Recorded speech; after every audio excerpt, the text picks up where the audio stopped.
Ladies and gentlemen, welcome. Welcome to what is hopefully going to be quite a fun match that we're going to be viewing today. Welcome to the Stellaris ISL Invitational Tournament. I am going to be joined in a moment by Comrade Truck. He's also going to be streaming. If you want to watch him, just go and check it out. It'll be there's a link to his Twitch down in the description of this video. But we are both commentators today in what should prove to be a real bloodbath of a game. We've got Ragoons, who is quite a fun, avid streamer. You may have seen some of his content before. He's playing in it today. He is the French backstabber. I guess what some of you may know him from. And then, I mean, we could just cycle through here. Lots and lots of strong players from a number of different servers. That includes the ISS, the WSC, the Weekend Stellaris Club, Stellaris France, I want to say, and another one whose name has suddenly eluded me, but I'm sure Conrad will correct me when he comes and joins in a moment. So before that, though, how is everyone doing? Welcome on this fine Sunday to this fun event. Dan watching Montu on the phone and Ragoons on the laptop. Fair enough.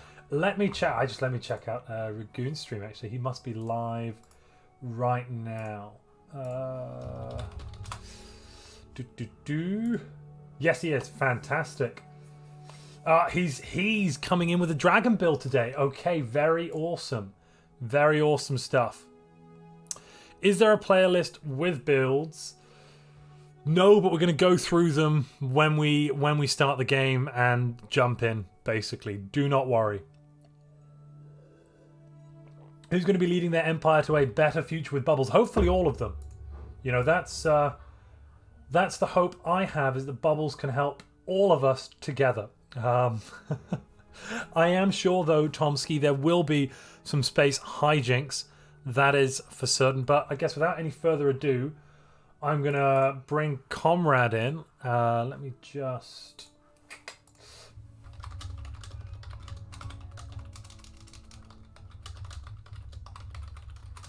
Let's just check and see if he's ready for a chit-chat. Because of course he's my co-commentator today.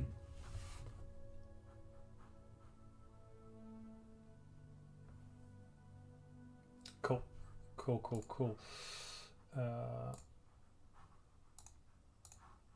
Let me figure out which buttons to press to make this all work. Hello, Comrade. Say hello to the internet. Hello there, internet. Hey there, guys. Let me... Can you hear me? I can hear you. Let's see. Oh, nice. They should be able to hear. Yeah, people. Let me know if you can't hear, Comrade, ladies and gentlemen. If you can't, then I must have done something wrong with my settings, but I'm pretty sure you can. Yes. And please do not troll us. Yeah. Yeah, don't troll us. Yeah. My chat's saying hello. Are you live at the moment as well, Comrade? Are you going to go live? I'm going to go live shortly. Now we have some guys who are a little bit too late, so I'm trying to, motivate them to come faster. Heard the cats. I absolutely understand. People in the chat, in the lobby chat, are telling me that we have too little players and that I have to play myself. It's like a salt on the wound. No, but I have to observe. We have to be a duo. Oh, Comrade, yeah, you do want to play instead of observing. I know you've been talking about that all day. Do you want to run us through the rules, though? Brian in my chat's desperate to know a little bit about the rules. Oh, yeah, sure. So technically, the most important rules are the following: that we have 30 years of peace timer. We do not have total war empires, and we do not have empires that generate AI origins, such as Scion, or Federation starts, or Lost Colony. And we do not have the clone origin start as well. Yeah, clone is very overpowered, isn't it? Yeah, so clone is... It's not even fair when you see a clone. Yeah. So what else? This is a tournament, so diplomacy is a little bit limited. For instance, if you have a federation, you cannot have more than 2 players in the federation before 50 years, and you cannot attack solo players. Technically, like if you team up with someone, you cannot attack solo players until year 50. After year 50, there can be attacks from like grouped players against solo players, so these solo players have some time to actually get strong enough to fight back. And also on top of that, right, you can't having tributaries or vassals counts towards that limit of players, doesn't it? Oh yeah, so if you have a tribute or vessel, you have to choose really like cautiously, because this will be your team member, even though maybe you do not treat that as a team member, but it is still. Yeah. And also we have a limit on the usage of some certain technologies. For instance, you cannot use proton launchers or kinetic batteries before year 50. They cannot be equipped on the ships. You cannot queue them up anywhere or on defense platforms as well.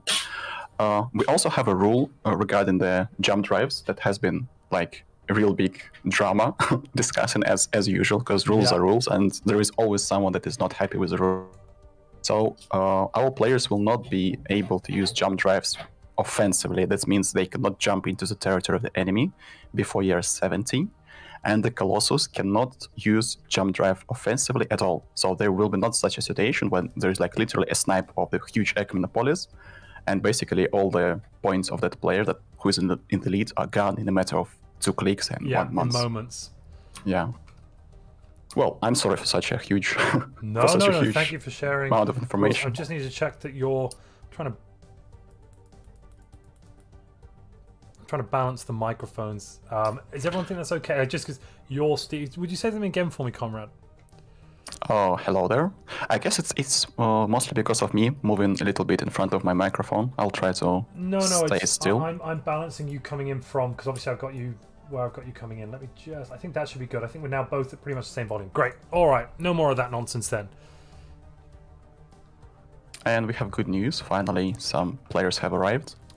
And that is I great. can see we're now at 22, but of course three of those are the observers. That's myself, you, and then not Boris. ABC is hosting for today. I expect this lobby to be really bloody, and I expect to have at least 5 or 6 really interesting wars starting from year 30. We have a lineup of veteran players. We do not have, like, it's not a huge game, but you know, it's like a game where everyone is ready to fight. So this must be interesting. I hope it will be. Boris said that we are starting in 5 minutes, so we have some time. You can get some snacks, maybe some water, tea, coffee, and prepare for some action. Great. I will. I'll say goodbye to you for 5 minutes, then we'll jump back in together to start having a look around. We can go through what all the empires are and what everyone's playing today once we get going. All right. All right. Nice. Cool. All right. So, well, we've heard the rules today from Comrade. Are there fallen empires? Well, let's take a look over here. King Brungdob. So we have no fallen empires, no AI empires, no marauder empires, slightly reduced habitable worlds, slightly reduced tech tradition cost, but that should just speed the game up. 25 times crisis, but the endgame start year isn't set until 23-25. We probably won't reach an endgame crisis, to be perfectly honest, ladies and gentlemen. We're only playing today for a total of 6 hours, so we will be completely finished after 6 hours. If no player has won outright, we are going to be looking at the point score, whoever has come highest with points. From Conrad's description, it's just normal ISL lobby rules, right? Yes, it is. Yes, it is.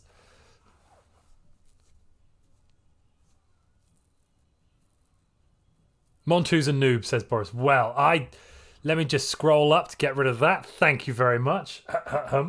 I see what you did there, Boris. Very, very, very smart. Hello, Darth. So I suspect, looking through what we've got here, we've definitely got a bunch of machines. So I'm seeing 1 machine, 2, 3, 4, 4 machines, 5, 6 machines. Almost certainly rogue servitors, though there could be a couple which are machine world start there, possibly. Dan, that might be censorship, but when I'm in charge of the controls, it's I'm allowed to do it. Then we've definitely got a bunch of hive minds in here, which I suspect, for instance, Ukukaril is almost certainly hive mind. That's for certain, I would say. What else have we got? I think Kaladebolg is playing, I want to say, playing Necrophage, but possibly not. Boom of Blood, I'm not playing today. I am bringing you the lowdown. I'm commentating, basically.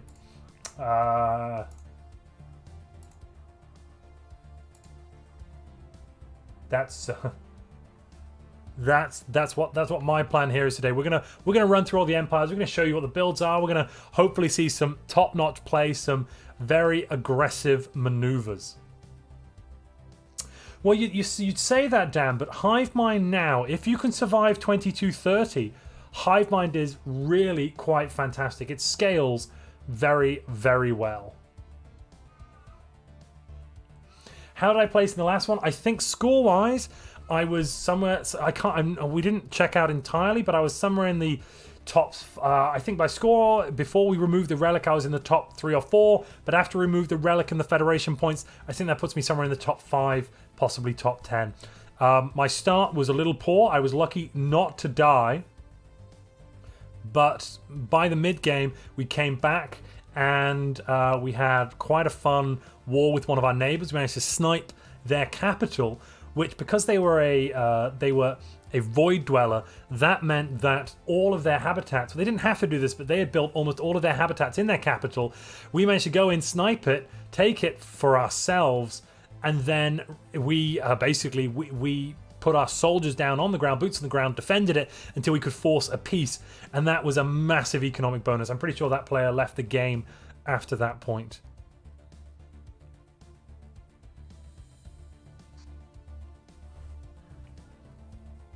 And apparently we are 1 away from high.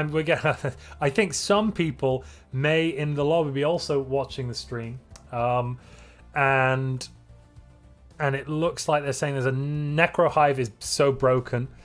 I'm surprised we managed to see some good Necro Hives working. But having said that, if there are lots of hives, a Necro Hive could work quite well. So meme builds today for sure.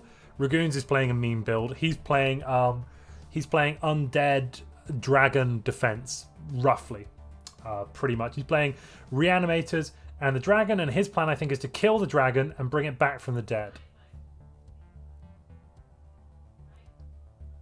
Bunker Empires can be quite good, Ethan, if what you're doing is defending, and if you're defending and making sure that you're costing your opponent for every inch of ground they take. Make sure that you're a much lesser problem. Make sure you're much more difficult, much larger mouthful, much more difficult to chew than another empire, and they'll probably attack someone else instead. Boris, Comrade, and I co-hosting. Yes, we are. Comrade's just sorting some bits and pieces out, as far as I know, and then he's going to jump back in, and we are going to be co-hosting the rest of this match.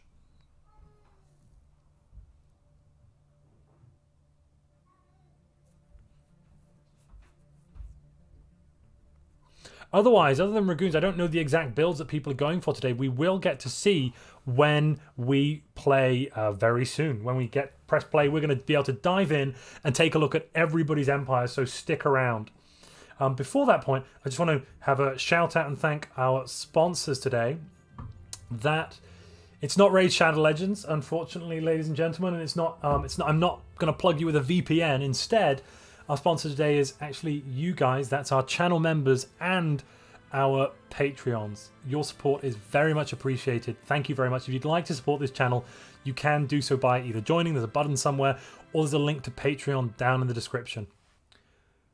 What is going on? Where are we now? So, Comrade's still going.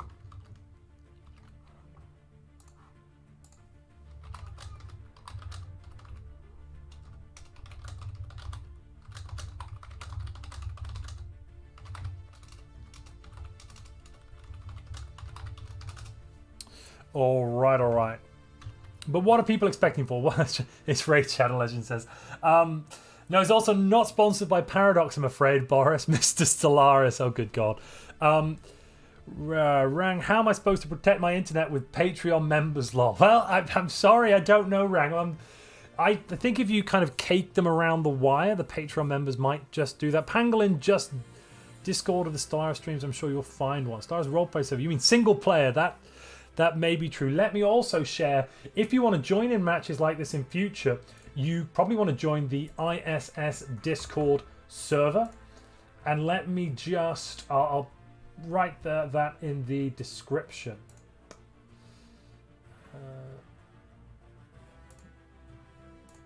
Actually, no, I'll write that in the... Oh, we're going live. Actually, let me jump in with... Let's jump in with Boris now. Oh, no, with Boris. With Comrade. And we'll see what's going on. Hello, Comrade. Hey there. Hello? So the game has started. Hey. Yes. We are finally in. Well, Ragoons is in the lead so far. That's fantastic to see. Well, I guess we can call this GG. He has won already.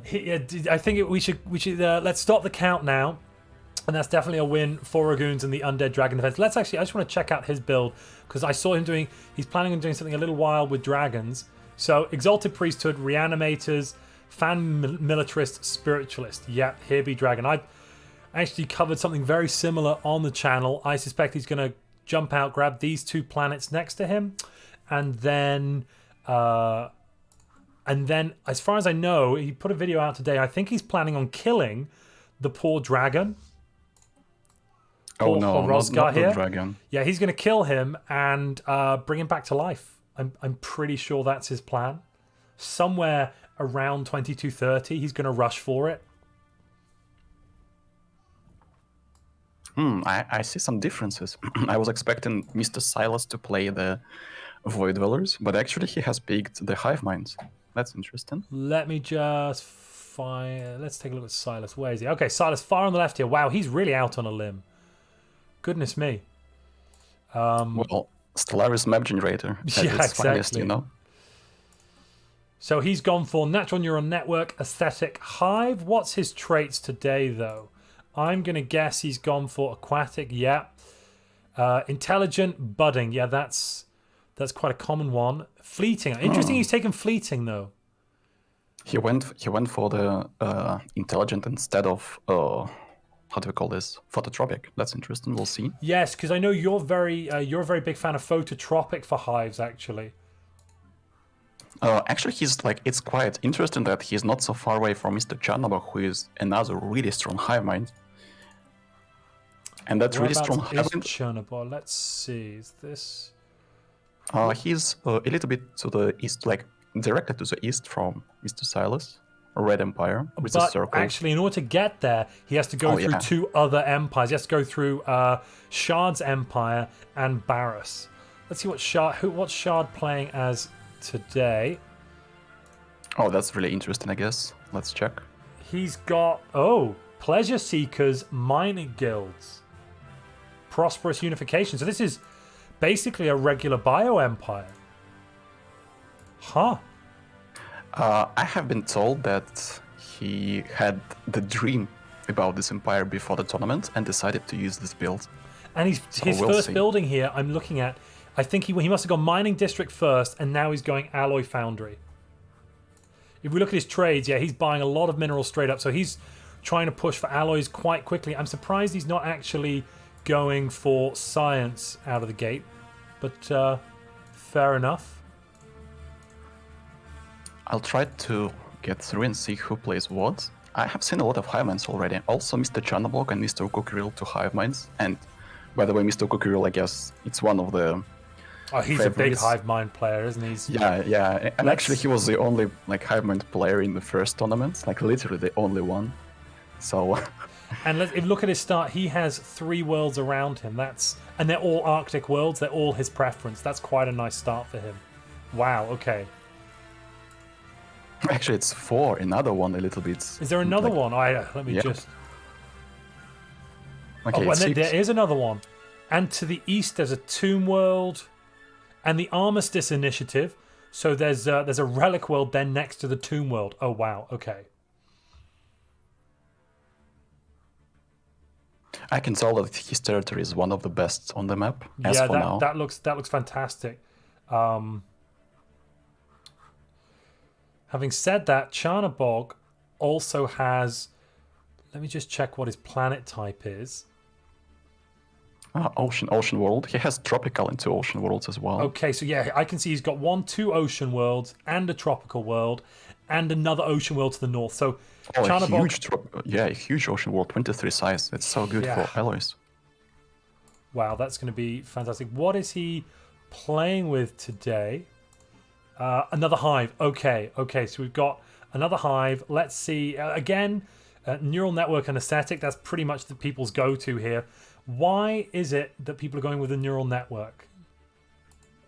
Well, I guess the main reason to go with a natural neural network is that you're really reliant on rolling technologies for the increase in production of your mineral drones, for instance, of minerals and energy. And also there are some critical technologies for Highman that you have to roll, otherwise you will not be able to be strong enough. For instance, that mineral purification technology or energy grid. Yeah. And also the first alloy foundry. And Highmind is really reliant on those technologies to get them really early. That's why getting an additional research alternative is like a must for the Highmind. What is he doing at the start though? So he's not increasing his minerals. He's not buying more minerals. He's building more mining districts, and then he's buying straight into alloys. I'm guessing that's because who is that? Is it Chernobog or Mr. Chernobog. He's currently rolling very low. I should just do something briefly. Oops, that's better. He's currently running very low on energy credits. He's at minus 20 deficit, but he has put out his first colony ship already, and I think his second one's now under construction. So he's going for very early colony ships. And with all these planets around him, I mean he's found the fact that he's got 4 ocean worlds straight out the gate. Actually, he has 2 huge ocean worlds. That's incredible. 23 size and 21 size. Because in the matter of 30 years, it's not that important for the hive mind, but when you're fighting past 30 years, like closer to 50 years, the size of the planet determines how many alloys, like what is your production of alloys can be at its maximum, because it depends on the amount of districts you can get there. And interestingly, Urkel has not gone for aquatic. He's gone industrious, traditional, and then resilient. So I'm guessing that the point there with the resilient is he's trying to play very defensively at 2230. He's not planning on being an aggressive threat, and he wants defensive armies. I mean, or it's just a meme. No, actually, he's not memeing, but I have to tell you that he's kind of special. Not in the bad sense of this, but first of all, he rejects to use aquatics. He says that it's too powerful. He also does not use Budin, as far as I recall. If I'm like, so he's like a special hive mind. He's the rebel in the hive minds. Currently, first place economically is Crimson down south. What's going? Crimson. Okay, we got Void Dwellers. That makes sense. Yeah. Also, I have to pay attention to the player called Molzer and Jojo. Both of them are really good Hivemind players, but actually Molzer is the guy who taught me to play Hivemind, and actually 80 or 90% of the build we have today with a Hivemind, the most successful build, he's the author of that build, and it includes everything that is connected with it. When you build districts, when you build your colony ships, that bind of 3 food per month to get your first colony ship as first as possible, and also the tradition choice, synchronicity into 1 point into instinctive synchronization to get to amenities from Synapse drones. That's also this guy invented this. Maybe someone else played it as well, but he was my teacher, and it will be really interesting to watch how he's going to use it. Yes, to he's his gone advantage. synchronicity for the first point. Synapse drones produce 2 amenities, and that's really important because that means you can reduce the number of maintenance drones. Yeah, he's running currently no maintenance drones because he's getting enough amenities from his capital and his Synapse drones.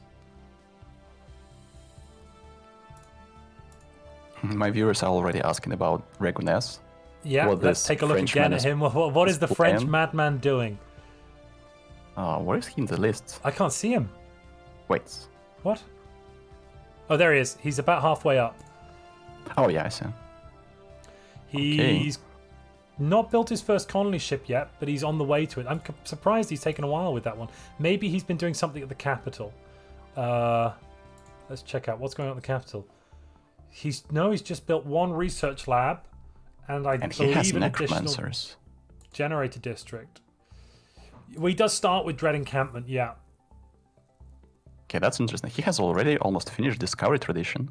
Well, not finished, but he's more than halfway through. He's playing Exalted Priesthood. So I've got my build actually. The build I came up with for Dragon Defense is slightly different civics, but ethics, but exactly the same civics. High Priesthood, because you can massively push out Unity with High Priesthood. I think if we end up finding that Unity is actually useful in this in the update, when they have this new rework next month, I think that High Priesthood could end up, or Exalted Priesthood anyway, could end up really high up there in terms of the meta. Because you get High Priests on your capital, they produce 9 Unity, or 8 Unity, and then all your priests produce +1 Unity as well. Also, I have to notice that we have some necrophages. Where are they? Who's playing Necrophage today? It's Mr. Nepo and Mr. Strongblork. And also 2 necrophages are really close to each other. And they've already taken their planets, it looks like, yeah. What's annoying these days is necrophages start with only 4 pops, almost always when you grab them. So they're definitely a lot less powerful than they used to be. Interestingly, he's purging one of his species straight away. Oh yeah, this has been like an approach when you have 4 pops on your planet, so it's easier to purge them and not suffer from the stellar culture shock. Once they're dead, does stellar culture shock go away? I didn't actually realize that. But sometimes there is a really nasty bug when it's like the last tick. You have to stop the growth of this concrete species, otherwise sometimes the stellar culture shock does not go away, and you do not have pops, and you still have the culture shock. So you have to be extremely careful with this way of playing. Yeah. On his capital, he's replaced everything with research labs. It's beautiful. He's just got research labs and no other buildings, and his new building is a research lab. The way to go. I saw that Daki is running Technocracy. Yeah, Technocracy mastercrafted Necrophage. That sounds a little wild to me. Let's take a look at his capital. I mean, he's producing OK Unity.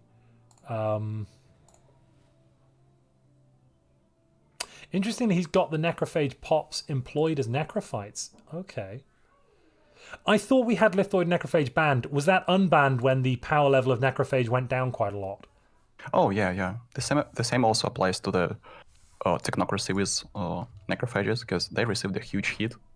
And at start of this patch, we almost thought that they're unplayable, but actually players found the way to make them competitive enough. But yeah, you have to use Lithoid pops to do this. And also I know that some players are using the technocracy, and some are going for the Unity way of psionic ascension. Now I guess that we have the technocracy way right now. We need to check. Also, Mr. Stromblork, I know that he is a huge fan of using democracy to get really strong leaders. What is he using now? Yes, wait. Yeah, he's using democracy. So we can see that closer to year 2025, he's going to roll for leaders, like ship focus leaders, maybe like destroyer focus or cruiser focus, we'll see. Sorry, he's gone democracy, not oligarchy. Yeah, so his idea is he starts deleting leaders and hire new leaders. Then he checks into the democracy, like with. I forgot the time when I played democracy last time. Where is it? Election over. Yeah, in the election overview, he checks his leaders. Then he deletes one of the leaders, hires another, checks his traits, and then again and again and again. Until he finds the right traits. Yeah, he finds the right trait, then he reforms to oligarchy. And after that, he runs the election and gets the leader he wants. So this way, he almost guarantees that he's going to have. And I'm guessing, he's only going to need to spend 100, 150 influence, which is cheaper than the oligarchy picking a leader, because that costs 200 straight out the gate. Oh, yeah. And I also think it's this going to be way, very interesting, though, when we change up in a few weeks' time and we have to spend Unity on our leaders. oh yeah, this will be a huge change. I cannot even forecast how this will It's going to impact be the wild. game. No Yeah, more this will be leader wild. rolling, basically. Maybe we will be allowed to choose the trades that we want. This would be cool, actually. Like everyone is searching for the intellectual governor. Everyone is searching for the build speeds, like architectural interest governor and the cap governor, as we call it, for the discount for the fleets. Oh, by the way, there is a situation on the map between Firebloom and Kaldabol. Kaldabol is the Void Dweller, and Firebloom is a machine intelligence player. And also Mr. Jojo, the Down Hive south Mind. here, what's the situation you've seen? They have spawned all together in a small cluster. They are very close to each other, aren't they? Jojo as well. Jojo looks like he's playing. It looks like Jojo's playing a Hive. Oh yeah, he's known for his Hive Minds. And to the right of them, to the east, there is another well-known player, Ezreal. He's also playing Void Dwellers. That's interesting. Void Dwellers have been having really hard times lately, especially after the nerf of habitability for Void Dwellers. The 30% happiness debuff leaders have on the planets after the conquest. It was a big thing, wasn't it? Yeah, it was like literally the destruction of Void Dwellers. Nowadays, like Void Dwellers are still the strongest in terms of year 30 offense, but they cannot use this offense. Even if you conquer someone, usually you find yourself in a really big, like in a really tough spot of balancing your economy. While if one Gestalt kills another Gestalt, oh man, that's just a double up of they your double their economy economy instantly. Yeah, You know, it's an instant growth. Yeah, absolutely. Also, I can see that both Void Dwellers are well in the top of players regarding their Empire power. But we will see that it will not last for long. I expect that Gestalt Empires will be gearing up towards the domination closer to year 30. For now, they do not produce alloys, and Void Dwellers are able to produce alloys already. Like, Kaldablock is producing 22 alloys, and Ezreal is producing 46 alloys already. Year 6. That's unheard of for Hive Minds, let's say. Let me just check. Where? Who's producing 40, sorry? Mr. Ezreal, the Void Dweller player. Right. Yeah. Oh, yes, yeah, let's take a look at... So he's put out... Obviously, he's gone with merchants and then the extra districts. He's almost finished Mercantile, and once he does that, he will be able to grab another 2 building slots, because he'll definitely go with the Void Dweller first, won't he? Oh yeah, that's true. Also, my chat says that map generation of Stellaris is at its finest again. If you look at the north, literally like 3 empires have the same space. That's 1, 2, 3, 4, 5, 6 empires in the there's this big gap here, isn't there? And then spiced salads up here, which is who's that again? That is Silas PT. Silas. He's about to run into a real big roadblock. Like that's not going to be fun for him at all, unless he's feeling like going on the offensive. But Shard, what's Shard running? Shard's running this weird Pleasure Seekers build. I like it. I mean, Pleasure Seekers is quite good because it's going to boost. It's boosting his stability because his happiness is basically at 100%. His pops, like they're doing their thing, having a great time. Like the most important part is to have a great time until you're 30, and then be ready for tough times. Hopefully, Shardes will be able to stop the onslaught of Silas. I'm pretty sure he's going to attack. He has to attack. Yeah, I mean, if he doesn't, what's he going to do? He's trapped in the corner up there, and he's a hive without extra planets. He's not going to have that growth that he really needs. So he needs more planets. He's colonizing, like Silas is colonizing his second planet. How big is that? 23 size. Okay, this is huge. This is a perfect planet. He's got an 18 and a 23. That is nice. Yeah, the first one planets, like usually you put your smallest planet to the production of science, so it does not matter. Yeah, no, science. Yeah, and usually it does not matter like what the size is. Like it has to be more than 10 at least. If it's like 12 or 13, yeah, it's not that great, but it's like playable. But if your ally planet is 14 size or 13 size, that's the problem. If the planet is 20 plus, that's already great.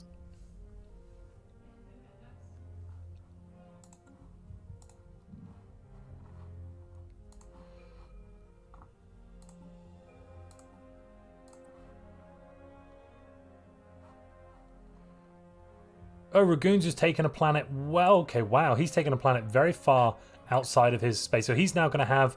He will end up having 4... Oh, no, that's a desert world. That's why he's ignored it. I see. A desert world with a nice dig site. The Baron. Oh, not that nice. Okay. Oh, wait. You always get the living metal when you play the Zerby Dragon's Origin, right? I have not played it. You do, but you don't always get the event. Uh-huh. So because you don't always get the event, that means that sometimes you can never exploit it. Ah, I see. He's next to Molzer. And actually Molzer has only 2 ways out of his of his cluster, and that's either through Regoness or Mr. G. Stanley. And G. Stanley is playing the Machine Empire, so... Oh, G. Stanley's very good with machines. Let's have a look at his build for today. Mm-hmm. Where is he on the map? What? Oh, he's next to Molzer. It's like the eastern part closer to the... No, sorry. galaxy. I mean on the outliner. I couldn't find him on the outliner. I found him. He has changed his nickname a little bit. He's J. Yeah, that confused me. It's Staniel, usually just the letter J. Staniel. So, Machine World start. That makes a lot of sense. He's pushing his science up. Quite low on his alloys at the moment. But what's he got for his other worlds? He has one of the worlds settled.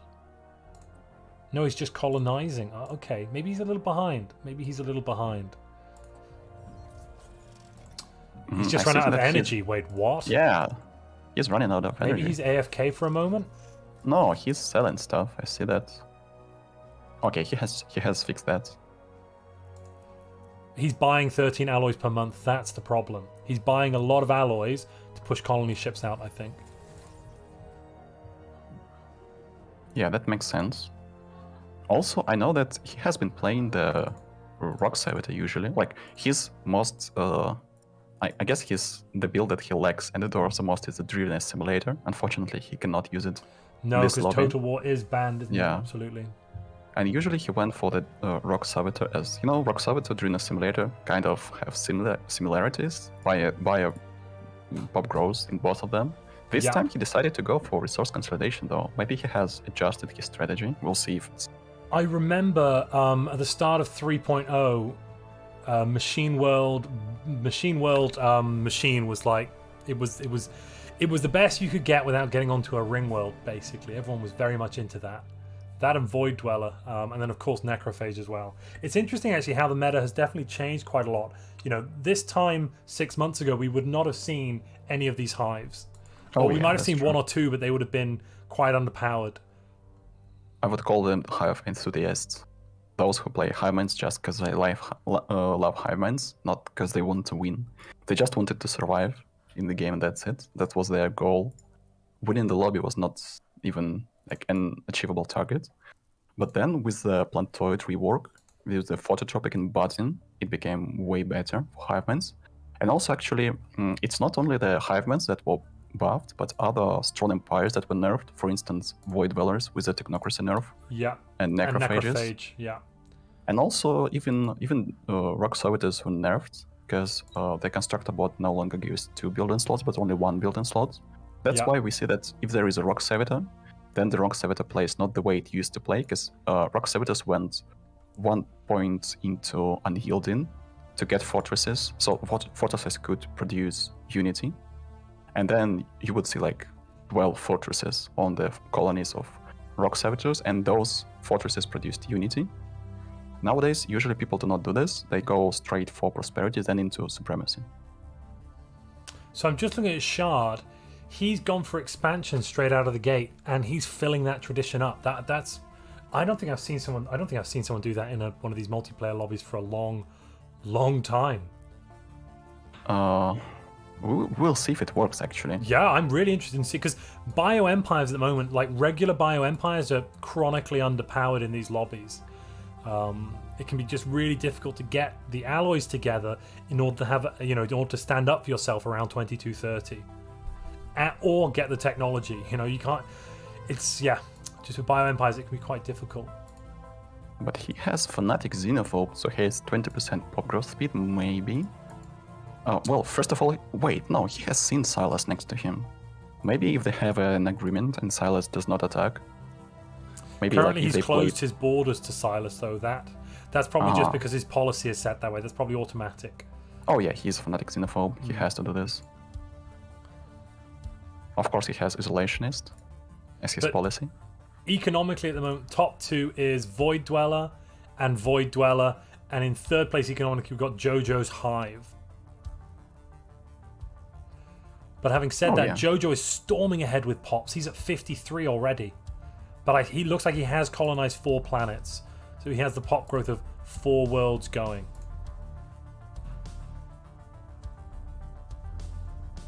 And one of these worlds has high quality minerals for extra mineral, 15% extra from mineral jobs. That's quite nice. He also has a odd factory drone as well. Does he? Oh wow, he does as well. So he's already producing 28 alloys per month at year 9. Oh, also on top of that, I can see that he has a mining subsidies edict on already. Has he? And He's fired that away. Yeah, and he has mineral purification plants being built on his planet. Unfortunately, he only has 6 mineral districts on his capital. Sometimes you're lucky and you get 8, sometimes even 10, but that's a really rare occasion. 6 is kind of unlucky, because if you are playing Phototropic, you do not really care about food districts, you care only about the mineral districts in your capital, but it is still playable even with 6. Yeah. And of course it's playable if you have the mineral planet with high quality minerals. And like he's done exactly what we talked about. 1 for synchronicity, and then he's jumped into prosperity. At the moment, I have to say, prosperity is pretty much my favorite tradition. That boost you get at the end from the first effect with the prefabricated buildings, giving you a reduction to build cost. Beautiful. That with architectural interest and the I've forgotten what it's called now. The civic that got debuffed that gives you +1 building slot. Not constructor bots. I forget what it's called for a bio. Do you mean the civic? Yeah, functional architecture. Functional architecture. So you can stack that with prefabricated buildings and the architectural governor, and right out of the gate you're at like minus 35% for build cost. If you also then get the agenda too, minus 45% for buildings basically means you could put an extra colony up because you're not going to have any extra cost because you've already got all those savings. And then the finisher, sorry, go on. Not only that, but also the build speed, because with hive minds sometimes like there is a point of time where you have the stockpile of minerals, and the only thing that is kind of blocking you off from building more is the build speed. And when you get the architectural interest governor and you get the additional build speed from prosperity, also if you get the build speed technology early, then usually it leads to the faster development of your colonies and also development of your capital. And I'm now looking at Firebloom. He's sandwiched between Kaladobolg and Jojo, but he's doing quite well. He's slightly behind Kaladobolg economically, but he's got more pops, and he's a rogue servitor. He's got a lot of planets too. He's got 5 planets, it looks like, just in that small amount of space. He has colonized 1 planet, but other planets have not been taken yet. That's quite late into the game. He's not been buying. I don't think he's been buying enough alloys, possibly. Yeah, he has bought only 100, and that's it. Yeah. Because you need 400 alloys to put out a colony ship with machine empires, so it's quite a high cost. I can tell that he's already buying minerals. If you check his trades, you can see that he's buying 50 per month. Yes, selling food, selling consumer goods. Now I'm not actually sure that's worth it. Oh yeah, I do not agree with him as well, because you have to take 10 minerals upkeep to produce 16 consumer goods. Instead of that, just take that one person off that job and put them on a energy job, for instance. You're going to end up net getting, you'll have more minerals and the same amount of energy. For instance, I'm looking at, he's got 1 artisan drone here. He could unemploy that drone, put them on tech drone, and then he'd be at +2 consumer goods per month. Maybe he could sell one of those, but his tech drones produce 15 energy. Well, with the upkeep, they're only getting 13.6 something. But it's I think that's the wrong way around. But he's definitely using like the ways of playing robots because he has repositioned his uplink node to his first colony, and he has one drone working as coordinator. Maybe he can put two, but actually one is okay. It's he's only at +8 +5% tech cost. Yeah, as long as he just doesn't take a tradition, he's doing absolutely fine. It's quite important to keep your capital only for the production of really important resources like science and alloys. Usually you, like with the rock servitors, you only produce science and alloys on your capital later on, and everything else gets repositioned to the production, like to the colonies, for instance, minerals and energy. But he does not rush his colonies. Is he building the colony ship? No, he wasn't the last time I checked. He's still not building it. He's got 580 alloys. I'm not quite sure what he's doing, because it's year 11 without that third colony, and he's only about to finish. He's just finished prosperity, which is helpful. Yeah, he's taken technological ascendancy, very normal. I have to beg for pardon. My chat told me that there were some issues with the loudness of us both, but looks like I have fixed it.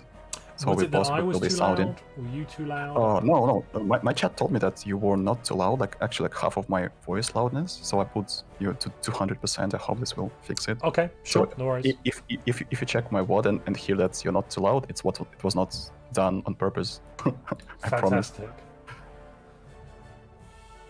Oh, we can see that actually Firebloom has number 3 in the list of empires regarding the power of empires. Yeah. And, yes, exactly. And Mr. Giltanas, who is playing cyber communism. That's an interesting name of the empire. Machine empire, resource consolidation, static research analysis. That's not communism at all. I think he's very confused. Okay. Have you checked the names of his colonies? Oh, goodness me. Gulag. Gulag Okay. English. Okay. Gulag. Minerals, energy. Oh, energy, not English. Sorry, Gulag energy. That makes more sense. I just saw EN and abbreviated, thought it was an English abbreviation. He's got 5 colonies up, though, so he's going to be getting quite a lot of pop growth. And he has mass-produced and rapid replicators, and also he built additional assembly jobs on all of his colonies. Chain, so he's selling 3 Zro per month. That's going to really help his economy. He's selling 3 Zro per month at a total of about 50 energy he's making from that. Yeah, he has effectively obtained 3 drones worth of energy production for nothing, right now. For free. Yeah, that's wild. And he's going straight into supremacy. Okay. Ragunes, if we're going to just check over on him, he's finished off Discovery, and now he's going into Supremacy as well. And he's got 3 colonies kind of going. The capital is very much energy-based, and he's got another energy planet, and then the third one, it looks like he's turning this one into an alloy world. It's a size 17 ocean. I'm really interested, like, a lot in this lobby will depend on who will attack whom. Because all of the, like, I can guarantee that all of the players, or almost all of them, depending how greedy they will play, will be strong enough to fight another one. And also that we have strict rules that there will be no joint wars of 2 players against 1 when you invite someone to the war. And a lot of the disposition on the map will depend on, maybe some preferences, like someone likes someone else as a player, so he will tend not to attack. I have a feeling that Regenes is going to be super aggressive with his fanatic militarism, right? Yeah. Fanatic militarist plus spiritualist. Yeah, I think his plan is to kill the dragon, and then the dragon has jump drive. So he gets a dragon, like a 40k dragon with jump drive. Okay, I see. I see the. So there was a discussion more than like close to the drama. Not so long ago, we had a competitive match, and one of the players, robot players, actually got jump drives really early, and he used that jump drives to jump and use nihilistic acquisition on the worlds of another robot. Yeah. And since he got that really early, It was almost like there was no counterplay to this, almost no counterplay. And that is why we had a discussion if we have to ban the offensive use of jump drives till certain dates, let's say year 70 or 80. And Reganestol said that he had some strategies that revolved around the jump drive technology. So now I see. Yeah, his plan is to jump in. His plan, I think, is to jump into your capital and just smack you down with a 40k dragon. Well, that's a little bit too strong, I guess. We are lucky that we have banned that 40k dragon. Jesus. Actually, I mean, the thing is, so if you run lots of shields and lots of plasma weaponry, the dragon's toast because it's got no shields. It's just armor and hull. So if you run plasma, or for instance, you also could run what's it called? Totally forgotten. Neutron launchers, proton neutron launchers. Either of those, you'll melt through the dragon. I think that's his plan: is to build a fleet of entirely plasma-based ships, and then use that on the offensive. We're going to research those. So he started off field modulation, global energy management. Yep, very useful. Admin, okay. Society, he did unlock the upgraded building. Cool. I have been told that people used destroyers with plasma weapons and the starbase itself in order to kill the dragon. They built, maybe even they built the defense platforms with L plasma slots in order to kill it. And actually you need like 5k or 6k of destroyer firepower in order to kill the dragon. But 40k void dragon, if you will. You know, it's a dragon swimming in the void, so... Oh, yeah. Yeah. No, I'm just sorry. I'm reading out one of the comments from my chat, which I found I think was quite fun. How's Urkalurkil doing, though? I don't see him high up on the board anymore. He's right down at the bottom there.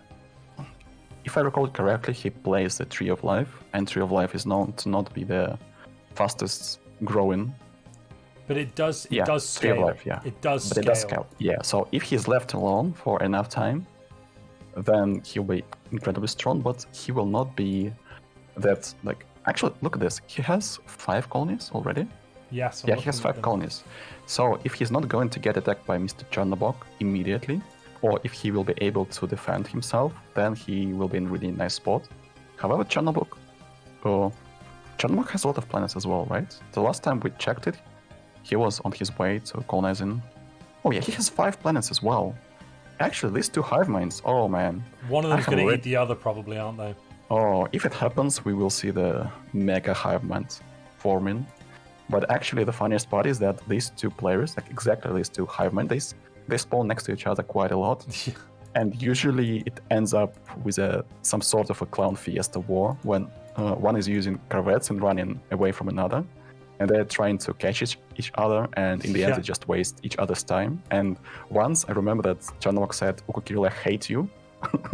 But the last time they played, they did not attack each other. Oh, they attacked each other, but in the end, they worked as the team. So we will see if it will be the case this time. Chernobog's gone for edicts. Sorry, he's taken executive vigor for the extra edicts, and now he's popped out capacity subsidies as well. I also have seen him that he goes for fortify the body as well. He has 5 starbases. It's 2 starbases over the starbase cap. It's not that big of a deal, assuming the fact he has only 5. He's got solar panel networks and hydroponics bays. Solar panels are making him 14 energy. The hydroponics bay costs 1 energy, but it's making him 11 food. So altogether, that's worth. You know, he could probably go even 4 over his starbase cap, double the upkeep, and it's probably still worth it. Yeah, exactly. Usually you go for 7 starbases out of 3. And it's still worth it, especially if you play the phototropic, because with phototropic, 7 hydroponic models will be enough to feed your entire empire, and you will have literally 0 drones working at food production. So like, this is the way of optimizing your hive drones. First of all, you do not have drones on the production of amenities, because your Synapse drones are producing amenities, and you run an ascetic. He has 1 Synapse drone on his capital producing amenities. Only 1? I think he's got 1. No, he's at 0 amenities on his capital. I actually think you could unemploy that and just take the stability hit. That might be worth it. I mean, it depends. He could only really push it into a agricultural drone job. So I think maybe once this mining district is finished, he then might move it over.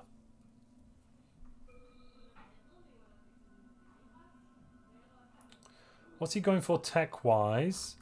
He doesn't have... Let's just check. Yeah, he doesn't have the upgraded alloy building yet, and it doesn't look like he's managed to get hold of any volatile moat technology. He's gone for the research alternatives now, though, so maybe that's going to help him. One of the really important technologies for the hive minds that you can get is the Hive Nexus, the technology that will provide you with the ability to upgrade your main building, and in return you get 2 building slots and additional synapse drone. Yeah. If any of the hive minds will be able to get it early, that will provide them with a significant boost. Actually, I'm checking through the players. Okay, so Silas did not get it as his first tech of the tier 2. I'm looking actually at Ezreal and Khalidbolg. Neither of them have they don't have the volatile moat technology, and they also don't have volatile moats, and they don't have the upgraded alloy building. So yeah. Actually, yeah, thank you for noticing it, because for Void Dwellers as well, for the hive minds, getting this upgraded alloy foundry is almost as important as. I mean, they're making 60 alloys. They're both making 60 alloys per month at the moment. But Ezreal's on 500 science. Sorry, no. Khalidbolg is on 500 science, whereas Ezreal's only on 422. But Ezreal has got volatile material plants in the works at the moment. And also, he's 60% into the building of a habitat. And what about Khalidbolg? Khalidbolg is 75% into the building of a habitat. Actually, this has been a trend. They're building habitats. Yeah. This has been a trend with Void Dwellers recently. Just build one extra habitat at the start. Yeah, one. Some people go for 2. Also, I know that Silas PT, the guy whom we talked about and who plays the Hive Mind right now, I know that he's known for his macro style of Void Dwellers, and he also colonizes all planets that he has. He even starts with the Soul Start, Void Soul Start, so he has at least 2 planets to colonize, and he uses these planets to have merchants on them, and also bureaucrats as well. This provides him with additional pop growth speed and with additional income of trade value as well. So yeah, Void Dwellers nowadays, back in the days, Void Dwellers was straight up year 30, murder 20k fleets, no additional habitats, otherwise you die. Nowadays, Void Dwellers are trying to macro up a little bit, because all of the, except for Void Dwellers, no other build, except for maybe Necrophages, is able to yield up a big fleet exactly year 30. Usually with Hive Minds or Robot Empires, you either have 10, 12k year 30, and then you start to ramp up. So Void Dwellers have some sort of a safe space, 1 to 3 years, when their fleets are still better, but they can also afford to build another habitat, or maybe 2, in order to also have a chance to scale. Because if your first war is not successful, that's it. If you have 3 habitats, you have no way to grow at all. So maybe with Void Dweller, actually, when you go on the aggressive, you just want to make a tributary out of your neighbor. You want to demand tribute 6 months before, so 22, 29, whilst you have a big fleet and they don't have, so you can ask it because you need to be higher power than them diplomatically, and then claim a couple of systems, maybe some good resource systems, but don't grab any planets, just tributary your neighbor, and then try and win that war really quickly so you can then hit another neighbor and actually grab a planet or 2. Oh yeah. Usually that's the case. Also, if there is a Void Dweller next to you, but you were able to build a mineral habitat and you have some mineral income, then actually if you take over that Void Dweller, then your economy will not crumble as it used to happen. We had some sort of a meme about Void Dwellers. If one machine empire gets another machine empire, you double your economy. If one Void Dweller gets another Void Dweller, you get minus 100 minerals per month. And that was one of the problems. You could not solve it, because both of them will buy minerals from markets, and you cannot buy 100 minerals, because this will spike prices. Nowadays, it's not that hard, because almost everyone is building additional habitats for minerals, so it's kind of... Yes, that's what I noticed. Ezreal, he's put up... Sorry, no, Khalidbolg, his habitat is on a mineral deposit, so he's going to be getting more of that. Jay Stanley has just shot up ahead. I've just noticed he's now in 3rd economically. Has he still only got... No, he's got 4 planets now. Okay. I have just noticed. He He's must selling have just hit food. capacity subsidies, I think. Just check the Wait, marketplace. what? What? How? What is? This is the 1, first time you 2, see this. 3, 4, 5, 6, 7, 8, 9, 10, 12, 13, 14, 15, 16, 17, 18, 19, 20, 21, 22, 23, 24, 25, 26, 27, 28. About 28 times 3, so that's about, what, 84? Why the hell is he selling 84 food? And why doesn't he just do it in one go? I mean, he can sell up to 120. What is this? I guess he just got bored. Also, Arch, one of the best machine players we have, also asked in chat why he sells food per 3, per once. Like, no one knows it. I guess he just got bored. Wait, why are we paused? Wait! Okay, now I see the problem. What? Now I see the problem. He shot up high in the ranks because he just disconnected. Oh.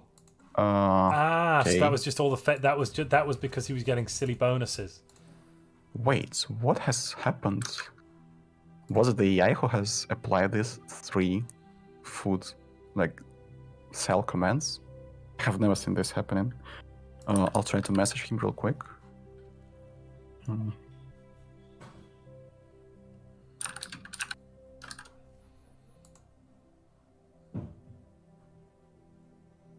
Oh, he's selling 69. I could have just looked. It's in the menu. He's selling 69 food.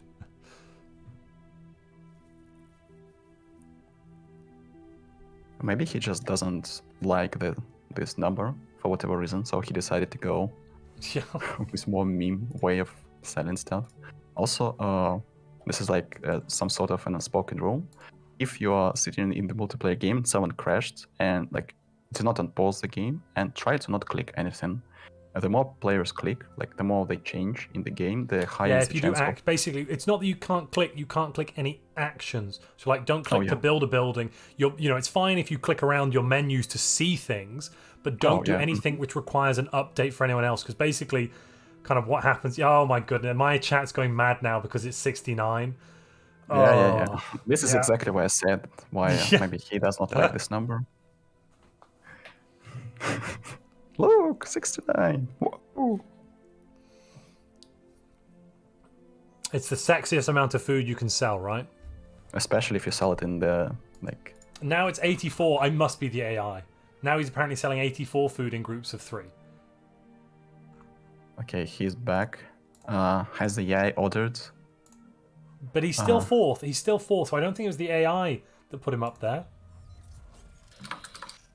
I have to make an announcement. 1 sec. Yeah, no worries. Do you want me to drop you out for a moment? Oh, no. I'm just typing in the chat. Oh, yeah, you do that.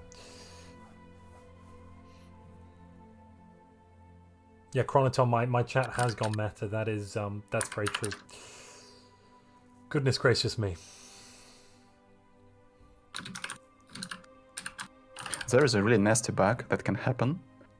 If someone hot joins back to the game and you have the market trade deal, like buying certain minerals, we can see it like right now. He's buying certain minerals, but the price in the market is 133. So the next month, this will start rising up. Sorry, do you mean 13 alloys? Yeah, certain alloys. So okay, actually, if the price will spiral out of the control. Yeah, everyone.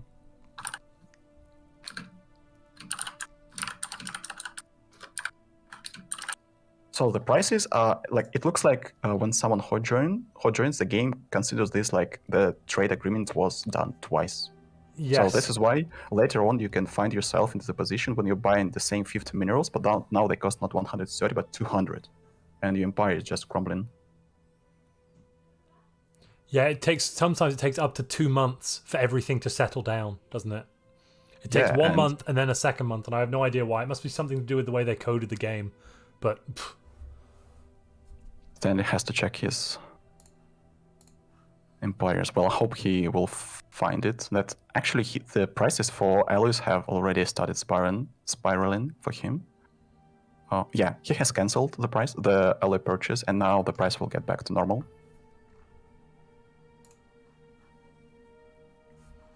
Settle down, chat. Order!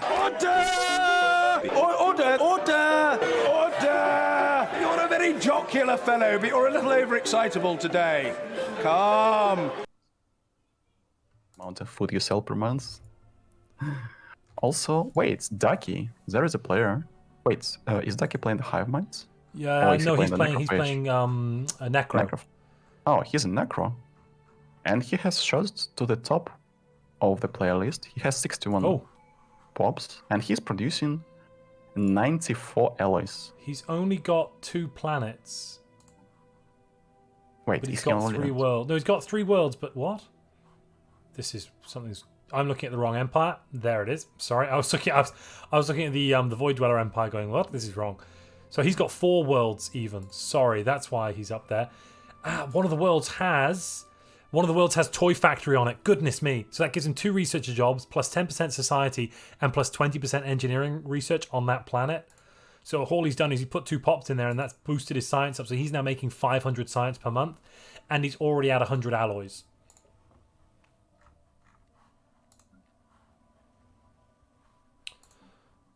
So Masterful Crafters here, he's using the Masterful Crafters to make as many consumer goods as he can, because usually the thinking is you don't make any consumer goods, you just buy them, because you can buy up to 25 per month, right? But it looks like what he's done, he's gone, okay, I'm just going to bite the bullet, I am going to make my own consumer goods, but I want to make it more efficient, so I will take Masterful Crafters. But that means his industrial districts are giving him building slots, and he's also getting research, trade value, and even more consumer goods out of these guys. He's running technocracy, so he must produce a lot of consumer goods. Also, this is one of the ways to play.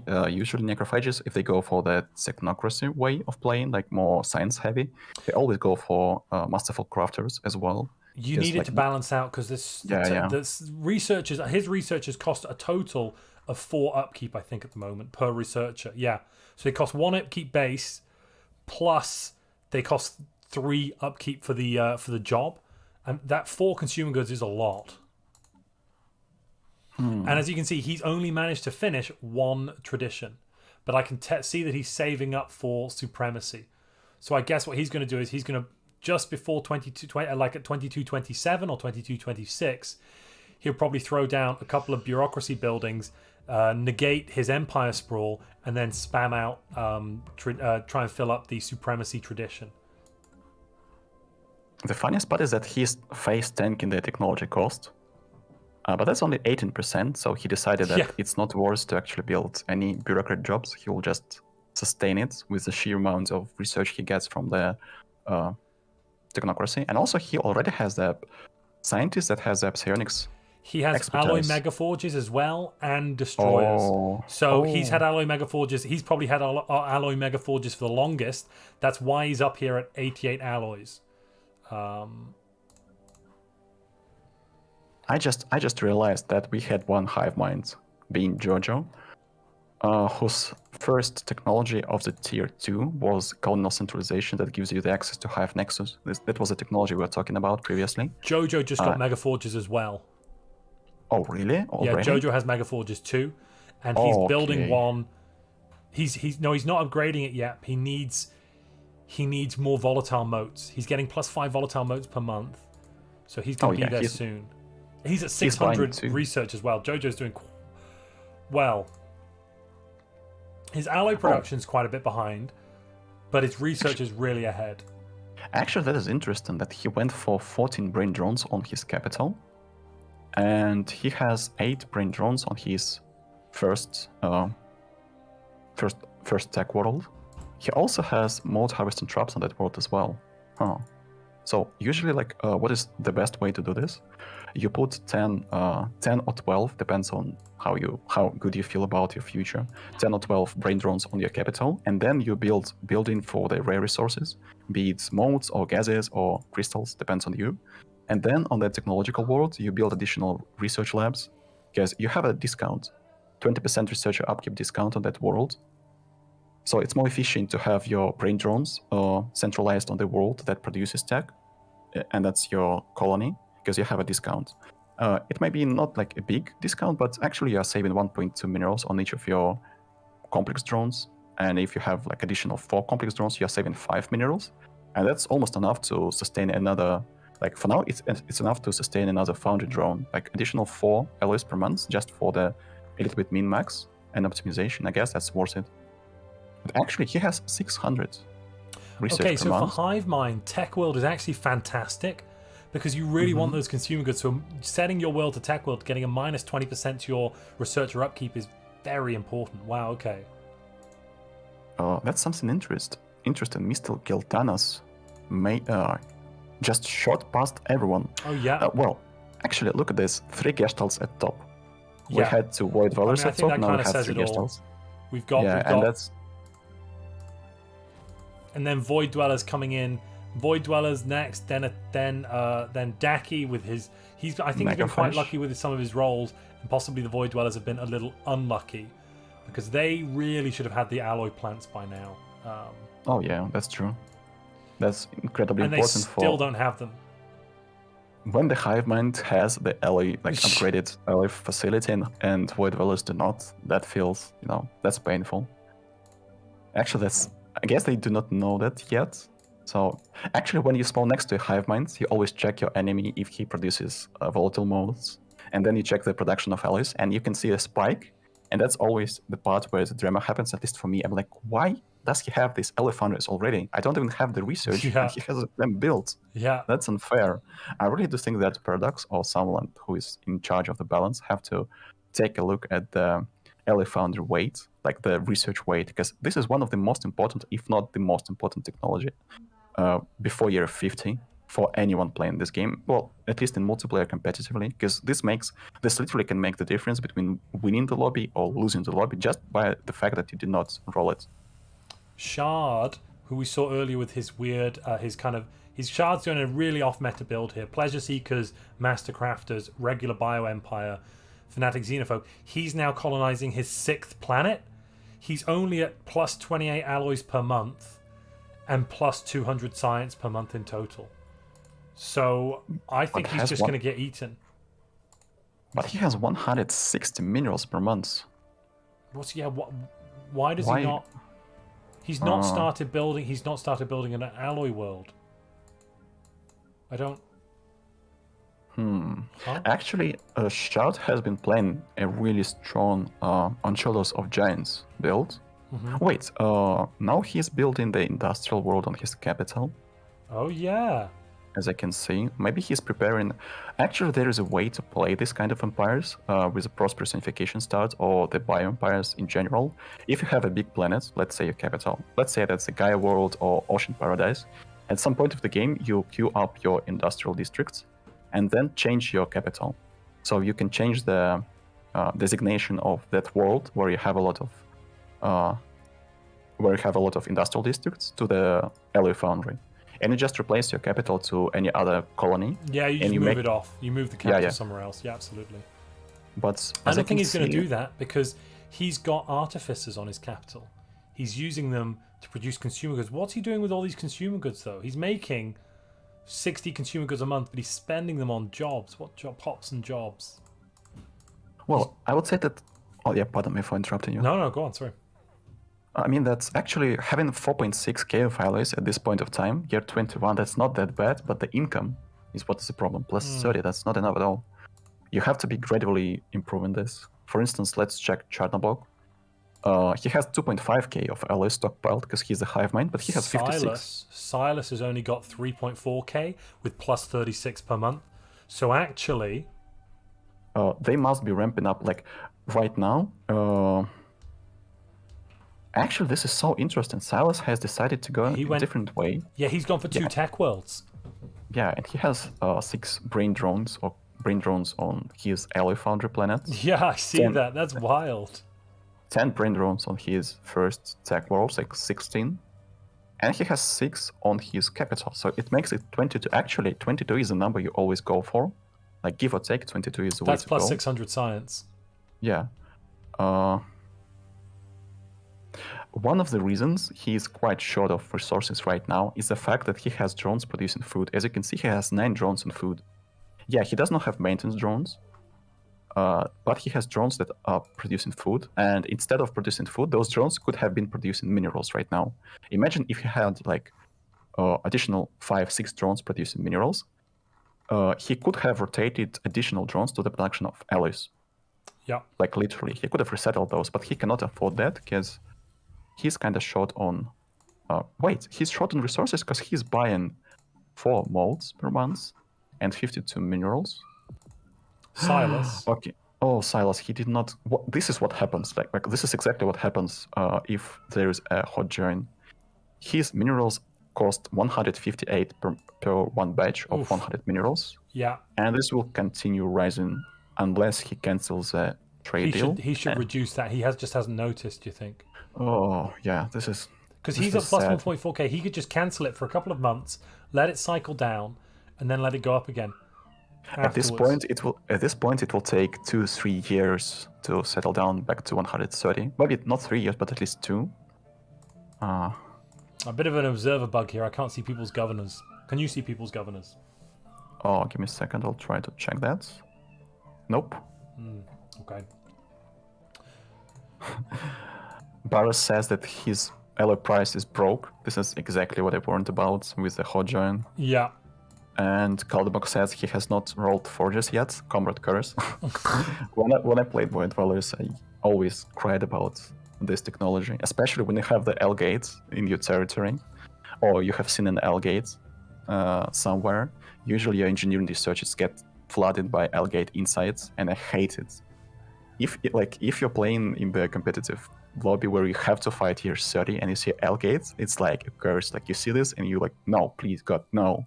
And you know that at least 3 to 4 L gate insights research alternatives will be there in the engineering tree before year 30. Chronoton in my chat says he always thinks of that clip where you go, is it any wonder people are afraid of technology whenever anyone mentions tech rushing in Stellaris? Tech is important, but if you do not have alloys to fuel up the fire of the war with your ships. Oh no, there is some heavy troll in the chat. While Worldware said that he does not have the first forge upgrade, Daki has nano plants here. Yeah. Oh, this is just harsh. The Daki's dropped down a bit though. He's no longer as high as he was. Oh, but his alloy stockpile, 8.6k of alloys year 23. He's been producing 100 alloys a month for the last 3 years, roughly.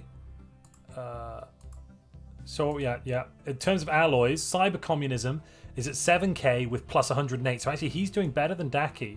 He's got slightly less in the bank, but he's producing 25% more per month. That's going to be quite painful. Who's next to him? Jay Stanley. Jay Stanley's only got 2k in the bank. He is making 81 per month, but only 2k in the bank. He might get steamrolled by communism to the north. He's one of the greediest machines I know. He's one of the greediest guys. And actually, Giltanos is playing the killer empire build, because as you can see, he will start stockpiling his pops on his capital. They're both playing machines. Yeah. So he'll just steamroll over Jay Stanley and grab all his stuff. If he's allowed to. I have a really weird feeling that we'll see 1 mega machine and 1 mega hive. Yeah. On the map after the first war. This is not the optimal way to play this. This is not the optimal way for the lobby to develop. Israel has alloy nanoplants now. He actually has it, and he's got the plus 10% to metallurgists. He's only making plus. He's got 10k of alloys, and he's at plus 90. That's the Void Dweller. This always happens with him. You do not pay attention to his alloy bank for quite some time, and later on you're like, wait, where did he get all those? Yeah. He also has the cruiser, the derelict class cruiser. Well, which is not that bad actually. Jarky in my chat is asking if there's a rule about jump drive offensive. Now, isn't the rule basically you can't jump into a system you don't control? So you have to fly there normally. Once you take it, you can jump in. Right? Actually, I guess we will need to clarify with players, because usually it's considered that you cannot offensively jump into the enemy's territory, and during the war, enemy's territory is a territory which was occupied, which empire occupied before the start of the war, even though you have a different flag on it. So maybe, even yeah, if you maybe you're right. occupy it, you can't jump in there. So you can't reinforce yourself, for instance. I guess will have to ask players. Maybe the better way is actually the way you described it. I find it more fair for those who if you have already conquered that system, you should be allowed to do this. If you've taken the starbase, I do think you should be allowed to jump in there. Otherwise, what's the point in having the jump drive? You can jump away, but it doesn't give you extra kind of flexibility. And if you've gone to the trouble of researching it and putting it on your ships. Oh, Urkel has just jumped up as well. He was way down at the bottom, and now he's about 6th. It's those 5 planets. He's got 5 planets, and each of them has at least 10 pops. Yeah, he's getting 100. He's at oh my gosh, he's at 99 pops. The funniest part about and JoJo's at 100. The funniest part about build of Ukukiril is that he always have mineral purification plants, energy grid, and food processing facilities on his capital. Always. He has 2 districts for the production of energy, but he still has this energy grid, and he has been doing this forever. So the top 5 players right now, top 6, are all Gestalt. We have Hive, Machine, and those machines. So it's a Hive with Ascetic Natural Neural Network. Jay Stanley just popped up into first apparently, but he's machine with what's that called again? Resource Consolidation Machine World Start, and then Chernobog has Prosperous Unification Hive. Firebloom is Rogue Servitor. Cyber Communism, that's another Machine World Start, and Urkel. Just call him Urkel. He will not be unhappy about that. His name is kind of Urkel. Is he's playing his weird Tree of Life build without running Aquatic. And he's making 100 allies per month, so that's quite actually he has his strange ways, but these ways work, and that's the most important part. His neighbor, what's Chernobog though, is making 115. And this number will be rising gradually. And he's got 1.5k more alloys. But that means they are in for a bit of a fair fight, roughly.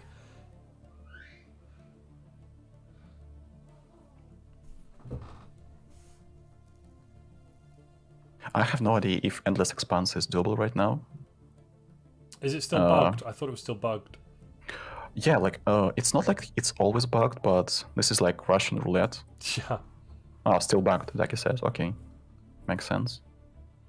I mean, also, Uku doesn't need to do anything. He can just keep expanding south and east, and there are so many planets for him. There's 1, 2, 3, 4, 5, 6 planets and a relic world, all within 2 jumps of his current borders. So as long as he just survives that war, even if he gives up 1 planet, he can then turn himself into a mega hive up north. Oh yeah, there is only one problem with that, is that there is another hive man next to him, Mr. Chernobog. So yes, yeah. Maybe they will have some sort of an agreement. You do not attack me, I do not attack you, and we fight later on. But at the same time, that's bad for Chernobog though. If he says yes to that, he doesn't have many planets next to him. As in his only expansion route's really a warfare. Oh yeah, and he is more than ready to do this. Yeah. He's one of the aggressive players, and I'm expecting him to go into the offense mode, and he starts building his ships once he get this cruiser technology. Most likely, he didn't even design a destroyer. Looks like his idea is to get the cruiser technology, and then he starts producing his ships. Does he have a cap governor? What's going on with cyber communism? Is he building right now? Cyber communism? Yeah, he has started the build-up. He has started the build-up, which might be a little bit too late, actually. He's doing the shift flick thing as well, isn't he? That's why, okay. Oh, yeah. The problem is that, actually, wait, 1, 2. Oh, no, never mind. His shipyards are quite far away. He positioned his shipyards in, closer to the east, but he has started build-up earlier because he knows that G. Stanley plays greedy, but if you give G. Stanley some time, he will most likely outpace. Yeah, and that is why he has to attack exactly year 30. he's still producing 120 alloys, and this is one of the beauties of machine worlds and like machines in general. If you're playing the Resource Consolidation or Rock Servitor, you do not even need the second level of alloy foundries. You can be really good with the usual fabricators, producing 6.2. Also, he has stopped his replicating process. He does not have a single drone on his capital. Do you have a link to the ISL rules document? Can I share that? Oh yes, of course. Would you just send that over to me? Somebody just mentioned it'd be great if they could see it. I'm just going to pop it in. I'll pop it in the chat, and then I'll also put it in my description. Yeah, 1 second.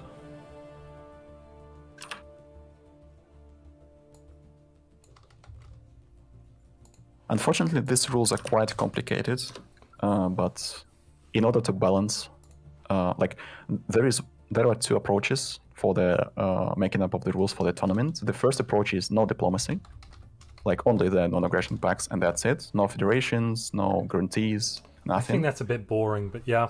But yeah, it gets boring. But when diplomacy is in play, especially when the level of players is really high, like when two strong players unite, and let's say they are allowed to attack another player, year 30, I would say that the chances that they are going to kill that player are like 99.9%, because there is no way you will be able to stand against two experienced players, even if you're the best one in the world, and you have one of the best starts ever, with maybe super rare exceptions, with some super mega good luck with the excavations. That is why diplomacy has to be a little bit restricted. So Ragoons at the moment, he's only got 400 alloys and he's producing 20 per month. But he's building a lot of undead armies. He's queued up about 30 undead armies per planet. No, one planet has queued up 50. So he's put everything into energy. And he's just built a horde of zombies. That's his... he's still doing a bit of research. His consumer goods are a bit of a problem, though. He's currently in a deficit by about 40 per month. But of course, you can only buy 25 before you start getting a price increase. He has built a huge station. At his capital. Okay. Yes, his capital is like his capital plus the dragon together. That's what he's banking on. He's banking on that kind of defense.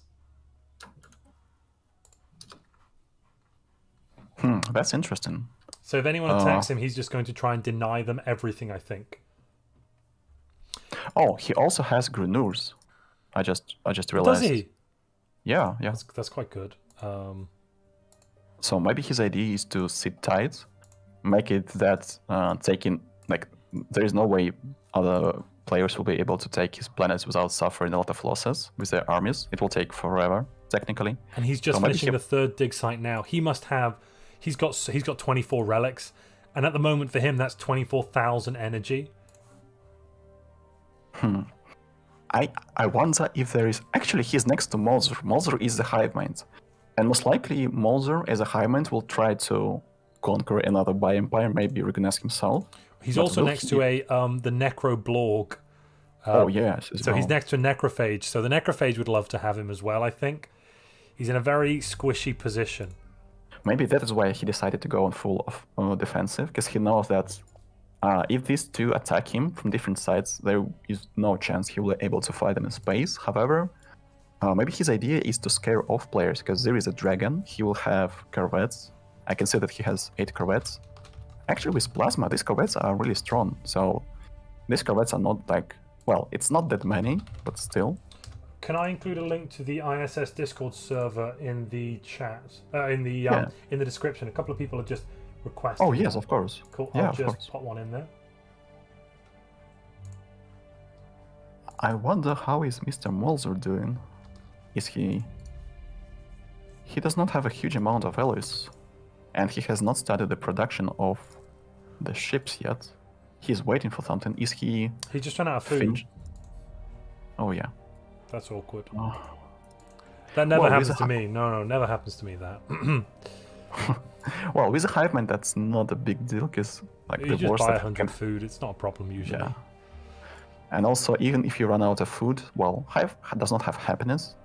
The hive mind does not have stability issues because of the lack of food. You only suffer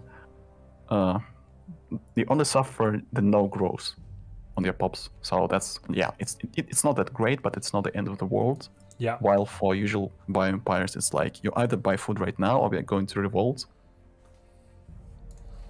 Jojo has cruisers coming. Let's take a look at his cruiser build. He's gone with Null Void Beam and Plasma Throwers. Wow. He's got Advanced Picket Combat Computer. Okay, that's wild actually. Let's see if it works out for him. Oh, he also has the cruiser hull points tech. Does he? I didn't see that. Yeah. He's just making it right now. Oh yes. So he's 28 months. So that should be done maybe just around the time the war starts, maybe in the middle of the war. Oh, I see that. Okay, who is that? Epsilon Aliens. I need to check the map. We have, like, players have started the build-up already. Oh, that's Boris. Boris and Singularity. Boris has 10k out. Yeah, I see that. Okay, I really do hope that Singularity is not listening to either of our streams, and so Boris, because we are now giving away some information. Yeah, because he's got his fleet right on the edge of Singularity's space. He's moving around. Where's it going? That's a little bit too early. No, he's brought it back now. I don't know what he's doing with it, but it went out for a little. It went out and on a little walk. A whole bunch of destroyers, though. Interesting to see how he's built them. I'm not going to say it out loud in case anyone's listening to the stream. So yeah. Okay, there is. Remember when we talked about Mr. Stromblorg, the guy who used democracy? Yes. Now he's let's oligarchic. take a look. He shifted to oligarchy after getting the leader he wanted. So now he's got destroyer build focus. Okay. And secure the borders as well. Well, secure the borders is just...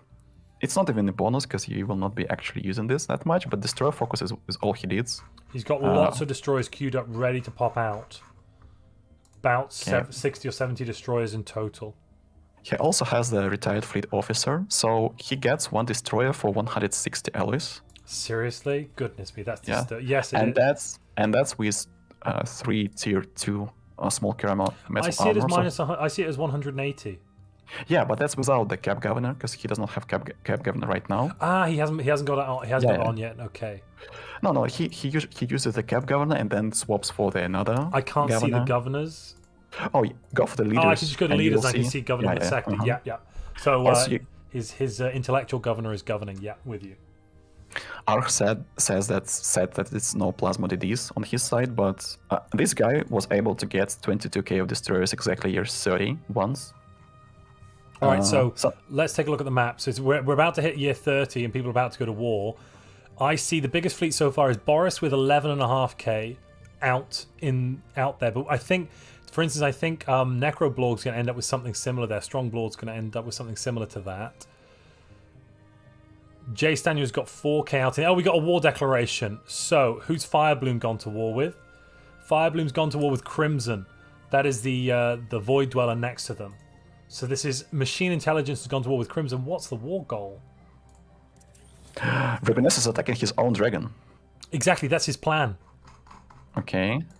He's going to kill the dragon, then resurrect it. Oh, he's using armies.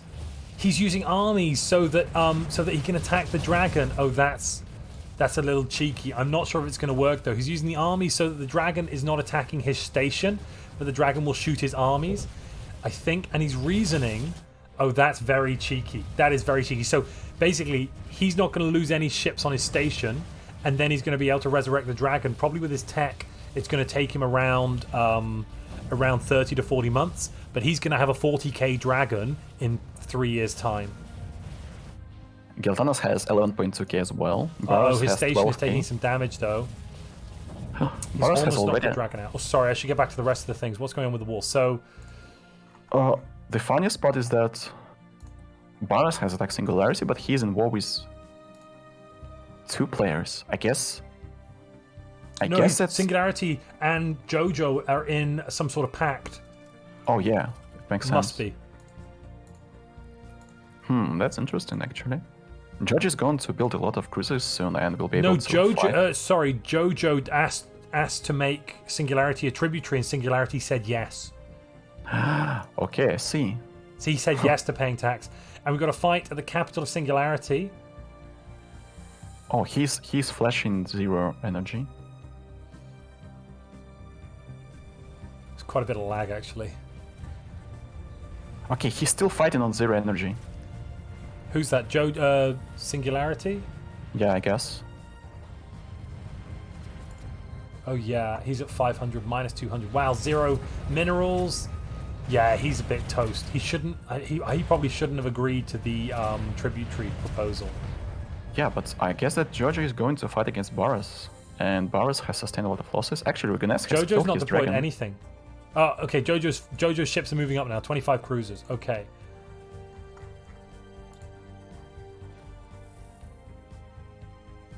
Okay, so actually, Ruganes is always like a mad genius.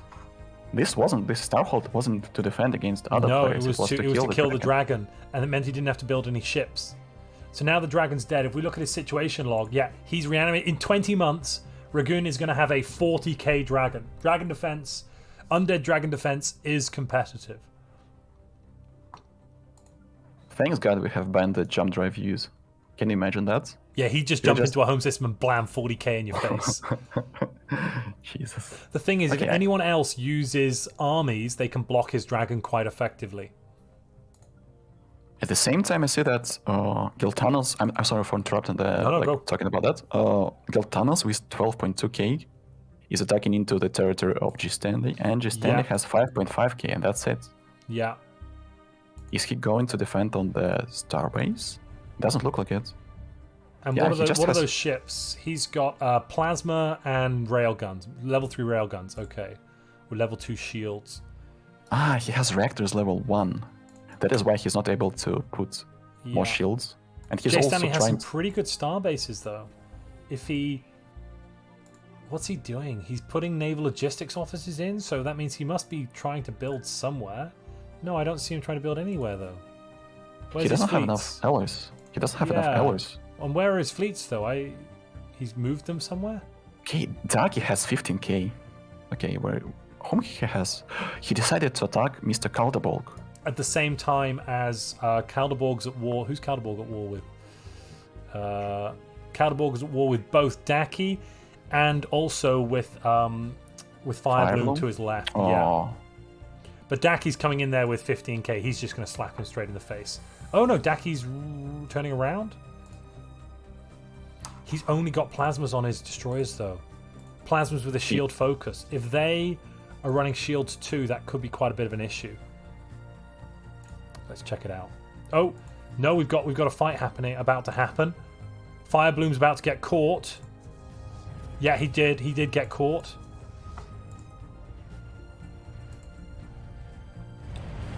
Firebloom's just got smashed. Firebloom has just got smashed. I think Daki's... Yeah, he decided to peace out. Has Daki peaced out? No, Daki's still in the war. Yeah, I mean, he's still there, but for some reason he's not jumping into the territory of Maybe it's because of this 2-for-1, 2 against 1 rule. Maybe he feels that it's not sportsmanly. I'm not sure.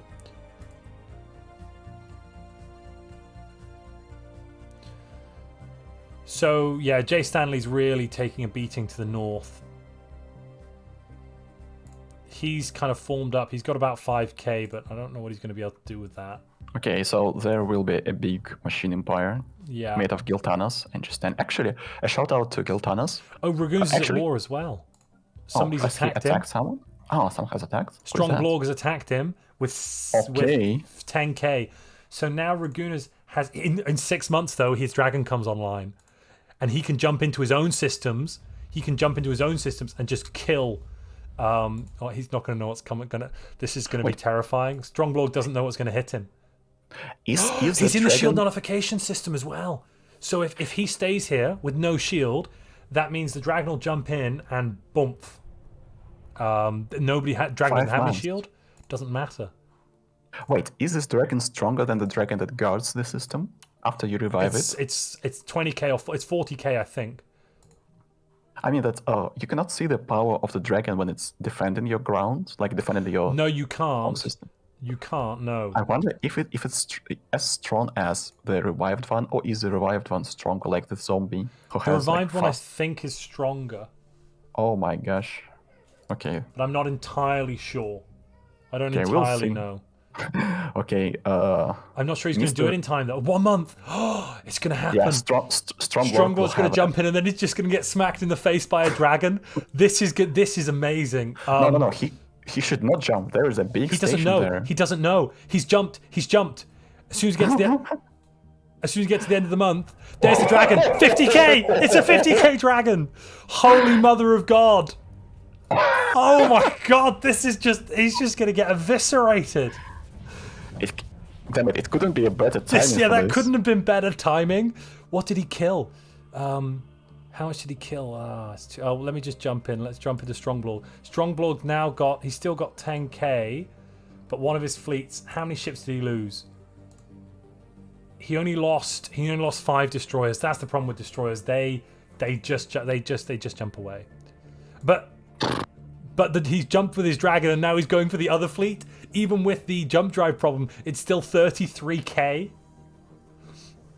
Okay, and he hasn't noticed. Strongblock hasn't noticed this dragon slowly moving towards him. Oh my goodness me! It's because it's got jump drive. This is such a meme. I'm not sure the dragon's actually going to do that well though, because Strongblock's got lasers. He has the fatigue after the jump. I wonder if the dragon can be repaired on the starbase. Because if it's the case, so. Can you assign the admiral to the dragon? Can you be the admiral? Oh no leader assigned. No Wait. leader. If you can repair the dragon, that's broken AF. Okay, I would pay to be able to listen to the voice comms of Strongblock the moment he saw the dragon. Yeah, I think it would just be muted screaming. But he's now, and then also Ragoons has a load of corvettes he was hiding too. 1k worth of corvettes. That's hilarious. That's honestly amazing. How's the rest of the galaxy doing though? There was peace. Jay Stanley agreed to a peace deal, it looks like. Oh, he was just conquered entirely. And there's a pause. Why are we paused? Has somebody dropped out?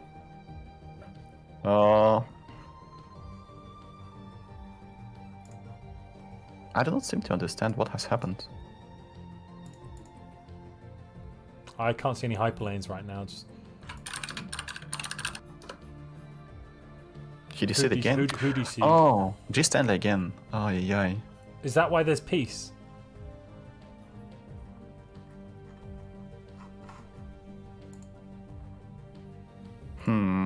Actually, he's not dead. He has a lot of planets still. No, yeah, he's still doing okay. He would be in 5th place right now.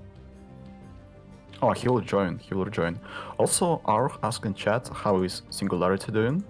And actually, Barus is still fighting with both Singularity and Jojo. We have to go over and take a look at that. Jojo, I have to tell that Barus is performing this time. He was hesitant about He didn't just joining. die. He didn't die to Jojo. He did manage to survive. Yeah, and he has a fleet. He's in number 2 now. He's got 15k. Whoa. He's toe-to-toe with Jojo. Is he bombing the Jojo's I world? can't see yet because we're in the save game transfer. Just give me a moment. Yeah. Barrett says if someone wants to attack Jojo. Yeah, okay, look at this. He's bombing the alloy foundry of Jojo. That means that Jojo is now producing 50 alloys per month. Oh. So technically,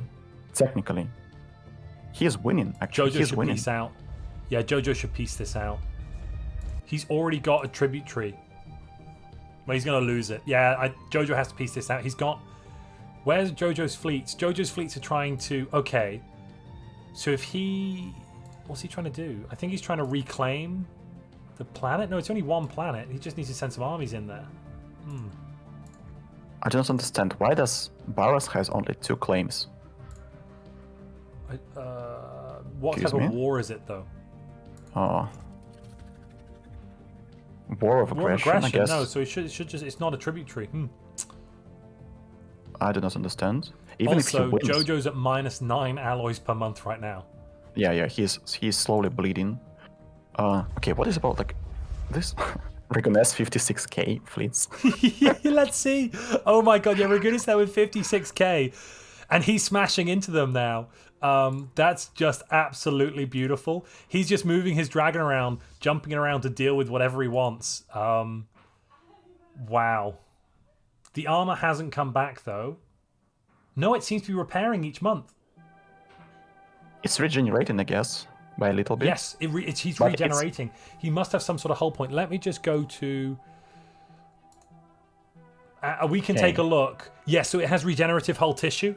So it regenerates like 1 hull point and 2 armor regen per month. And then the main weapon is the Dragon's Breath. That deals up to 12,000 damage in one shot. So any star base he'll just kill. He's got point defense, so that's anti-missile. And then a whole bunch of wing skewers, which deal like 100 to 150 damage. Basically, though, all of his weapons are really bad against shields. So you just want to run shields. Meanwhile, Ezreal is attacking Yafishan. Ezreal, the Void Dweller player, he has 16k of destroyers. What happened with Daki? Did he just go home? Yeah. This is interesting. We have to. Let's bring Daki in the chat, because Daki's not at war anymore, is he? No, he's still in the war. Oh, who's he at war with? Oh, he's still at war with the same him. guy. With He's not attacked. He's just got 15k sat in his borders. That's very strange. I have a feeling that maybe they had some discussion, because Machine Empires and Hive Minds have been winning lobbies left and right. Yeah. Oh no, he's coming back. Never mind. He's coming back. Okay. Now he's going for the kill, I guess. I don't know why he didn't before. Oh, he didn't have the armies, maybe. He's now coming with armies. He wasn't coming with armies before. He had 250 armies, though, didn't he? I don't know. And the Hive Mind player has no armies on any of his worlds. Meanwhile, Chernobog, 16k. Wait, has he attacked Okukiril? No, he has not attacked anyone. No. He's sitting on He's just sitting there with his... He's still producing 150 alloys per month, though. Oh yeah, that's like, you know, like for the meta play of the Hive Mind, that's totally fine. But he's at minus 200 energy. He's selling food. He has to start selling alloys. Yeah, but he's upgrading his ships. He's about to get Blade of the Huntress as well. That's going to help him with the extra speed. He's going to be so quick. He loves shields, and he actually has shields tier 4 on his cruisers. Does he really? Yeah. Oh yeah, wow, advanced shields. And he has cruiser hull points as well. So these, like those are some very nice ships then. Yeah, they will not go down points easily. Together, what's that? 4,000. Basically, each ship is 4k in total. If you add it all up. My chat says that the problem of the dragon is that dragon, if there are a lot of targets, the dragon kills them really slowly. Yeah. That is why if Ragune's idea is only to rely on the dragon will die. It will. Have you noticed though? There's now 20k. Necroblorg has 20k in his capital of destroyers, and it's coming from the dragon. He still has 3,000 alloys in bank, so even if he loses his ships, he's running away. Ragunes is running away. He has to run away. He has to run away to his capital, otherwise the dragon will get killed. But is he faster? That's the important question. I mean, the thing is, the dragon can jump. The problem is the rest of his ships can't, and he's got 900 armies. That's all his armies. Damn it. I think he's going to get caught. Please no. Please no. I do not want the dragon to die, as well as Bubbles. I'm not sure, like... yeah, this creature, 60k, and no armor at all. He's gone for... Necroblorg has gone for exotic gases as fuel, so that's why he's going a little faster. Kaladebolg is saying GG, well done. He's given up, because it was 2v1. Yeah. Yeah, and his capital is just being smashed up by Daki at the moment. How's Barros? Barros has 17k. I do not seem to understand. Look. Jojo is in Barris's space now. Yeah, and the Barros is. What's he doing? Barros is coming back. Oh, we're gonna see a big battle. 15k versus 15k. But he's waiting. Don't know why he's waiting. I don't know what he's waiting for. They're coming back.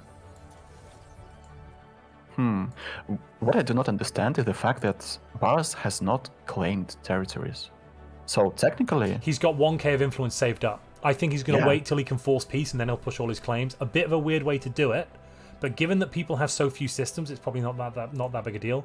So for him claiming these systems, yeah, he can claim in a line. He can claim Damium, Zenatcon, CK, and Pashalika, the three, the systems to grab all of Singularity systems, and that'll only that'll cost him only what, 700, 900, yeah, 900. So he can just do it.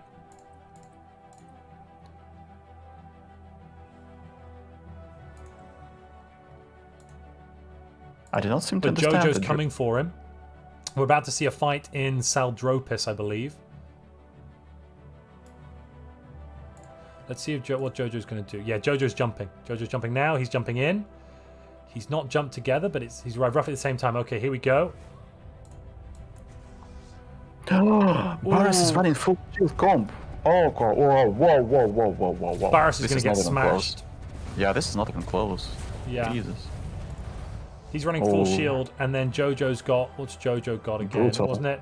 Yeah, he's got shield nullifiers. The null void beams really did work there. Oh, that was brutal. Also, Reconnaissance has repaired his dragon. Yeah. Are they going to fight right now? No, I think they're going to end up in an uneasy piece. You know what? Actually, Stromblok has to attack. Remember, he had 5k of destroyers, and they almost killed the dragon. Yeah, no, I don't think he realizes. I think he's looking at the fact that it says 50k, and he's afraid. Yeah, he's afraid. He's afraid, but he doesn't realize that his destroyers... I mean, Ragoon's managed to kill the dragon with a 10k station, for the love of God. He's got 20k worth of... Stromblok has 20k worth of destroyers. He just needs to jump in and go for it. He's also... So that's Ragoon's. Where's Stromblok? Has he taken focusing crystals? Because if he has... Yeah, he's taken focusing crystals. So his ships, which have... Oh, they've got medium kinetic. Oh, goodness, that's not good. He's running kinetic heavy. That's the problem.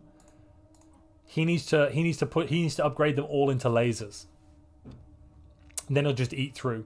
Does he have... Oh, he's got the proton launcher technology. What? Stromblok has proton launcher technology. He just got it. But he can't build them because of the rules. However, he does have it. And the Galaxy is... more than half the players are at war right now. He's upgrading his ships. I think he's going to put them into the... He's got one of his designs has all lasers. I think he's putting all lasers on them. Let me look. No, he's upgrading the kinetic weapon. What is he... This is wildly crazy. He's trying to upgrade kinetic weapons into level 4 kinetic weapons. Well, I guess he's just shocked by the fact of seeing this dragon. Yeah. 60k. Yeah, like, I mean, if I see something like 60k in my I'd be running away. I'd be running away. He probably just doesn't realize that he can kill it. The dragon cannot disengage from the fight, right? No, I think it can. Dies. No, it can. It can disengage. Yeah, you can disengage.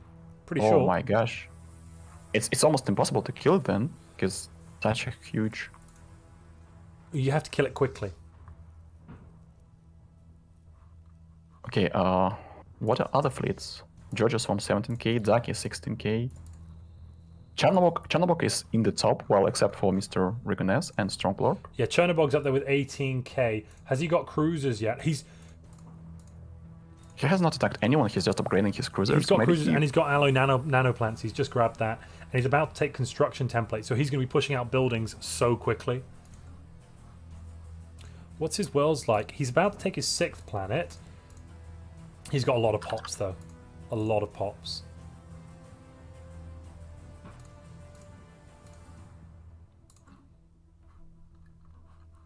And how is it going down south over here? Ragoons is not at the bottom anymore. But he's a little trapped with his scientist and his dragon. And luckily, Ragoon's, he's left these undead armies behind. So if Stromblok tries to invade with his 343 assault armies, he's just going to get chewed up.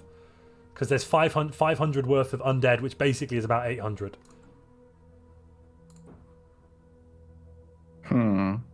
So Reconnaissance is just running through the territory, and then he will jump away with his dragon. Yeah. Poor Stromblork. He has never seen something like this. Oh, I've never seen anything like this before.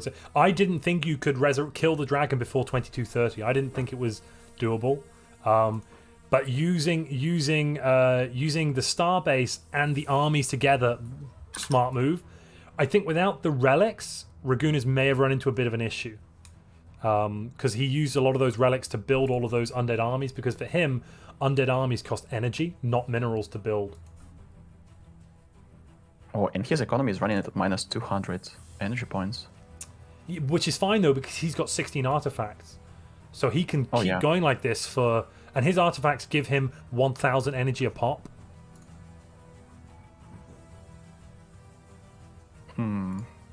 How's Silas doing? He's quiet up in the corner. He's not built anything. I'm surprised that we have players Silas is who building did not build habitats. any. Silas is building hive mind habitats. Looks like he sits in the corner and he wants to sit for the prolonged period of time. Yafishan has disconnected. Asdrel has killed Yafishan. Yafishan just gave up. His empire is not dead yet. The funniest part is that Asdrel has not claimed a lot of stuff, right? Let's check. I haven't seen. No, he's claimed them. He's claimed all the core systems, all of it. Has he? The entire right-hand side is claimed. But where is the capital? Harmony. Harmony is the capital. Yeah. Yeah, Harmony. he's claimed the capital in the neighboring systems. That's all the main planets.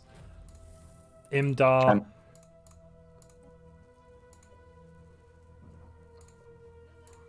Okukril has built some fleets as well, but he's positioning that fleets far away from the border with Charnobog. And Mozor has some fleets as well, but they're not using them. That's quite interesting. Like, I was expecting the whole galaxy to be on fire. Yeah, we have some fires in the galaxy, but it's not. Yeah, some people are waiting. I think people are waiting to see where the dust settles before they commit themselves. In Mozor's place, I would be sitting tight and watching this dragon fight to obtain some more knowledge on how. Who is Mineral Merchants at war with now? Memento Mori, so Imua. Oh yeah, Imua is another player, like another machine player from France. Crimson's out. Tadaki must have declared peace. Oh yeah. And he's at war again. Who's he at war with now? Now he's at war with fire. Okay, so now he's going to go straight for Fire and Bloom, who's a machine. That means he can take him. What kind of war is it, though? I guess tribute. It's a rivalry war. So he's gone for humiliate. Oh, not really. He's going to kill him. He wants to get his territories, planets. He wants to kill the machine. That's his approach. But I think he also wants that influence too. Yeah. So if he surrenders, or if he wins the war, then he gets additional influence as well. And since Firebloom is a rock saboteur, it means that Daki will get some biopops. Yeah. So it's not that bad. And he also kills the person who can be the biggest threat to him. Yeah, threat in the future. Even though that I would say that Asdrel is a threat as well, because once Asdrel is done with the conquest of Yafishan, I would guess that he is going to attack Daki. How is Stronglord doing? He's now got 10k worth of ships. He hasn't killed Amoebasaurus. Ragun has named his dragon Amoebasaurus Rex. Can you give me a second to check that? Amoebasaurus Rex? Amoebasaurus Rex. It's bubbles on steroids. Oh, that's the strongest bubbles I've ever seen. It looks like he's going on the aggressive. He's jumping towards. Will Stromblork run away? I would say that this is enough to kill the dragon, or at least to deflect it. I would say so as well. I don't know why he's not attacking. He also has enough to reform his government.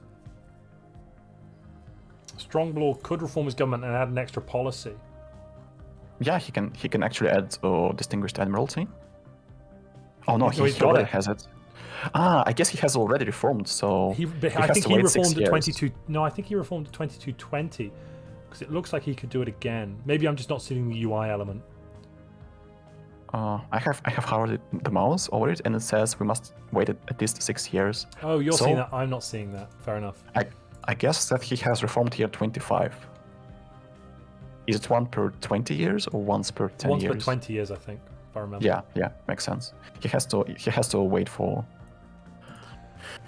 Okay. So he's waiting Daki's in pole position at the moment, and he's just mopping up. He's Firebloom's dead.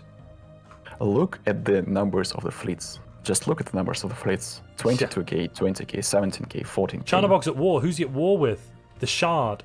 Okay, so the Shard, the kind of the weird off meta build, has only about 8k, and he's got 20k coming in at him.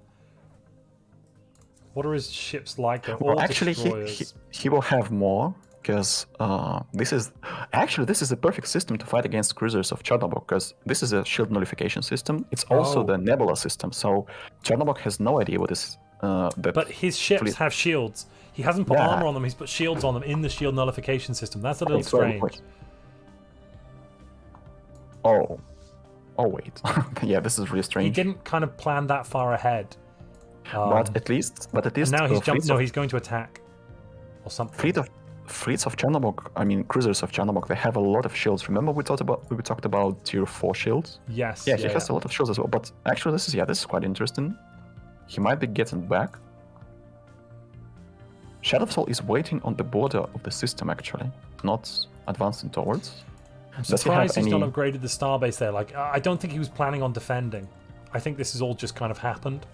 Oh, I guess that he was thinking that Chernobog is going to attack Okukiril, because Okukiril is a hive mind. Also, all of a sudden, Silas has... Look at Silas, by the way. 20k fleets. Yeah, all of a sudden, here we go. Cruisers. He's pushed out his cruisers now. Stormblock he's has making 123 alloys a month. Yeah. He's waiting for a 2240. Stormblock is attacking into the dragon. Oh yeah, I'm coming. He's okay. The dragon is just jumping away. Oh, he's just retreating. He's leaving everyone else to die. He's moved the armies up to. Wait, what?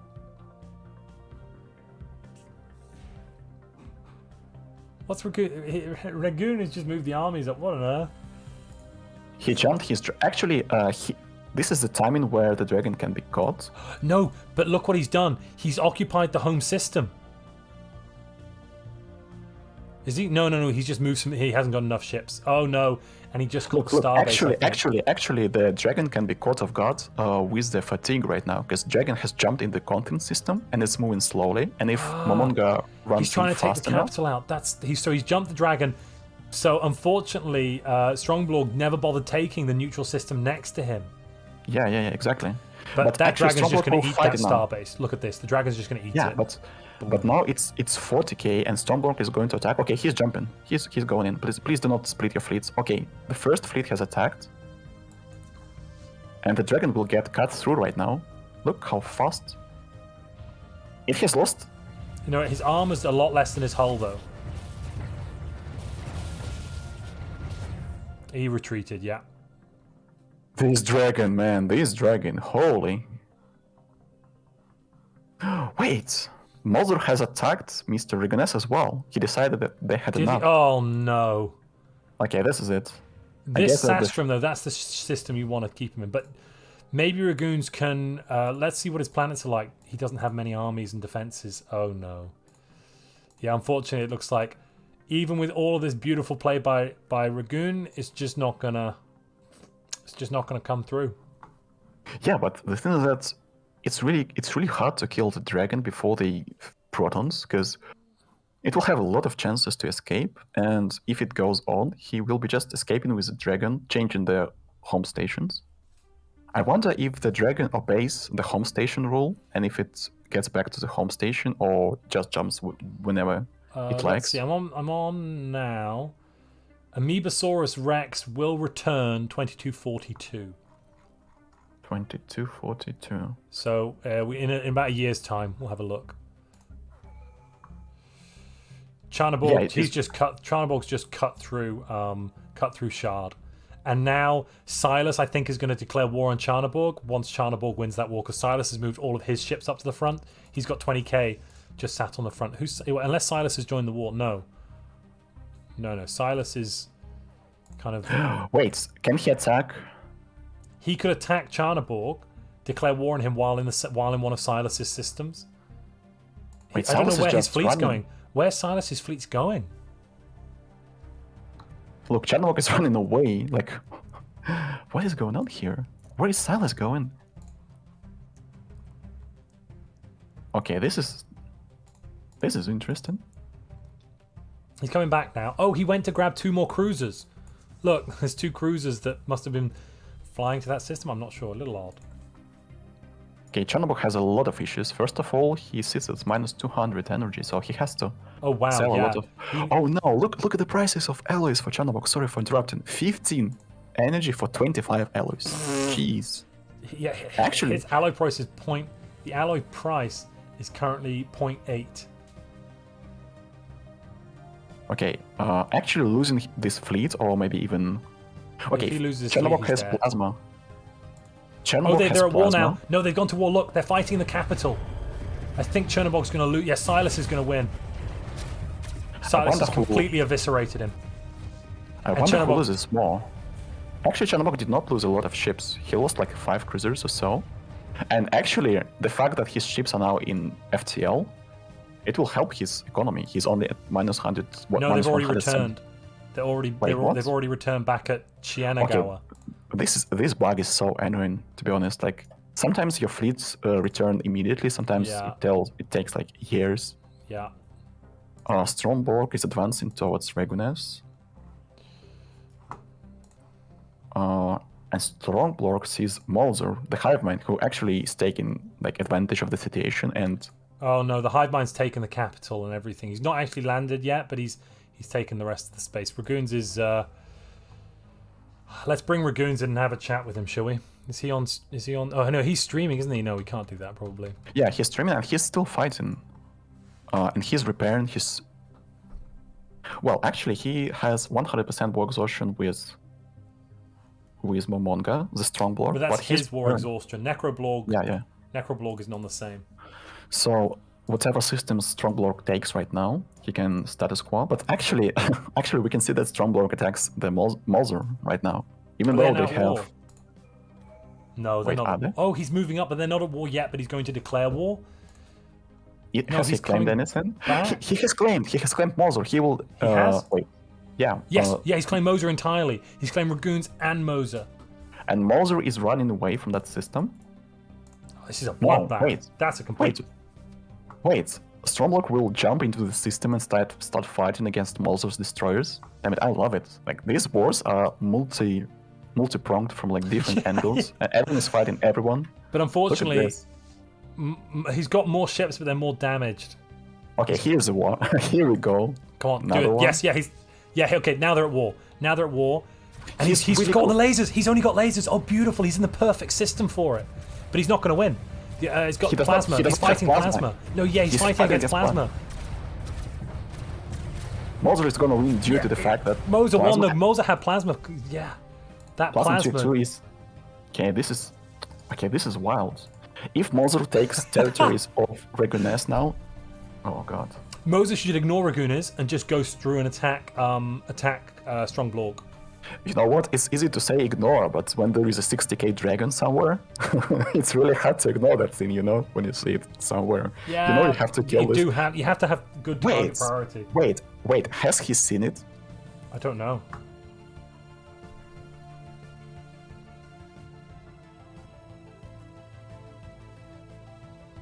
Yeah, there's instant retreating is happening. Necroblog just instantly retreated back to his capital. That's That's so that's broken. again that's another bug, right? Yeah, it's a bug. Yeah, Ragoons is complaining about it in the chat. It's rubbish. You should have time to fight them. Right, let's talk to Daki. He's no longer at war, is he? Oh no, he is at war. Who's he at war with? Oh, Fire and Blood. Yeah, he's won that war. Let's bring him in and ask him how he's doing, shall we? Let me ask him if he's ready to talk. Sometimes players are so busy. Yes, no, fair Yeah, enough. yeah. You go for I'll it. message him.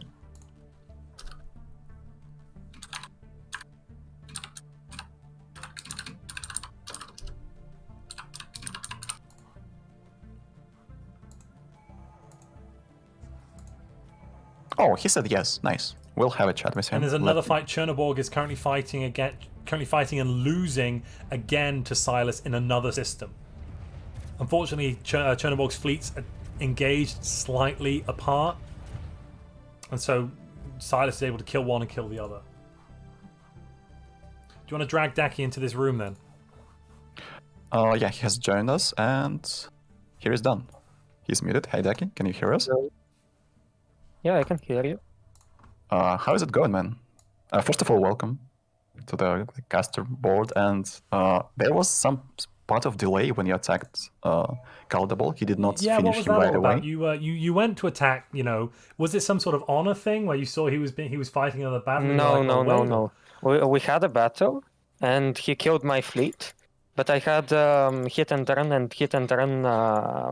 Admiral, a trickster, Yeah. and then I retreated, and he was on no retreat, so he lost almost all his fleet.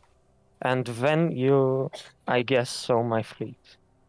Yeah, but the first engagement, before the first engagement, was there a fight already? I mean, the first engagement. Have you attacked him before he fought with Firebloom? Because your ships were going straight to his capital, but they then went they up just to stopped. Redor, and then they just stopped and started moving backwards. We didn't really, and then you sat at Alpha Centauri for a few months. We were confused. We didn't know what you were doing. I think at that point I was upgrading my ships.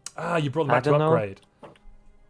Maybe, because at some point I got shield 3 and I wanted to put some shields. And you might have caught me at that point. I don't know. That makes sense. So who's your Alright. next? Who's looking like they're your next target on the map? Jojo. Jojo, yeah. What about your other empires around you? Are you not afraid of them? Because actually, Ezreal is strong as well. Do you have any diplomacy between? Yeah, I have a empires? great alliance with Ezreal. Oh, okay, wow. Okay. So yeah, this information will be important for the future. I was like, why is he not afraid? Ezreal is so strong. Okay, nice. Because Ezreal's Why- managed to eat up. He's managed to eat up. Who was I that? was afraid year 30 that he'll attack me, and I know he always has very high fleet numbers. So the first thing I did when I saw him was, can we have peace? Because, yeah. It was wise actually, yeah. So you can focus yeah. on the fight with Caldable. All right. Yeah. Well, I wish you luck in that war, because Jojo is a really tough opponent as well. And Yep. I guess we'll see you in some time. Yeah, Okay. thank you for coming. Thank you. Thank you. So actually, looking at who Ezreal was fighting earlier, that was another bioempire that was Merchant Guild Masterful Crafters with On the Shoulders of Giants. Also, yeah, pardon me, like for a second, because I've just noticed that Tromblorg and Regunas, they have pieced out. How did it happen? And actually, Ragoons has taken systems. yeah, he has taken systems. Even though... Oh, wait a second. Okay, I guess I understand. Maybe it was Tromblorg who decided to status quo because he did not lose a single planet, Yeah. right? So he decided, okay, I will lose some systems, but at least I will not have to deal with this 50k dragon, and maybe Regunas will focus on Molzur, and then I will have a chance against Molzur, because they're fighting each other as well. Stromberg is fighting Molzur still. So he said, okay, Regunas, go fight him, like take care of him. Maybe after you defeat like his fleets, I'll be able to fight against Molzur. Barris is dead as well. Barris just got split up between Jojo and Singularity. Interestingly, Singularity got given all of his good planets. Oh yeah, because Singularity is the Machine Empire and Jojo is the Hive Mind. So I guess that Jojo decided that his tribute, Singularity, Yeah. will get more benefits from having. I guess he's that's taken a desert world, which means that because he's aquatic, he has like really bad traits on this desert world. I have a feeling that he will only keep this planet or this system in order to be able to claim enemies closer to the top, like Fair closer enough. to the north. Boros has left. Actually, there were a lot of kills already. Like, Yes. this is a really bloody 1, lobby. 2, 3 deaths straight out the bat. And unfortunately, G. Stanley has lagged out. Well, technically, Singularity is on the brink of the death as well, because his economy is not feeling great, but he just acquired additional planets. through the help of his overlord, Jojo. Gestals are uniting. And vampires are united as well. Jay Stanley's civilization has 12k fleets and 15k alloys in the bank. So if he was playing, I'm sure he'd be able to cut up Memento Mori right now, Emua. Because Emua's only got 13k of fleet, so about the same, and 5k in the bank. But unfortunately, because Jojo's not playing, it's just because Jay Stanley's not playing anymore, it's just not going to happen. Well, you have to keep in mind that he also, like, the Empire of Jay Stanley got additional buffs from being the EA, so maybe he would not have this amount of allies if he was playing himself. But yeah, like, that's 100% that he would be able to make a real fight against Emoa. Also, Emoa is player from the French server, and Ezreal is also the player from the French server. So it feels like these three players, Emoa, Ezreal, and Daki, are going to play not together, at least not together, but they're going to be neutral towards each other. They will not be attacking each other. Yeah. It looks like Silas has defended Shard and is now going on the aggressive to eat up Chernobyl. Has Silas claimed anything? Let's check. Oh, he did, but there is one system. Maybe the system that Chernobyl has taken not so long ago. No, he's claimed two. He's claimed one system and 2 planets. He's actually missed a system. I thought you had to claim. Oh, yeah. He's claimed from inline from a neutral system, so I guess that's technically fine. Oh, yeah. Actually, yeah, he can cycle around, so that's not a rule break. Actually, yeah, exactly. Yeah, that's fine. He was trying to save his influence in order to claim the capital of Chernobyl, but I guess it will. How much will it cost? Lots more. He's not there yet. 420. Yeah, he has to. He needs 190 more, which is going to be at 4. He's getting plus 4. He's getting 9 every 2 months. So that's going to take him 20, 40 months, something like that. So 4 or 5 years before he's going to have enough influence. Chernobyl is in such a death spiral, considering his economy.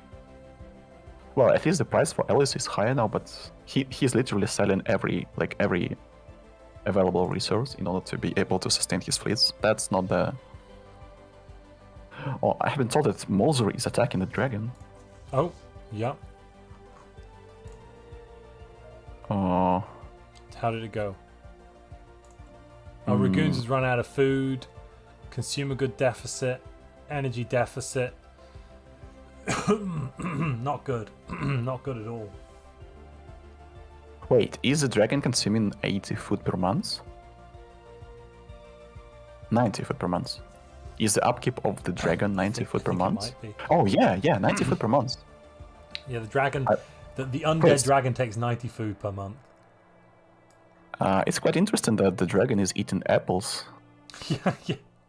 I would think that it will be eating minerals. I think maybe or Ragoons like has given alloys. up. He's no longer choosing research. I'm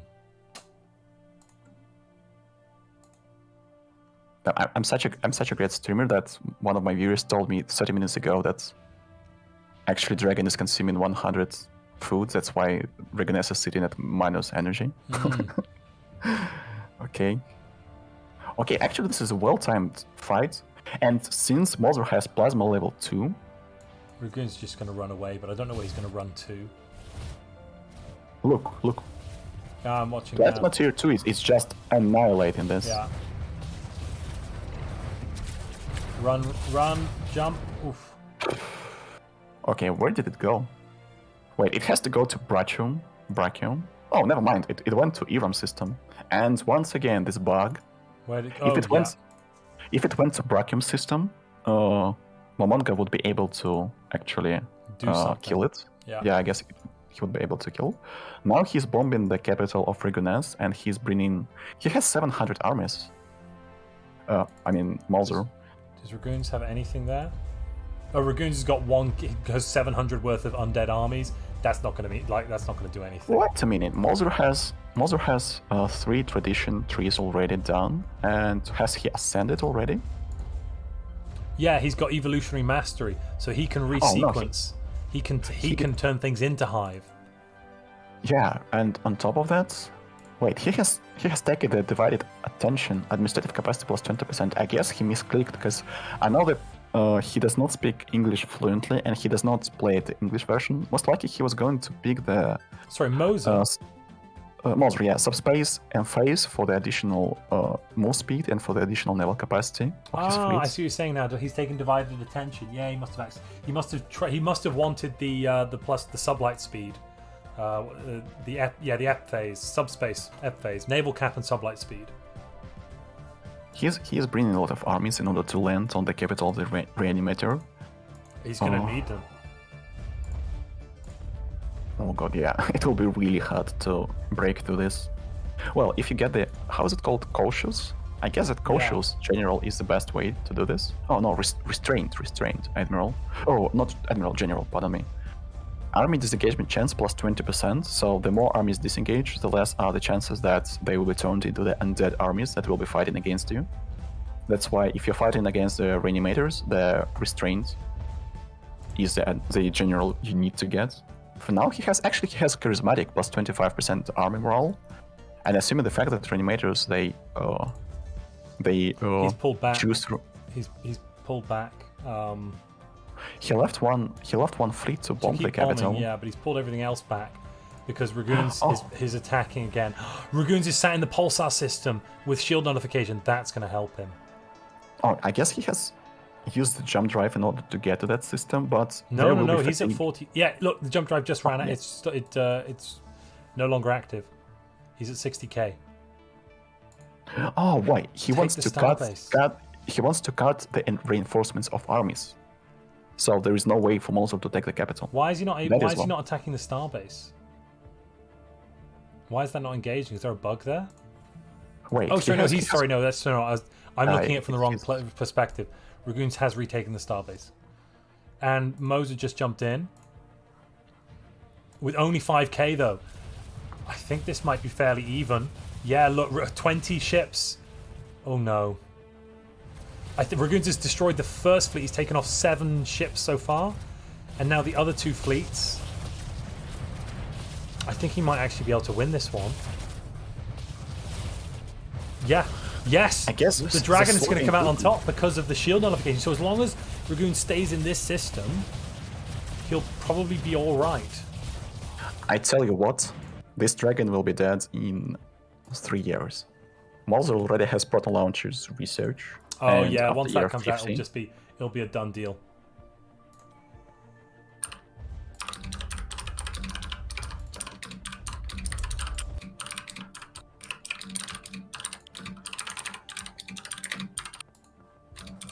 Memento Mori is very much occupying a lot of stuff as well. Oh yeah, he's going to completely take Jay Stanley. That's going to be. So we thought it was going to be the cyber communism from the north that was going to make the mega machine, and cyber communism is a big machine, but it's going to be Emua with Memento Mori is going to eat up what's left of Jay Stanley's empire, and that'll be the mega machine. Actually, Giltanas, the cyber communism, he's moving in with how much? 22k of fleets, and he's going to the border. I guess he's going to attack Emoa the moment the Emoa will peace out. Yes. And the only reason that Giltanas was not able to kill G. Stanley is that he did not have enough influence to actually claim everything. Now he has influence, and once Emoa peace out with the AI, he will attack as well. Ragoons has completed Unyielding as well just now, so that's going to help him. It will take additional time to actually. Where's the dragon? I don't see it. Has he jumped it somewhere? Oh, he's jumped it to Corinth. He's killing some pirates.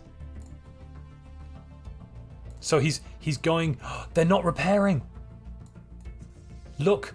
Moser's fleets are sat there next to the starbase, but he's not on the starbase, so they're not repairing. He's just seen that now. I think he moved. He has moved. That's a shame. Maybe he's watching the stream and he heard. I feel guilty if so. Oh no. First of all, he does not speak English well, so. Oh, okay, fair. So it doesn't matter what I'm saying. I could say anything. Yeah. If he listens, he would not understand that. On top of that. Wait, he literally has to wait. Oh, he's moving his fleets. I guess he will wait for year 15 and then upgrade his fleets to proto launchers. I'm pretty sure that he must change the design. Let me check Moser, what he has. He's retreating. But he's still Has got he changed? kinetics on his... Some of his ships have kinetic weapons. Yes, he has a design of proto launchers. And he's waiting, okay. He's going to upgrade them all to have proton railgun combo. That's, yeah, pretty nice. Lots of armor, though.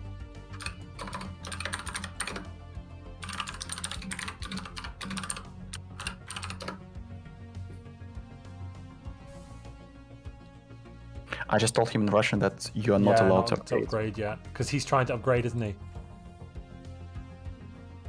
It's too early for the upgrade, you have to wait. I'll message him. He stopped. Give He me a second. stopped. He stopped. Is it due to the pause? Oh, okay. He's upgraded. Like 1 or 2 ships have been upgraded, but he did stop.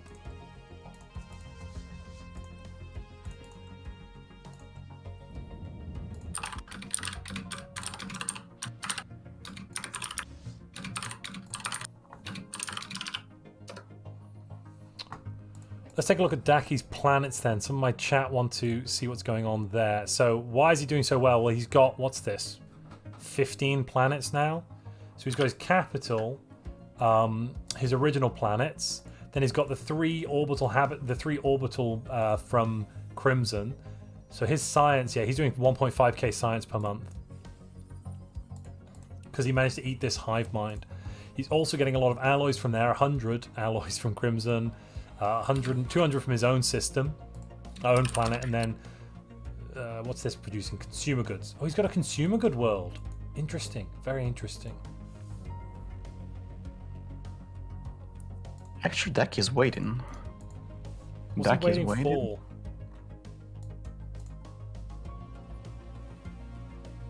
That's an interesting question, but as far as I can see now,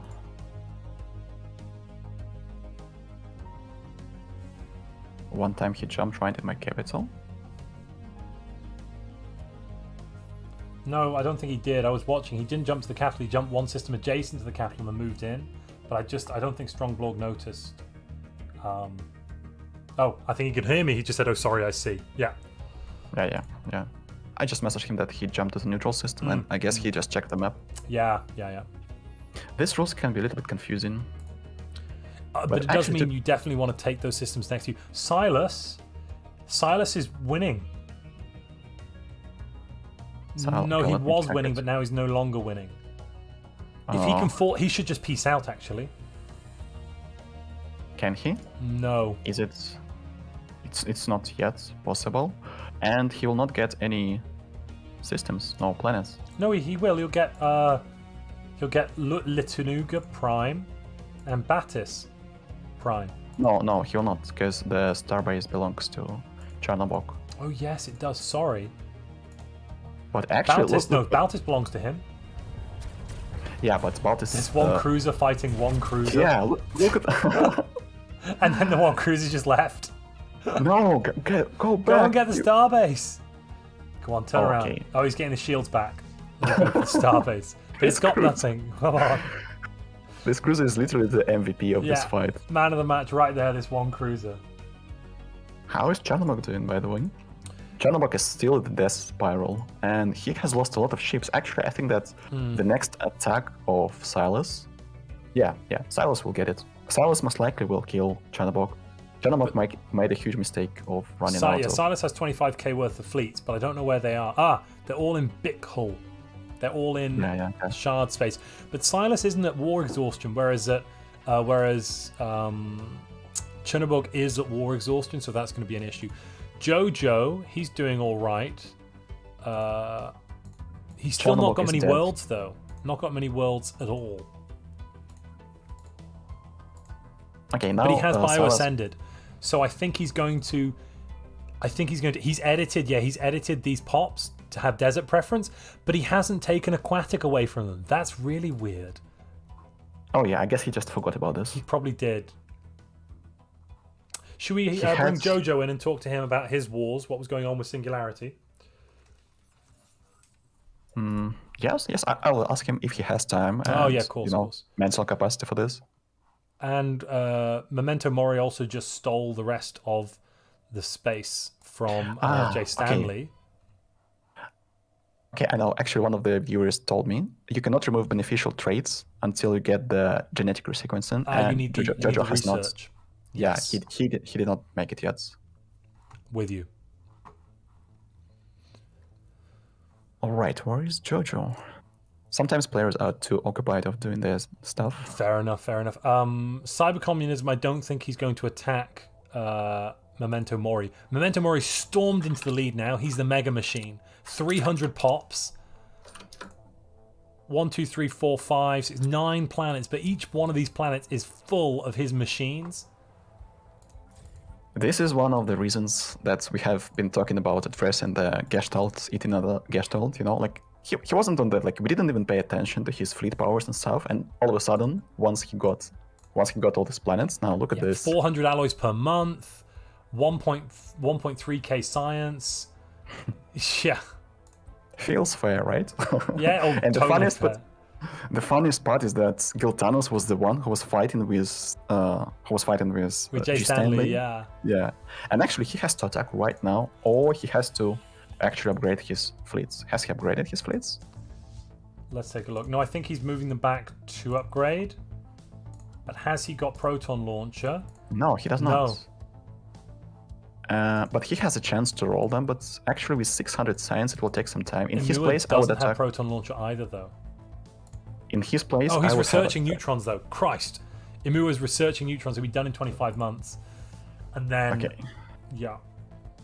I have a really bad feeling we are going to see the Mega Machine expanding soon. Once that Mega Machine has enough influence to claim Giltanos space. Yes, oh, gosh. I can see what you mean. By the way, what is going with Mulder and Regoness? They're still fighting, right? I think they are. Let's have a look. Let's have a look at that bloodbath of nonsense. So I'm going to jump in and check Ragoon's point of view. Ragoon's has actually reclaimed all of his space. And he's almost got Moser at 100% war exhaustion, so he'll be able to piece him out and lose nothing. This is some fantastic undead dragon defense. But I have bad news for the dragon, because fleets of Moser are now equipped with they're going to get launchers. upgraded, and oof. So there is actually a chance that the dragon is in lethal range right now. With plasma, it's quite hard to get rid of this creature, but with protons. And I see that Moser is moving in, but look at this. He did not have a lot of planets, and his production of alloys is quite behind other hivemains. However, he's only at 90 relative, so that could be quite an issue. The thing is, though, so by attacking Ragoon, you're actually because of this, because it's hard to take the planets because of the other undead armies, and there's this massive dragon with a jump drive, so it's really a pain in the bum to try and take the systems because the jump drive is going to jump you around and everything. That then means you end up wasting all this time and you don't get anything out of it. So like for Moser, this is going to be a nail in, like this is going to really screw up the rest of his game because he's not managed to get much. Salas said GG. Looks like Salas has won. I suspect so. Let's jump over. Yes, and he grabbed the planets as well. Look. He forgot to claim the capital. He probably couldn't. Look. He grabbed a different system. He didn't have enough. He grabbed Chienagawa. That one. That place. I hope that we did not cast any spells from Magic after naming this system. He's purging though. Why is he purging? I thought he had. I guess that he had forgot to put the default rights he's forgot to change the default rights to assimilation. That is full citizenship. He has fixed that. I hate when I do that. That's a classic one. And then you end up losing that. pops. Yeah. Okay, so Silas will be incredibly strong, but not as strong as the Mega Machine somewhere. Also, what is going on with Singularity? Singularity has fixed his economy. Oh wow, yeah, 210 pops as well. It's because he managed to grab another machine capital. So we've kind of got two Mega Machines. But because Singularity is currently the vassal of Jojo, he's feeding so much of his production right into that hive mind. He's paying 250 energy and 170 minerals per month. And actually, when you have such a tribute as a hive mind, you can literally increase your science production and do not care about anything else. Wait a minute. How much is he paying, did you say? He's paying 250. Oh, what's his policy set to? Expansionist. Yeah, you just need to make sure that you do not have isolationist on. Everything else is just totally fine. No, sorry. It used to be that belligerent, if you were set to belligerent, you would have a problem. And if you set to, I've forgotten what it's called. Cooperative. It used to be like this, yeah, but now you just need to be sure that you do not have isolationist, and that's enough. I even had a video on how to pay tax, and doesn't work anymore. Yeah, it doesn't work anymore. Also, I guess that when my chat hears about that I have a video, will start shit talking me for a reason. The last time I had a video was in different year. All right, but what about? I was about to check the planets of Mr. Jojo. What does he have? Actually, he has only 800 science per month. Yeah. It feels like he does not have. Oh, he's just researching the research complexes. And he's researching the habitats. I guess he's going to expand into the habitats. And he's doing genetic resequencing too. He's going to try and chop up people's traits. But he does not have a lot of planets. He has only 4 planets. Those planets are not that great in terms of how big they are. So if we are thinking about the like close to late game, he will not have any places to produce his alloys on, unless Singularity is going to give him alloys, and maybe he feeds some minerals back to Singularity, so Singularity can afford to make more alloys. I mean, if we look at the map, what we're kind of seeing here is there's this Daki and Ezreal. They've got this uneasy alliance going on. Then in the west, Jojo has his little conglomerate of tributaries. Up north, have they formed a federation? No, it's a tributary. Shard became a tributary under Silas. Okay. Silas has basically gutted Chernoborg. But of course, Urkel, as I predicted, has expanded out to all of these extra planets. Look how many planets he has now. He currently has 1, 2, 3, 4, 5, 6, 7, 8, 9, 10, 11 planets. And he has 250 pops, by the way. Yes. It's almost the same amount as Silas has. Yeah, exactly. He's got more pops than Daki, and he's not been in a single war. Daki's taken over two players, and Daki's got less pops than this one hive. Wait a minute. How many? Has he purged all the robots already? Yeah, there is not a single robot from. There's not a single robot from Firebloom. And also, what is the interesting part is that Firebloom is not out. He did not leave the game, right? No, Firebloom stayed in, but he agreed to become a tributary under Jojo. So Jojo, that's what I mean. Jojo's protecting that little western corner. The main interesting part is over here where Ragoons is, there's completely no balance at all. Nippo, he's not doing fantastically. Great Blorg is not doing fantastically, and neither is Moser, and it's basically all because they've been screwing around with Ragoons for so long. I mean, Nippo not so much, he's just not been in any wars, but Ragoons has managed to destabilize, like this section, none of them are in a good position. They're all weaker than any of the other empires. Wait a second. Actually, Nippo has 84% war exhaustion against Strong Blorg, and he has literally no fleets. He was in a war. I guess he attacked with his corvettes. For some reason, he's building corvettes. I don't understand why. Wait, no, Ragoons is at war with him as well. And Ragoons attacked. Okay, there is a lot of... Actually, also, wait. Has Amor attacked? I see that Cyber Communism is defended against someone. Ragoons attacked him as well. Wait, I think has Ragoons is just being silly. No, so they're in a defensive pact. Nippo and Cyber Communism are in a defensive pact. I see. So Ragoons has attacked one of them. I guess that Ragoons has attacked Nippo.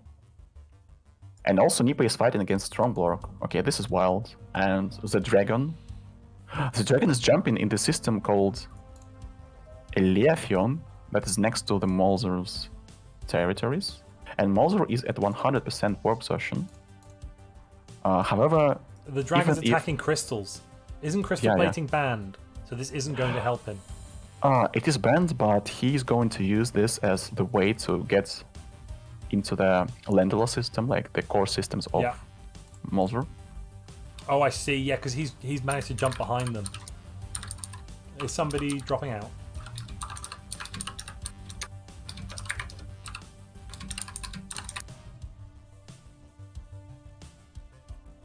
Nipa has dropped out. I wonder why. I guess he decided that's it. I mean, that Molzer is too strong, that Strong Blocker is too strong to fight against him. Maybe. Uh, Strongblog's only. Oh, Strongblog's got Oh, wait. 21k. His Wait. economy's in the toilet, but he is still flying with 21k worth of ships. Jojo has responded to me. Oh, okay. Jojo just said that he's sorry, but he cannot participate in the talks Sure, right sure. now because he's really busy with the war.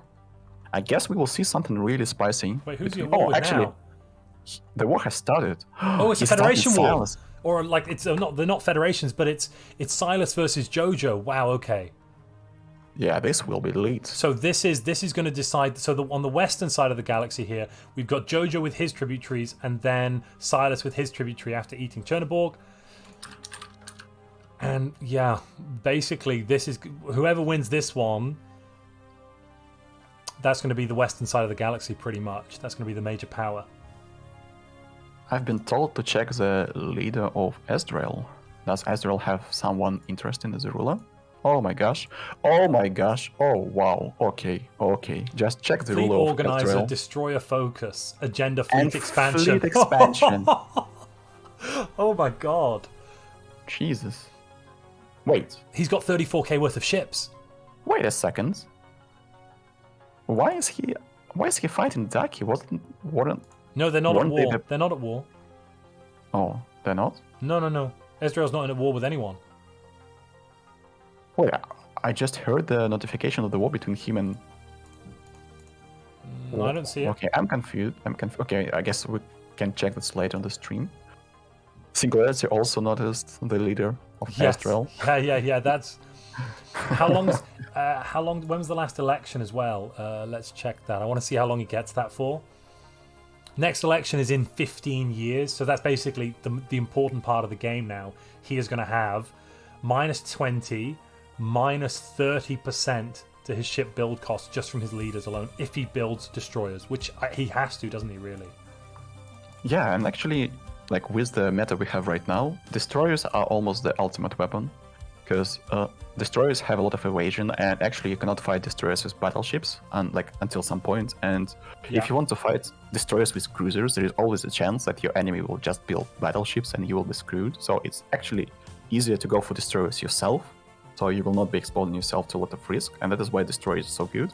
And when you have 30% discount on that destroyers, actually it's not even 30%, it's even higher, because this 30% applied to the basic cost of destroyer, so actually he's getting like 35-36% discount. You're almost getting 2 destroyers for the price of 1. That's like a no-brainer. He will be building those destroyers to the limit.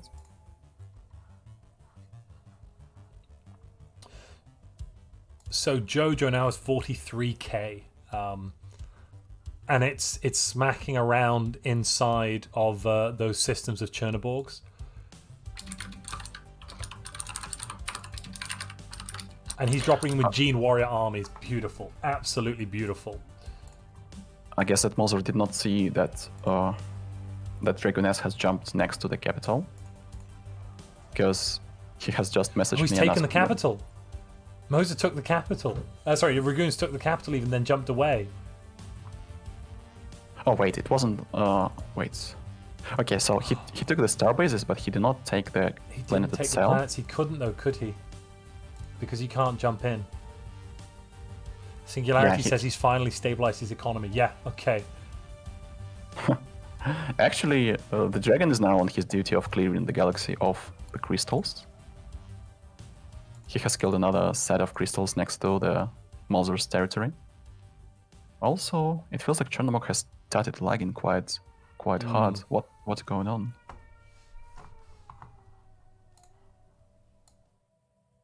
As we can see that the overall amount of fleets that empires possess has jumped quite significantly. It's year 56. We see 30k, 40k of fleets, and 44k from Dragoness is no longer such a big number as it was compared to the moment that when he emerged with 60k.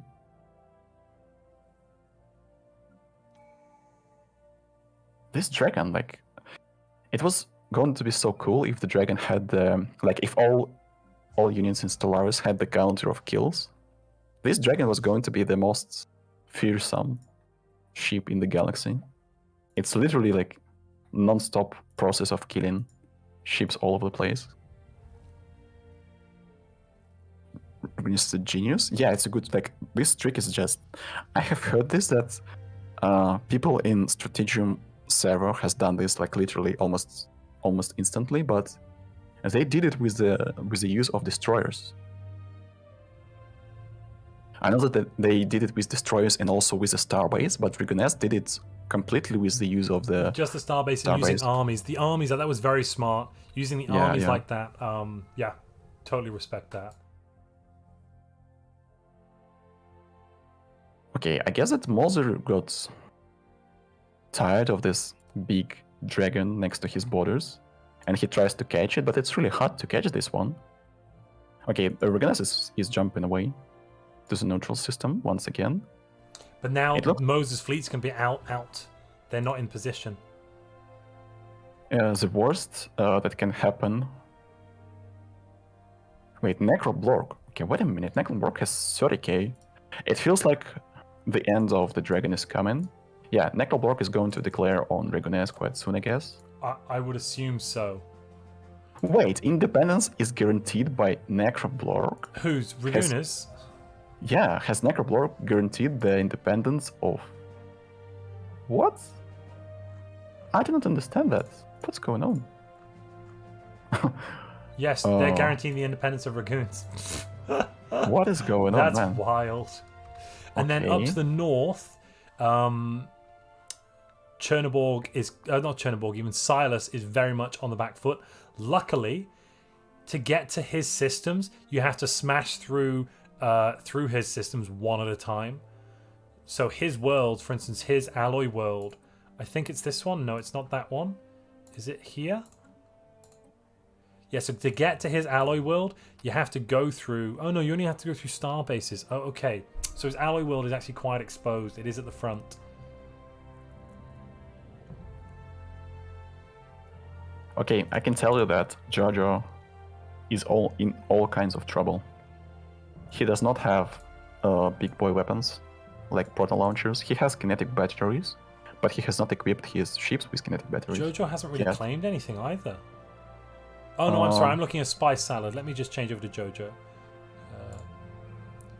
Yeah, Jojo's only claimed a couple of systems from... He's not claimed anything from Silas, interestingly. He's only making claims in shard space. And actually, Silas is researching proton launchers and kinetic batteries right now. 1 month from kinetic batteries and 4 months from proton launchers. So it means that even though Jojo is advancing, he'll have enough time to upgrade his ships and smack those cruisers. Is he upgrading them now? No, because he's just getting proton launchers. I see what you're saying. He's also getting kinetic battery in 25 months. Let's take a look at what's Jojo got on his ships. Jojo does have some armor, but not very much. So kinetic battery could actually be very useful. The problem with this type of fight is that, first of all, let me check the traditions. Synchronicity, prosperity, supremacy, and yielding. There is actually like a really big part of why the war later on for Hivemans and Gestalts can be really efficient. They're playing the same. They've got exactly the same. Traditions. Like, this is like the way to play this as meta. But look at this. He's doing unyielding, and once you get never surrender, you get minus 25% war exhaustion. Yeah. What about researches for the cheaper claims? Oh wait, researched society. Okay, Silas has one research, minus 10% war exhaustion. Yes, the Galactic Campaign. Actually, two researches, so it's minus 20% war exhaustion. Where's the second one? A little Oh, bit- Interstellar Campaigns. Yes, he's got Yeah, yeah, both. yeah. He's got both. He has Supremacist, so it's minus 20% war exhaustion. That's already 40%. Then you get 20% by being gashed out. So it's 60%. And once he gets this Never Surrender, it will be 85%. War So no one will exhaustion be able to force him out on war reduction. exhaustion. Yes. Yeah, it literally takes ages. Once we had a war with Silas, and he was like, why, man, like, what is your war exhaustion? And we did not realize it at first, but it looks like it stacks up. So, like, if you have 85% war exhaustion reduction, it takes like 6 times more time or like casualties to actually make you tired after this war, like exhausted. So, if he gets it before the first fight, he's going to kill a lot of ships of Jojo, and he will have a lot of time to actually advance into his territory. Yeah. This will be really Memento important. Mori here is just being left completely unchallenged to just dominate economically. He has 100. Emua has 100 pops, pretty much 100 pops more than Daki, who's in second place at the moment in terms of the economy, and he's just going to keep scaling. 430 alloys per month, completely fine on every economic chart, and plenty of research. Somebody needs to do something about Emua and his double machine worlds. When we are trying to actually this is an invitational tournament, so we picked like really strong players, but unfortunately sometimes when strong players have their problems with the internet connection, sometimes there is any AI on the map, and we can see what it can lead to. Yes, Like, because obviously Emma he was able to just take Jay Stanley's territory with no fuss, and he just got so much stuff, and that may have just completely unbalanced the game. Other players around him has to check what is going on actually. But yeah, Ezreal and Gilhannes, they should launch a joint war. It's 2050, they're allowed to. The funniest part is that Ezreal is known as the killer of machine empires.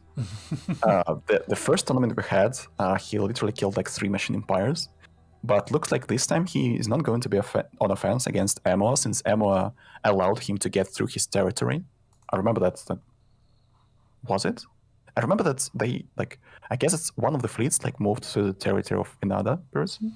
I guess that Ezreal is not going to attack Emoa, and this means that Emoa is in the best spot right now in the galaxy to win this.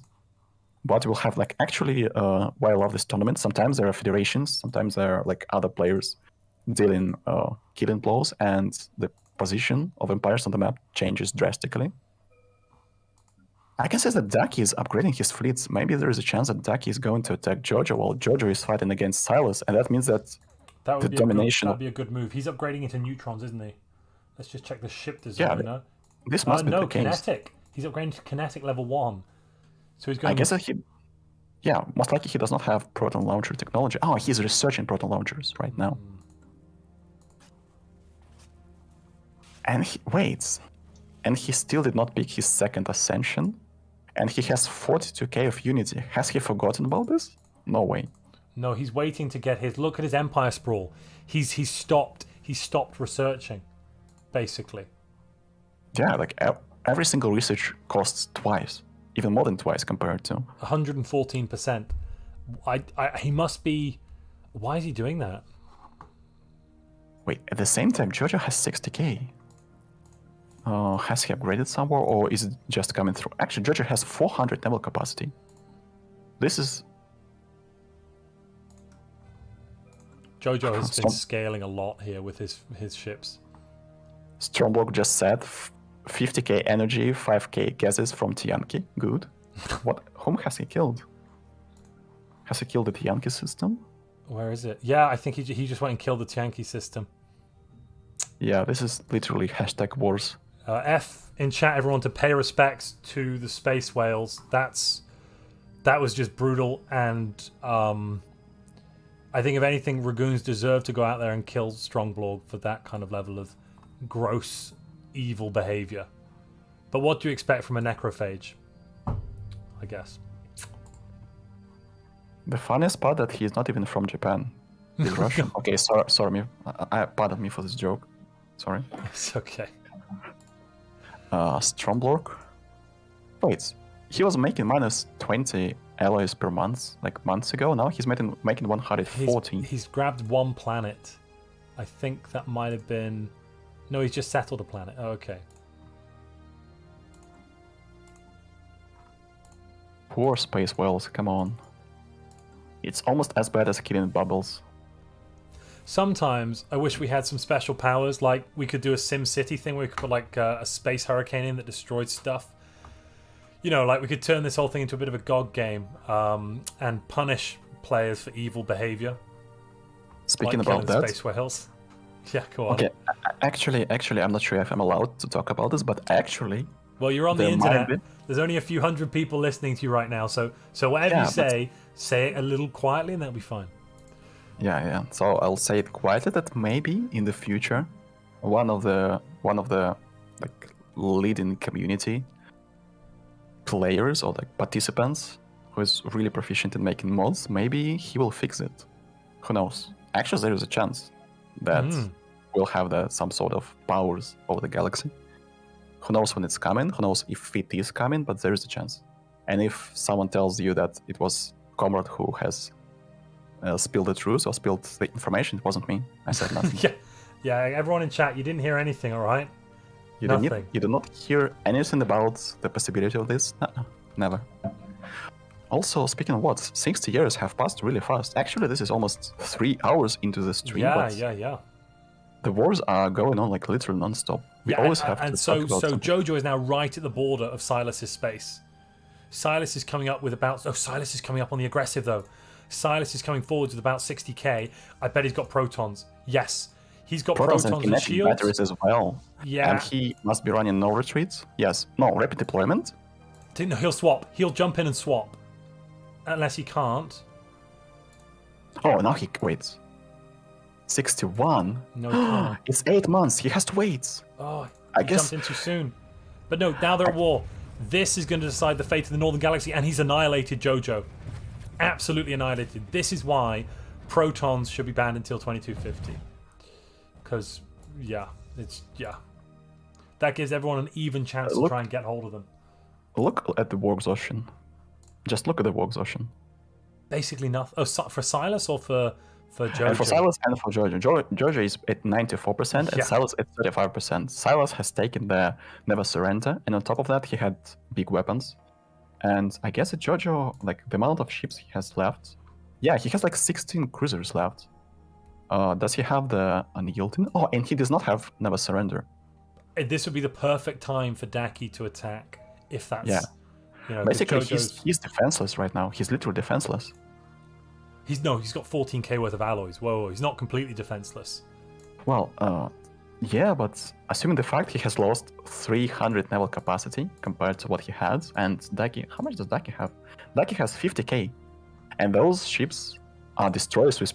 Look at the shields of Daki. Just look at the shields on his destroyers. Literally 6 slots of tier 4 shields. Oh my gosh! And he's also thrown in afterburners just for a little bit more evasion there. So he's at 54% evasion, which is okay. Actually, like, I was wrong. Like, Silas, like, I know that Silas, like, first of all, Silas, I was thinking about that Silas has to turn on no retreat, because I saw the Unyielding Admiral, but maybe actually the case was he did not have this range admirals, and I know that Silas has a trick up his sleeve. He goes with rapid deployment, he gets additional weapon range, and once his ships engage, he changes to no retreat.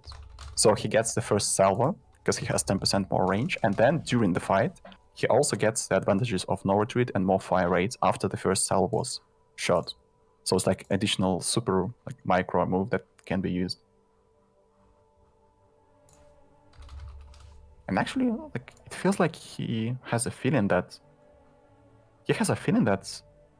fleets of Jojo did not have these big weapons. I wonder if Jojo is going to build some ship designer. Okay, finally he has it. But actually, also he has red computers. He's building some. Yeah, Jojo has red computers, so now it will be a little bit more tough to fight against him. But he's only got level 3 reactors. He's suffering badly from power. He's basically got no defenses on his ships. Look, they've got... They're paper thin. Oh, yeah. Actually, red computers are the game changer when you're fighting against smaller ships. If he went for Silas artillery... has red computers as well, though. Oh, he does have as well? Oh, okay. Oh, no, Never mind then. sorry. I was on... No, I hadn't... I had opened up the ship designer, Yeah, but I hadn't yeah. clicked, and look, I was seeing the old designs. No, he's only got yellow.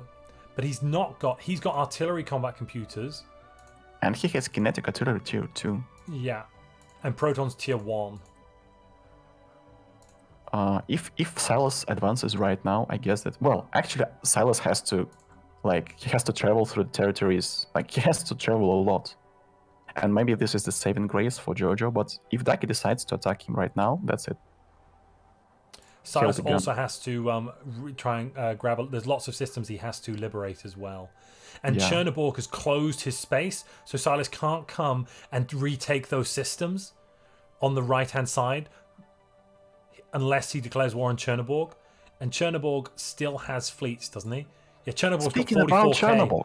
Speaking about Chernobyl, neutron launchers and making 300 allies per month. Ooh. Speaking about Chernobyl, by He's the way. also got battleship technology. I love this. Actually, it looks like he's dead. You forget about the guy, and literally 5 to 10 years later, wait a minute. Yeah, and this is all from the back of just 4 worlds. Luckily, he didn't lose his alloy world. His alloy world has got size 23 ocean world. That size 23 ocean world up north has got 50 alloy jobs on, 355 alloys per month. Yeah, has he researched the industrial? How's it called? He's only making 300 research per month, though. Oh my goodness. Wait, has he cut off his science production once he got neutron launchers? If he did, this is a big brain move, actually. I think he might have done, yeah. He does not have a single... He only have... Wait, has he lost his research world? He lost the research world. He did lose the research world. It was Baltris Prime, I think. Baltris Prime? Baltris. It's right next to his capital. Oh, I think that was his research world before. Oh, yeah. True, that. But he was lucky. Actually, this technology that he has, neutron launchers, that's more than enough to fight right now. That's more than enough. And actually, he has nice level of shields. He has... Well, it's not red computers, but still quite okay. Also, he has... He's building up. I guess he wants to pounce on Silas. And if Silas moves into the territory of Jojo... Wait, what if Silas attacks Chanabok right now?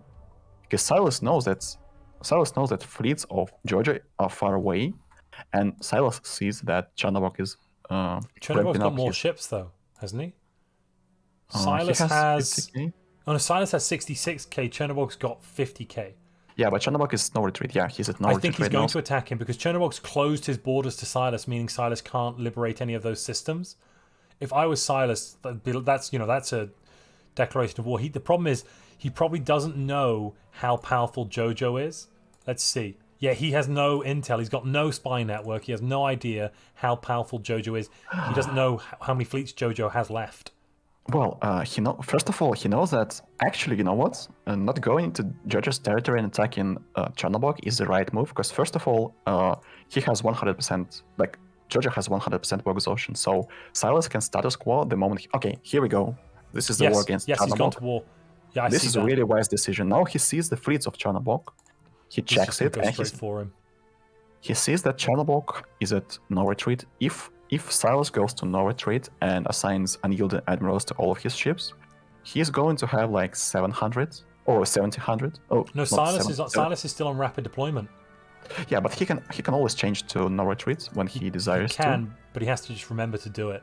Yeah. Well, Silas is Silas is always really clean with these tactics. Yeah, also, okay. Silas is Silas is really good with the usage of the armies as a shield of his armies. We'll see. Maybe I'm advertising for Silas, but actually it will not happen. But we'll see. And actually, this is what makes great players. He assessed the situation. He saw that he has 100% war exhaustion on Jojo. So if he goes to Jojo right now, he will get attacked by Chernobog in the back, and Chernobog can inflict a lot of losses. And instead of that, he's going to claim. I guess he has claimed. Yeah. Yes, he has claimed the entire territory of Chernobog, with the exception of one planet called America. Yeah, that's gonna and he's going to get, if he gets that, now then Silas is going to be the big northern threat in terms of hives. Okay, there is Okukiril. Okukiril is like a joker sitting in the corner. Yeah, he is. He's there. He's up there with his 327 pops. No one's attacked him. He's just been able to scale all game, and he's also got a relic world now, but he hasn't taken it. Size. What? Oh yeah, Pardon? 26 size. Relic world. Yeah, it's because it was the Armistice Initiative. So there was a shielded world, and then once you do destroy the fleets and unshield it. Yeah, and you want to shield, and you get a size 25 or 26 relic world. It's really good. And he's just bringing a colony ship up now to take it, actually. And he's actually upgraded his pops now. If you take a look, his pops, he's now got he's got Fertile Robust, he's got Fertile Ingenious, and then he's also got Fertile Erudite. Oh, so he actually... Wow, he actually changed the species on his planets in order to feed those planets and what he wants to do. But also he's got 186 pops with the Erudite, so that's plus 20% output for his brain drones.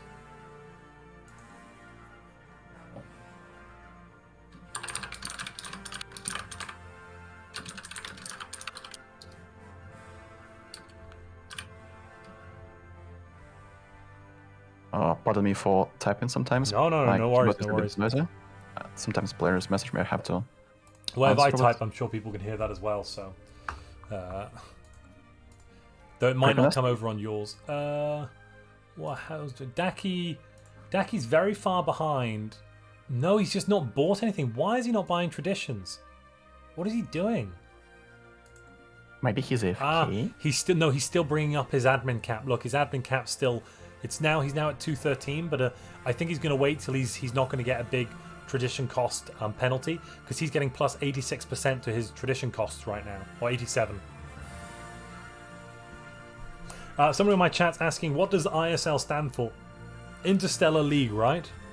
Oh yeah, that's true. As the server, ISS server, Interstellar Station, as we call it, is a server where competitive players, like players who love PvP, gather, and I decided that having the league or like every Sunday tournament, like it's the way to go. So it's the Ragoons has fully occupied Nippo. Holy crap! Yeah, Nippo left. I guess once he saw the dragon, and he just went, GG, you got a dragon. I'm ashamed that we didn't see the fight. Nippo doesn't have a hive mind either. Nippo was just a regular bio-empire. Yeah. And actually, we have lost the fight between Silas and Chernobog. I mean, the engagement. But yeah, it went... Oh, sorry, yes. But Silas won. Silas steamrolled, Yeah. It went according to the initial estimations. Chernobog now has no fleets left. I think he's given up. Yeah, that's it. Like when you're on the no retreat and you lose the fight, you can only have a chance to win the war or to status quo it only if you have a huge empire or if you fought in the territory of your enemy. So actually, this is what happens with Silas and Jojo. Jojo fought in his territory. In Silas' territory, he lost. But it will take so much time for Silas to get to the territory of Jojo that he has a chance to rebuild his fleet. I think Urkel is about to attack. I've just seen him spend a few thousand alloys. Let's check out his star bases. His shipyards even. Where's his shipyards? He is moving. Where are his shipyards? There they are. Okay. Oh yeah, he's pushing out destroyers now with neutron launchers, tier 5 shields. Wow, he's got nice destroyer designs. He's at 2k science. Goodness gracious me. Chernobog has left, but he's a mannered person. He said good luck. And yes. Wait, Wonkokiro does not have alloys. No, what? I don't know why he's... No, he does. He's just got he's monthly trading them. He's selling alloys. He's increasing his energy income. Wait, I guess I know what he's doing. I know. High worlds. Yes, he is going to terraform all his worlds into high worlds. Yeah, beautiful. Mark my words. He's got the Ascension perk open. What does he need in order to... He can just take Hive World. He can just take it. Yeah, he can't take it. Okay, maybe if Silas does not... No, Maybe he might be moving to the border in order to deflect the like to make sure that Silas will not attack him. So he just shows those fleets. Like Silas, no. Just a show of strength. Yeah, Imua's currently got 90k worth of ships. Georgia is back to 80k all of a sudden. Huh? Speaking about being able to All cruisers, and they're all protons. Look at the chat. Oh, Kukuril, Silas, go away. Let's go away. Yeah. Just as we thought. Give me his. Oh, Ukuriel. No. Ukuriel says, "Go away. Give me his planets." Ah, wait a minute. They're my hive pops. Whoa. Wait, Silas. Okay, so everyone is used that Silas is playing Bio-Empires. That is why now he's playing the Hive Mind. And maybe Ukukrill thinks that Silas is playing the Bio-Empire, so Ukukrill has to take the territories of Chanabog. But he did not realize that Silas is actually the Hive Mind himself, and he's actually in trouble. Ukukrill has to stop selling those alias, man. Like, he has to stop it. Has he started the process of terraforming? Not really. No, he's not taking the perk or anything. Wait, maybe he's saving for something like... Maybe he's saving for a war. Maybe he's saving and expecting a massive deficit, but that's just a bit weird. Having said that, maybe he's built up to his naval cap and now he's going to do something with it. I mean, he's got 70k, so he's got more fleets than Silas by an arm and a leg. And he's moving straight up to that border. I guess that, like, in the worst case scenario, he can pick Galactic Force Projection and build additional, like, 100, 120 naval capacity. Silas has taken Nihilistic Acquisition.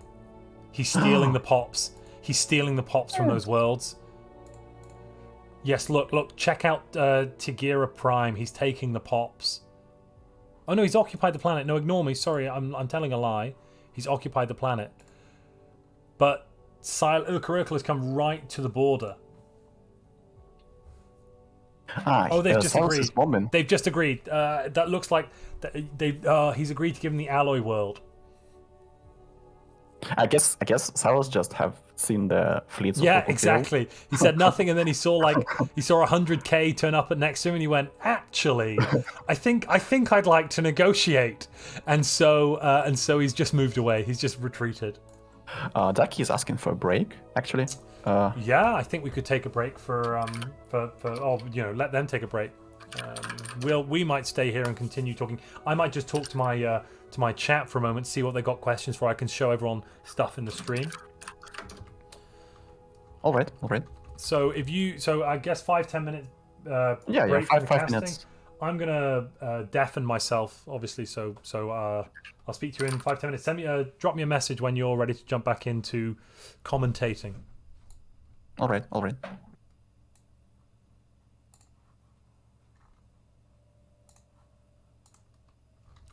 All right, ladies and gentlemen. What do you want to know? What do you want to know about what's going on? Mementos, government and planets, please. Absolutely, we'll start there. So, Mementos, government and planets. What do we have? So, he has 2 machine worlds because he managed to conquer the other one. We can see from this that he has Chronicle drones, so that means he's taken Memorialists. Now, what he's able to do there is able to offset this deficit from amenities by getting bonus stability from the Chronicle drones. And then obviously he's getting science and alloys from both. Lots of science and alloys. Otherwise, yeah, he's got just lots of planets. He's got some mineral producing worlds. Here's a mineral world. Here's an energy world. Another mineral world. This one's kind of in the process of being an exotic gas world. He has a habitat, that sort of thing. So next, and then in terms of civics, he did go for Rock Breaker's extra mining drone output, finally. And of course, rapid replicators. Can't leave home without it. Are there any viable normal bio-empires left in the game right now? That is a great question. The answer is, so far, technically yes, Ragoons. Ragoons is playing as Death Cult, Reanimators, Here Be Dragons. He killed his dragon, reanimated it, and therefore he managed to get his hands on, let me show you, Amoebosaurus Rex, which is this beautiful 50k Ether Drake. Here it is. Wow. And that was reanimation. What Ragoons did to do that was he built up his home base until it was with lots and lots of fighters, and he built a bunch of defensive platforms. These Zod Garax class. Let's take a look at what they were. They were even more fighters. So he built loads of fighters, and then he also built loads of armies, engaged the dragon with the fighters and the armies, and killed the dragon. And then he reanimated it. No, you can't reanimate dead robots. So he's also now fighting over in this part of the galaxy. He was fighting what used to be Nippo's empire. If we just take a look what they are, that's these fellows. No, that's these fellows. Yep. They were necrophages. So we have a couple of necrophages actually. There's what was Nippo's empire. There's also Strongblorg. Strongblorg's doing okay, not fantastically. Another necrophage empire. Oh, I accidentally killed. Bear with me just a moment. I just killed the chat. I need to bring you guys back. I clicked the wrong button. Restore window. There it is. We're not. No, someone's not disconnected. They're taking a brief break. That's what we are currently in at the moment. And of course, if you're enjoying this stream, please subjugate that like button. No, they're taking a break, Arclight, because they're taking a bio break, I believe. Daki's taking a break. So, if we go back to observers, right at the top up here, or no, it was near the top, oh, no longer though, but Daki is playing Necrophage as well, Lithoid Necrophage, Technocracy Masterful Crafters, and Daki was basically able to take over Crimson space, as well as some space from Firebloom over here. And wow, what's the state of FE? Who is FE? We don't have any fallen empires. I don't know who FE is at the moment. There was a big war going on between Jojo here. Jojo was fighting with Silas. Both of them are hives, and this was quite an important war. Jojo had all of these tributaries. Silas, on the other hand, just had the one tributary next to him, Shard. But Silas managed to take some planets from Chernoborg, who's also a hive. And why is that interesting? Well, when a hive takes over another world, they can automatically put their drones, their pops, to work, and there's no kind of transition time. It's kind of an instant. You just kind of get the ball rolling straight away.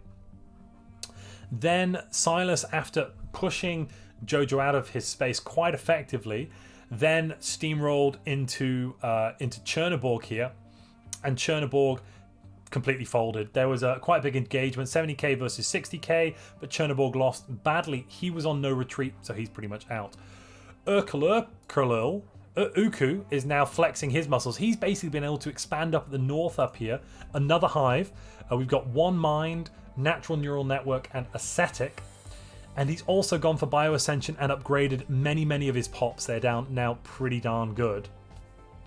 As well as this one weird livestock. I don't know what that's about. But he's taken so many planets, and he's doing really well. I mean, his alloys are currently down, but that's because he's selling them. Loads of tech. We suspect there we are. He's taken Hive World now, so he's going to be terraforming his planets. He does need ecological adaptation, but I'm sure he'll get that very soon.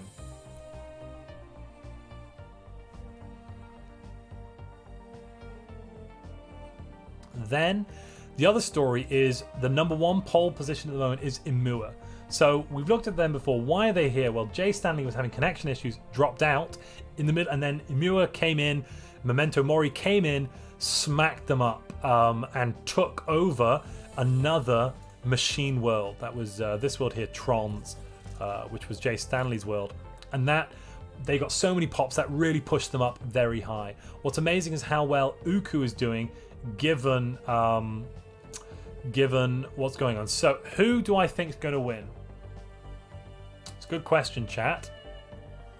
Who do I think the strongest positions are at the moment? I actually think Uku is currently, I think Uku is in pretty much pole position, roughly. Memento Mori as well is doing really well, but I think Uku is going to overtake him because of that science and because he's got so many worlds. Jojo was doing fantastically, is still doing quite well, but he hasn't he hasn't managed to grab, or maybe he has grabbed. Let's take a look. He does now have battleships, but he doesn't have any X slots. No, he doesn't have any X slots available, so can't do anything there in terms of getting great battleships out. Silas is doing quite well as well, but he instantly so Uku came to the border. Silas went, yeah, sure, you can have Tigira Prime. Tigira Prime has so many complex drones working the foundry drop, so I think Uku's in a very, very strong position. He's been completely untouched the whole game, able to expand as a hive, doing very well. Cyber Communism is doing quite well as well. How many planets do they have? 5, 7, 10. So Cyber Communism, pretty good as well. Nice alloy income. They could... I mean, what I'm seeing here is Memento Mori is on the way down. However, Uku and Cyber Communism is on the way up. I think there's going to be a war between Cyber Communism and Memento Mori, I assume. Whoever wins that, as long as they don't lose too much, I think they will be in a very, very good position to go for the win. It sounds like we're about to get going again. If you've got any more questions in the chat, please ask me before we get going again.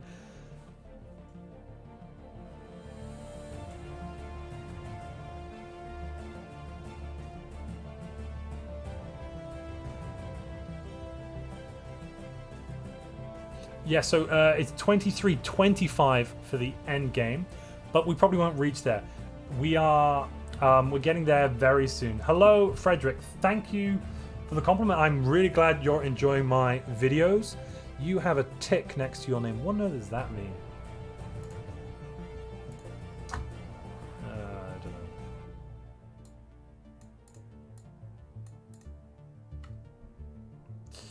How's the Hiverian David?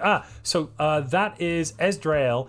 They are about to come. So they've been in a position for a long while where they had Destroyer Focus and Agenda Fleet Expansion and Naval Organizer. All of this wrapped into one fantastic leader.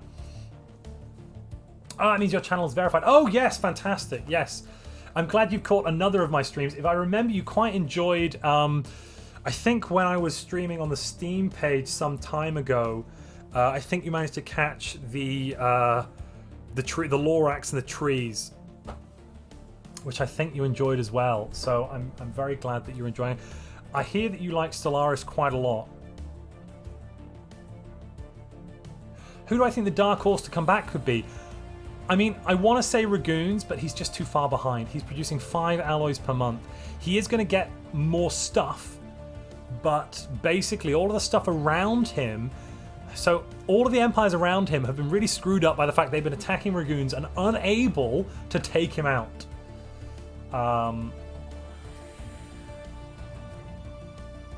Yes, I've seen Frederick. If I remember you, I'm pretty sure you commentate. You were the commentator for the what's it called? Nemesis, the Nemesis event. That was great. I enjoyed that. That was really good. But what's up with Molza and Shardes? They're alive with less Georgia fleet power, both tributes. So, no, they've where are they? So Shard, yes, Shard is a tribute. Molza's been beaten up by Necroblorg. Is Crisis Ascension not allowed? No, Crisis Ascension is not allowed because it is so darn good. It's just, yeah, it's very overpowered. If someone were to take it at this point, at the moment people kind of gearing up in an even way, if they were to take it,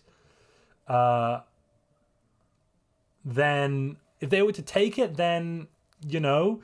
it's going to push them ahead, by an extra 20-30%. They're going to get bonuses to all their damage output. They're going to get all of those those ships which have the ability to come in with being built for minerals that cost nothing more than just minerals. So it is very overpowered.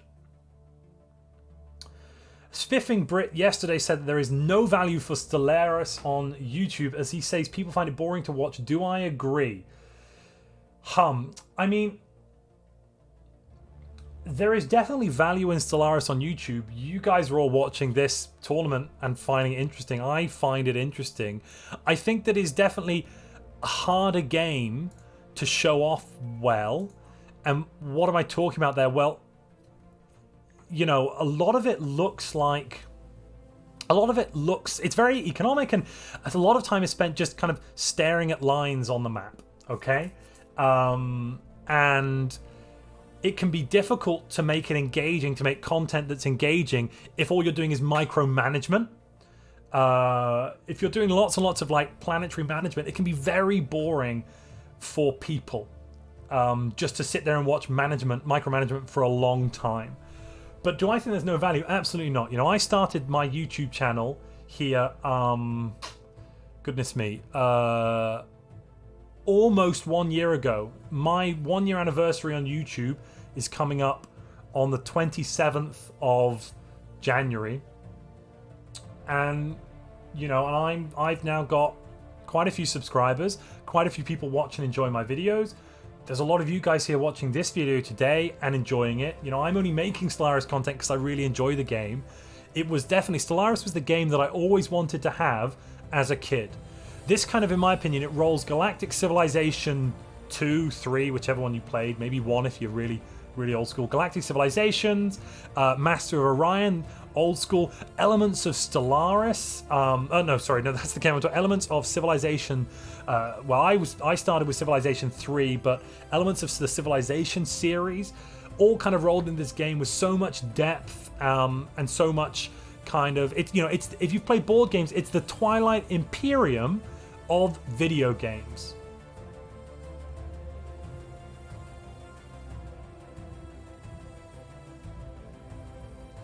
So the problem with the algorithm, I suppose. So Arclight, you're making a kind of an interesting point there. It's simply that Lathland and Lathrix, correct me if I'm wrong here, but he uploads some very long videos, pretty fantastic videos. But the way that, from my experience anyway, and my background is, if you haven't guessed it, I've got a bit of a background in some data science stuff. So I found some of the YouTube analytics quite interesting, and I've tried to optimize various bits of my channel in order to kind of grow and get my content out there. That's why I talk about a lot of the time I sometimes find it very unpleasant to do, but I remind users that if they're enjoying the video, please like it. If they want to leave a comment, leave a comment. Interaction is very important because it shows YouTube that videos are satisfying viewers. And what YouTube really is, it's a delivery system for taking videos that people, it's a system for delivering videos you want to watch to you as a viewer. It's not a system where I make videos and it puts my videos in front of people. No. It's the other way around. Oh, sorry, we've started again now. I am going on a tangent. If people want to hear me continue that a little bit later, I can do. But long story short, I think Stellaris is a difficult niche to expand in. You have to do it right. I've definitely found a lot of success by making some of those meme videos. I've also found some success by doing kind of different things people didn't do in the Stellaris space. I did all of those videos testing ship designs, and I've released a lot of content on ship design and that sort of thing. But there's definitely many fewer, there's only a few big Stellaris YouTubers out there, as opposed to something like Hearts of Iron or Europa Universalis 4, which are very similar games, but totally much easier, or it must be much easier to grow bigger. There's more appetite out there for them. I'm going to bring Comrade back in though. Comrade, are you ready to come back in? Hey there, yeah, I'm ready, more than ready. Fantastic, let me transition you back in. There you are, you're back in. Your cat is on the screen. Oh yeah, nice. We're back, and actually I have been checking, actually Stromblorg has attacked Mulder, and he's knocked him out. Yeah, and he has taken all the shipyards, so there is literally, this is it.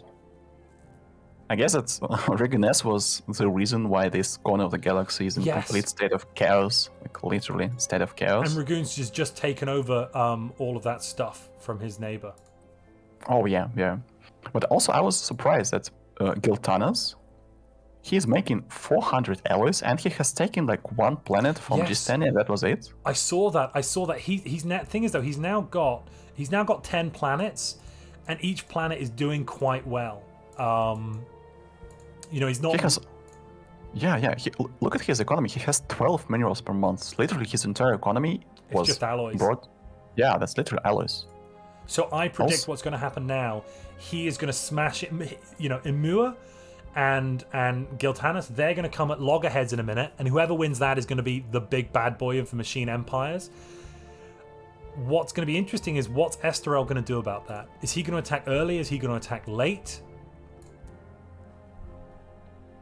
I have a like weird feeling that, like Emola and Giltanos were talking in the chat about the war. I guess it's Giltanos has attacked Emola, and Emola like. Did they have a war? Cause I saw the They're not wait. at war. Maybe Emola was asking Giltanos about his previous war against the Stanley. Bear with me. You might hear some typing in the background. I now need to order some food so I actually eat this evening. Otherwise, I'm going to totally forget. So I'm just going to order a takeaway online, which should hopefully arrive. But please continue talking, Corin. I've got the map shown up, and I will respond, but I'm just going to be on a separate screen for a moment. Okay. That's maybe that's just letting my viewers know that they're not going to see anything change. So, So I think that the two machines are going to go at it. And that's going to be kind of what happens over there. And then I think Uku is in pole. I think Uku's actually in the best position in this game. He's been untouched. He's got 11 planets. He's got a relic world. And that relic world's really quite nice for research. He's going to be able to push his research out and get so many repeatables. And he's going to take this alloy world from Chernobog. I did notice he took the Hive world perk. No one's up there threatening him. He is going to be the big bad boy coming up soon. Jojo now, though, he's on 100k fleets. Don't know what happened there. But he will not be able to use it because at the time he arrives to Silas, their war will be over. And actually, Ukukiril said that he does not need the alloy world. Looks like he's going to play peacefully. He decided not to chip in and take planets from Chernobog's AI. Maybe they're going to unite or maybe ally or stay in neutral between Ukukiril and Silas. That could happen, yeah.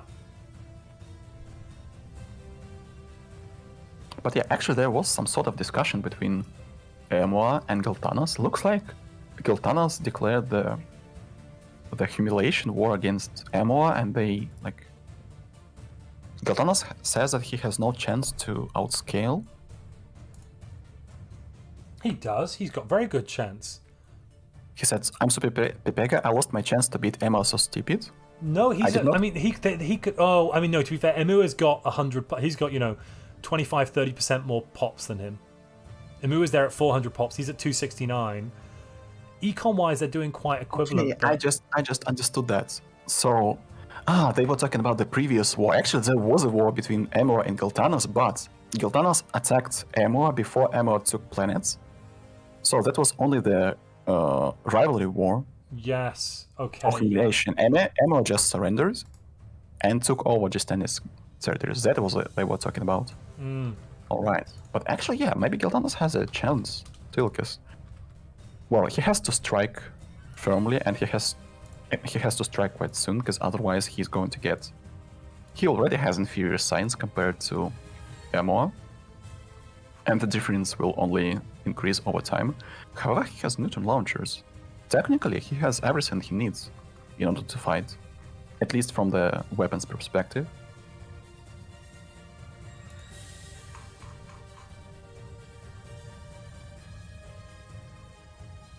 Alright, Mulzer.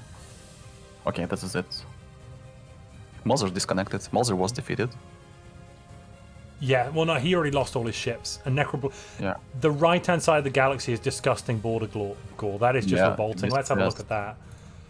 Oh my god, that is just cancer on my eyes. What on earth? But at the same time, it's like Regenes and Necroblork, 4 more enemies. They are like They allies, should make it a looks like. federation. They should. Yeah. If they were in a federation, they might be able to stand a chance together. Oh yeah, that's true. They will have the supreme leader, the dragon. Yeah. Oh wait, but Daki is attacking a Stromblork right now. It looks like they will have the biggest like threat right now in the face of Daki. And I want to see the face of Daki when he sees the dragon. Has he not seen it yet? I guess nope. But then he's they're fighting- not in a federation though. He's only attacking Yeah. Necroblork. He's only fighting Necroblork. And he's just what just happened then? Oh no, Ragoon's closed his borders, so Daki can't come through. And all of Daki's fleets just got sent into FTL. They're not going to be back for another year. Oh, that's so cheeky. Well, one of the fleets is still there, and actually Daki is only running away one. with that fleet. Yeah, he's running away because he knows that he can get caught right now. Yes. Where's Strongblood's ships? Oh, his ships are all the way up north, aren't they? No. Where are they? Well, he must have got defeated in combat. Ah.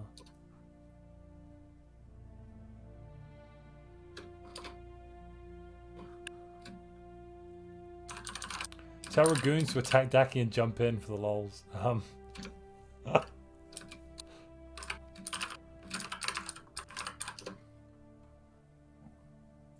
Usually, when something like this happens, if this happens in the multiplayer war, the guy that has done it will be your enemy almost forever. You will remember this. Next time you spawn next to me, okay, I will not be taking my chances. I will just attack you. I remember. I think it was in 2.8. I was having a great game with Daki, where Daki attacked me very early on in the lobby before, and then, I was like, okay, Daki's the player to watch out for. So I made sure to have it. So then the next lobby I was neighboring him, so I made sure to have a defensive pact with the other neighbor, and then Daki attacked us. Oh no, we declared war on Daki. And we didn't win. We didn't win the war, but we didn't lose either. It just became this awful stalemate for a while. And Daki was like, look, I'm not trying to be aggressive. I had thought, because of the last game where he was so aggressive, I just assumed he was going to go on the aggressive. And then we ended up forming a bit of a federation. And then this was I want to say this is in Legends United. This is a Legends United lobby. There was a fallen empire, and they awoke in like 2270 or something, and they just steamrolled us. It was like we were busy dealing with the Khan, who was everywhere around us in 2260, and then the fallen empire woke up, and it was just like GG, and the rest of the galaxy just laughed and didn't help. As usual. Yeah, exactly. Also, I'll have a story about Ukokiril to tell, but right now there will be the huge ground army fight. Shardes is going to invade his own capital, and there's like literally 3k of Jojo's armies fighting against 3.3k of Shard's armies. But actually what is quite important is that Jojo's armies, they are Jin warrior armies. That means that even though that Shardes has the upper hand in the amount of sheer force, brute force, actually, there is a chance that this army is going to lose the ground battle. That is why Shardes is reinforcing with additional armies. Well, technically, to be honest, there is no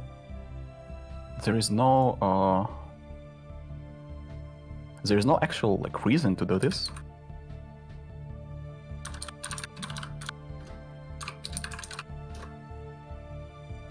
Maybe they're afraid that actually Jojo has access to the jump drive technology, and now he will be able to jump into. So, if there is a chance that he can jump into, take this starbase, and then if they decide to status quo against Jojo, this system will belong to Jojo after the war.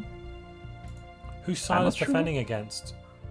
Who's Silas defending against? Oh, he's still in the same war with Jojo. Yeah, he's still in the same war with Jojo. And he's at 63% war exhaustion. Also, I think that, Silas has started building habitats. Not so many as for now, but quite an amount. Also, There is Silas a has... massive fight going on Rock, which is the capital of Shards World. I've never seen this many. Like, it's just assault armies as well. Shards only got assault armies, so he's had to use them to take on and he's Gene losing. Warriors. Just as I said, that he's losing. Actually, he needs to continue this train of death. Yeah, Like he needs to keep sending more and more in. He has to land armies like He right needs now. to retreat 'Cause actually at this point.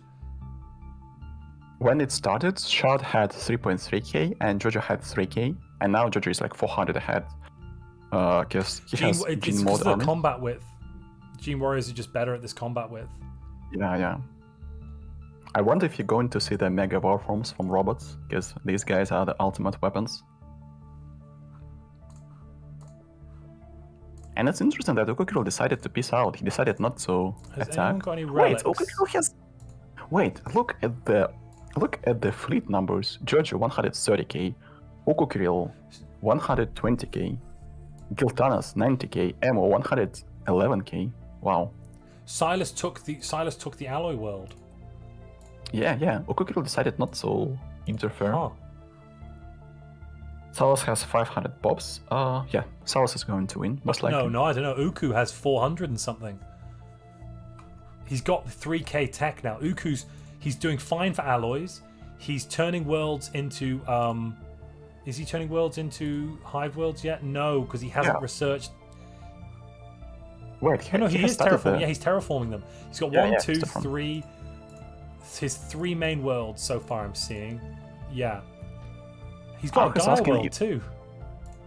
Silas is making close to 700 Ellis per month. He has 500 pops, and he actually has a chance to take some territories from Jojo now. But he has to be careful. Jojo has a lot of fleets, actually. Yeah. And if he extends Jojo- himself too far south, Uku's just going to go on the aggressive and grab all of his eastern territories. I wonder if there are any Ecumenopolises on the map. Ar has asked. I don't think there's any Ecumenopolis. Yeah, I think that no one has even taken. There's a relic world, but no one took the relic world start. Oh wait, actually, Esdrel has an archaeology project. Has he Really? started? Yeah, he has an archaeology project ascension yeah. perk. So he's thinking about the Ecumenopolis. Let's see. One of his worlds probably. He went into the. I think he wants to do it. No, not that. Is it that one? Yeah, he's got a size 15 world, Bistramar Prime. Oh no, he's built. No, where is it? No, John Mondia Prime. But the problem is he needs to research active volcano, and he needs to get rid of active volcano and dangerous wildlife. So he needs those block attacks. To be honest, in his place, I would turn the Harmony, the former Scadrial, the former capital of Yafishan, into the Ecumenopolis, because it's 20 size. Yeah, that's the only 20 size planet. I think there's an election going on right. Oh no, he's changed to Imperial. I didn't even notice. Oh, for goodness sake. So, the Destroyer focus, Esdrael, he changed. He's never gonna have another election. He changed to Imperial, so he'll have Destroyer focus. Destroyer focus with fleet expansion forever. Well, technically, yeah, because his ruler is 57 years old, and he went into the. He's cybernetic. Yeah, Yeah, and then he's he cybernetic, might so even that's upgrade kinda- it too. He might even go full ascension.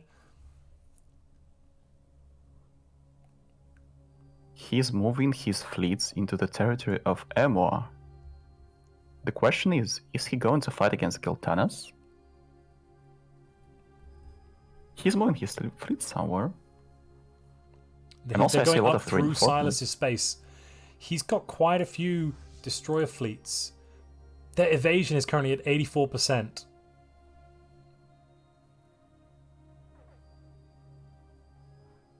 Oh, Daki has Oh, jumped. I'm looking at Corvettes. No, I'm looking at Corvettes. Wait, Sorry. has Trumbler killed the dragon? No, the big bio amoeba didn't die, did he? Okay, rip. Yeah, he did. F in chat to pay respects to Giant Bubbles, who did die. Daki killed Tyrannosaurus. Bubbles. So. Bubbles, literally. What was that? Amoebus Rex? Amoebus Rex, Something like- Amoebus Rex. Amoebosaurus Rex, something like this. Yeah, that was it. Amoebosaurus Rex. Oh, okay. And It now fought with honor and died in battle, and we... Ragoon's starting to missed. get some more alloy income. He's at 140, but he's not going to be able to scale it fast enough. Actually, Daki's all over the place. Daki's going to eat him up. it's really strange that the leader or the governor did not get the, like, this alcoholic trait or whatever it's called when they have depression after the bubbles is dead. Yeah. That is surprising. Substance abuser. Yeah, They didn't substance turn abuser. directly to drugs. Yeah. That's, when Bubbles dies, my rulers almost always turn directly to hard drugs. Silas is now making 700 alloys per month. Yeah, that's LA Foundry World. He was sitting at 700. He was sitting at 70,000. Please go on. He was sitting at 70,000 fleet power. Oh, he status quo'd with Jojo, by the way. Yeah, he status quo'd with Jojo. I guess he has seen the fleet and decided that it's not worth it. And he has just checked his alloy income, 700. I guess that the next war, Silas is going to finish off the Chernobog Empire, or he's going to try and get some territories from Jojo. I'm a little bit concerned about the balance between Ukukiril and Silas, because both of them will be really strong. And Silas technically, could research jump drives now. It's available to him. Let's see if he does. Silas or Yes. Ukukiril? Silas could research jump drives. Yeah, and he's picked it. Okay. Oh, he's into repeatables. Yeah. I think Uku's into repeatables as well. Uku's getting mega structure and mega engineering right now. My chat says never write off Ragoness. Who knows what he will do to avenge the Amobosaurus Rex? Well, we will see. It's really hard. Like, I know, like, we all know that Ragoness is, like, even in our Discord, he has the name of Sir Memelord Ragoness. Because he always memes and, like, he always like has some strategies, like really interesting strategies that leave you like scratching your head, like what the hell was that? And well, it's really hard to fight against such a brute force of destroyers that Daki has, but Stronglorg is coming back with his fleets as well. They will not have the Stronglorg's got power no fleets of... left. Wait, no, They're this dead. is Daki. They're dead. Oh, pardon me. This is it. Daki's going to take up Stronglorg. Thing is though, Daki, so all of the bio-empires are now right at the bottom. The hives, the top half of scorers are all hives. So Silas is a hive, Amua is a machine, and then we've got Uku's a hive, Cyber Communism machine, Singularity machine, Daki is a necrophage, but he's low down. He's not got many pops in comparison to some of these big boys. Speaking about bios and their position in the food chain, yeah. The best. Well, actually, Daki has jumped to top place number 4. Actually, he has more than 300 pops. That's quite a lot. But look at his He has the same- econ. Look at his econ. He's 2,000 behind the three above him. Oh yeah, and well, he has quite a nice science income though. But he's only making 200 alloys at this point compared to Silas with 700, compared to Emma almost 500, Ukukiril 300. But Ukukiril is focusing on something different. Yeah, he's definitely still pushing into. He's still pushing his planets to turn them into hive worlds first.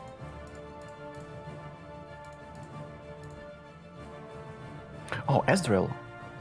Ezreal has attacked. Wait, Emo and Ezreal has attacked Giltanas. That is it. Oh, The Mega Machine will be formed quite soon. whoa! So Giltanas came on the side of Ezreal. No, what's Uku doing over there though? Look, Uku's next to them. What is Uku doing Wait. there? Wait, Who's attacked I Uku? guess that Giltanas and Ukukiril had a defense pact. Yeah, they had a defense pact. Now they will see the wrath of the Ukukiril, the sleeping giants. So Giltanas, his independence was guaranteed. Oh yeah. Okay, the sleeping giant has Sleeping awoken. giant has awoken. We're going to see. Okay, this might be a bit of an issue though. I think they're going to get caught. Uh-oh. Get out of there. Ooh. They need some gulags. They need some. This is They need why some you need to build corpse. fortresses on your worlds. You need to build fortresses. You need to upgrade them because that way it slows you down. Look, Antares here. He got caught. He got caught at Antares. But he's actually Oh, doing he's a lot only of damage. partly He will win engaged. this. He will win this. Oh my goodness. Ezreal didn't get support. Ezreal he did not actually- get he has- support. he has Memento Mori destroyed- Imua didn't come in. Oh, okay, now. Now Okay. Imua goes in, but he was allowed to kill half the fleet. Yeah, That means yeah. Uku can follow up behind and just splat them. That is why Ezreal had purely destroyers and Ammo has battleships, and battleships are way slower. And nowadays in this patch, fleets are not moving with the speed of the fastest ship, but with the speed of the slowest ship. That is why Ammo could not keep up with. I think it's fleets of- proportional. Look, the oh no, you're right. No, you're right. It is all the slowest. Yep, yeah, you're right. Because looking at these battleships here, there are corvettes. Normally, what you'd expect to see is the corvettes, the fleets with corvettes would jump ahead of the pack. But instead, it's all just neck and neck. Wait, does Okukiro have jump drives? I wonder.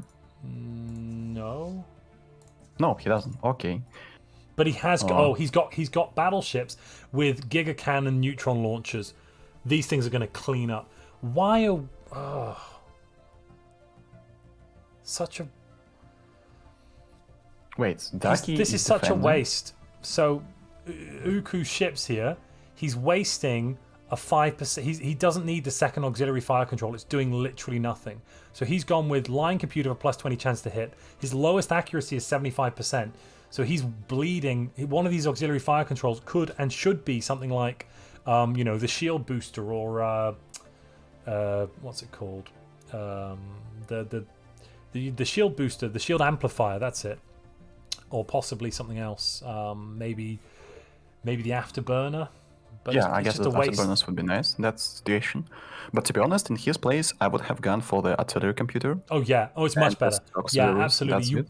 Artillery computer means you're going to get that first round off. You're going to have the extra range, and because you get to fire that shield capacitor. Thank you, chat.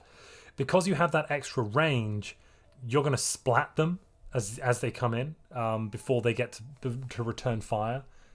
First strike cannot be underestimated. Where's Uku going? He's got bigger fleets. Coward. Oh, he's going to join up with another 20k. Oh, goodness. Uku had even more fleets coming in. So this is kind of a bit of a war in heaven at the moment going on. Diplomatic blunder. And actually, Communism Ammo was has guaranteed by 200K. worms. So space communism was guaranteed by some worms. And then the Japanese Memento Mori. That's Japanese, isn't it? No, it's Latin. Duh.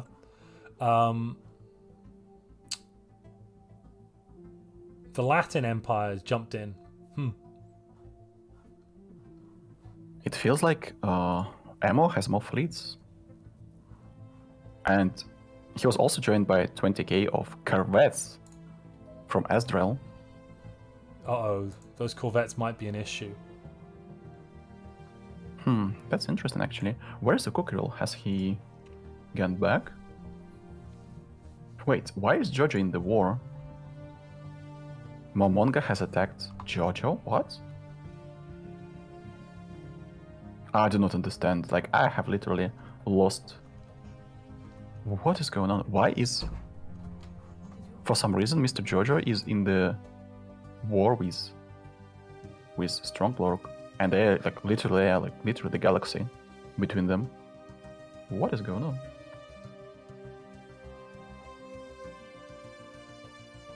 Emma does not have alloys. Emma is really hot over his naval capacity. Ukukiril is also well over the naval capacity. And he's waiting for the... Wait. He's moving away with his ships? What is he going to do? Does he want to... I guess he wants to upgrade his fleets. Maybe the jump drives? Yeah, he's going to upgrade his fleets, but he's moving to Urgoro system, but I do not understand what he wants to do with his ships. Some of his ships have yellow computers, some of them have red computers. It looks Maybe like he wants Uku's to just upgrade. retreating. Where are they going? They're going back home? Yeah, they go into the shipyards. I guess they will get upgraded So he's just there. given up? Or is he refitting? I guess he's just upgrading to the red computers, so sapient computers, or whatever they call. Yeah, autonomous ship intellect. Meanwhile, Ezreal and his ally Emor are taking over the territories of cyber Yeah, I communism. think cyber communism is going to get forced into a peace. But having said that, cyber communism is only at 36% war score. Let me take a look. Why? Is this because unyielding? Yes. And he's also probably got the two technologies.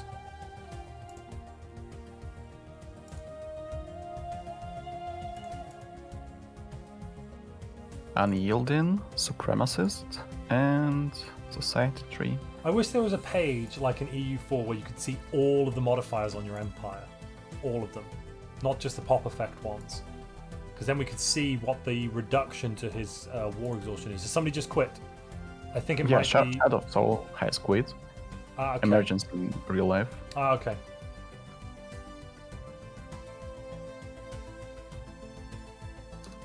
Singularity asked to announce when it's 1 hour and 10 minutes till the end of the game. I guess we are not yet at that point.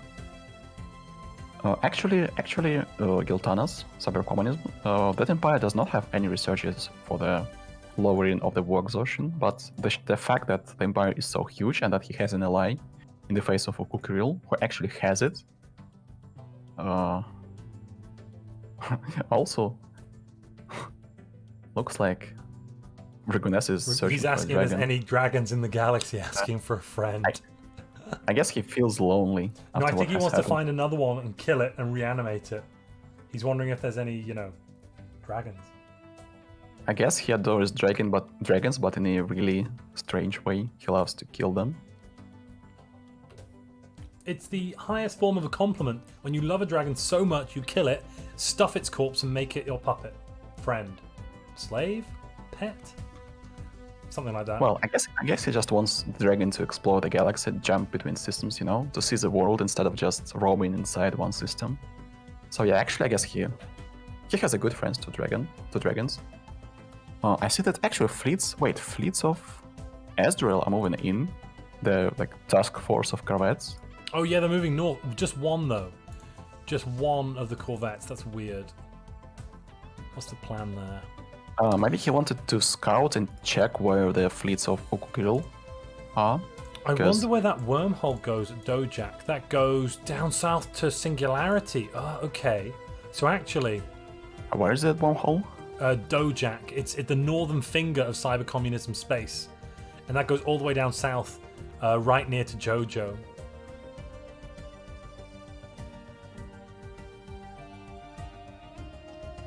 Northern finger? Oh, I honestly... wait. I don't see excavations. You see the wormhole? Nope, At the not north yet. of cyber communism, Dojak. Oh, yeah, now I see it. Okay. You see the finger? It's like a... Yeah. That's a finger. Chat, is that a finger? Come on, chat.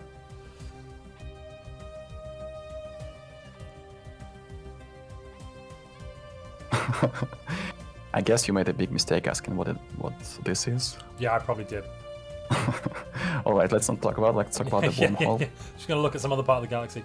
Yeah. What's No, chat's been quite nice. They've said it's a Cheeto, which is like Cheeto? one of those like corn snacks. Yeah. I don't know. Actually, yeah, that's true. It's reverse Italy. Yeah, I guess it looks like apparently his empire looks like upside down Italy. A bit. I kind of see that.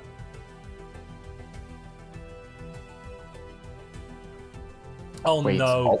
Daki and Hive up here. Look at this border gore. This is just revolting. Jojo is attacking Daki, while Daki is attacking... Wait, Strongblock, right? Yeah, Daki is taking over the territory of Strongblock, and meanwhile Jojo is taking over the territory of Daki. And this sugar. lobby of, it's really hard to keep track of Yeah. everything that is happening, because these players are so aggressive, literally. And Daki's got no armies. Daki's got no armies down there defending. What's he going to do? This is like 100k coming in, 180k. Wait, by... Oh, Worm yeah. Collective just shot up to 200k in fleets. Emu is also at 200k though. I think this is the end for Daki. Jojo, I think Jojo's going to take him, take his pops, and make them his own.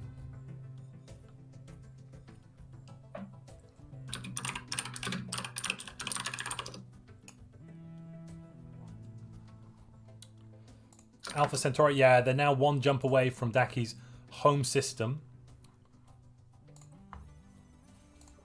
This is not good.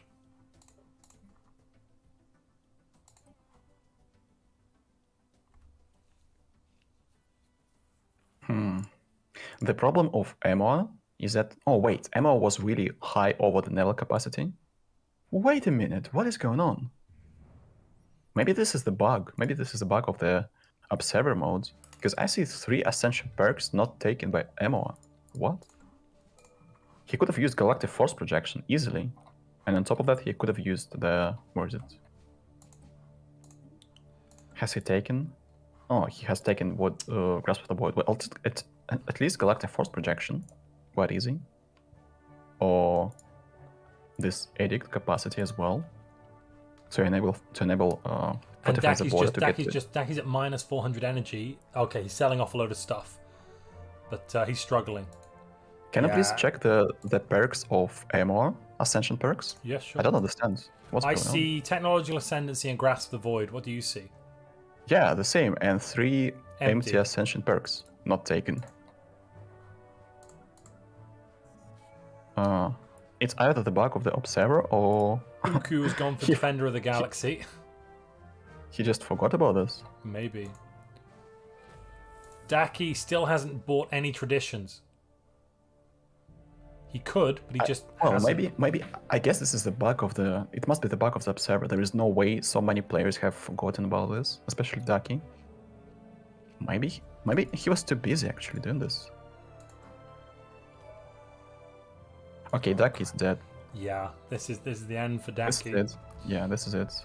Actually, Jojo will be quite strong now. And also, I see that Singularity has 20k fleets. I guess that Singularity has started producing some alloys as well. And he has quite a stockpile.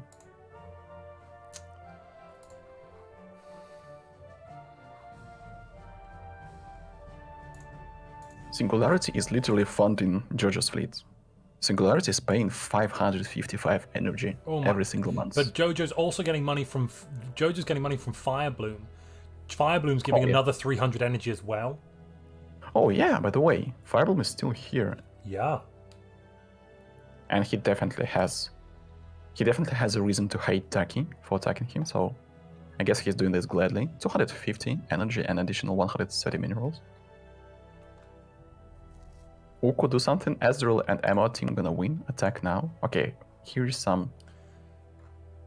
the way of conducting the diplomacy. Also, Firebloom has started building habitats. This is what I love. This guy has a fighting spirit. He did not give up. Nice. He has 13 worlds in total. Wow, okay. Barras in my chat says, like, once we checked Emma, Barras is also from the French Discord. Mm-hmm. And Barras said that when we check the Ascension perk, when we check the Edicts, he said that he's going to make fun of Emma now.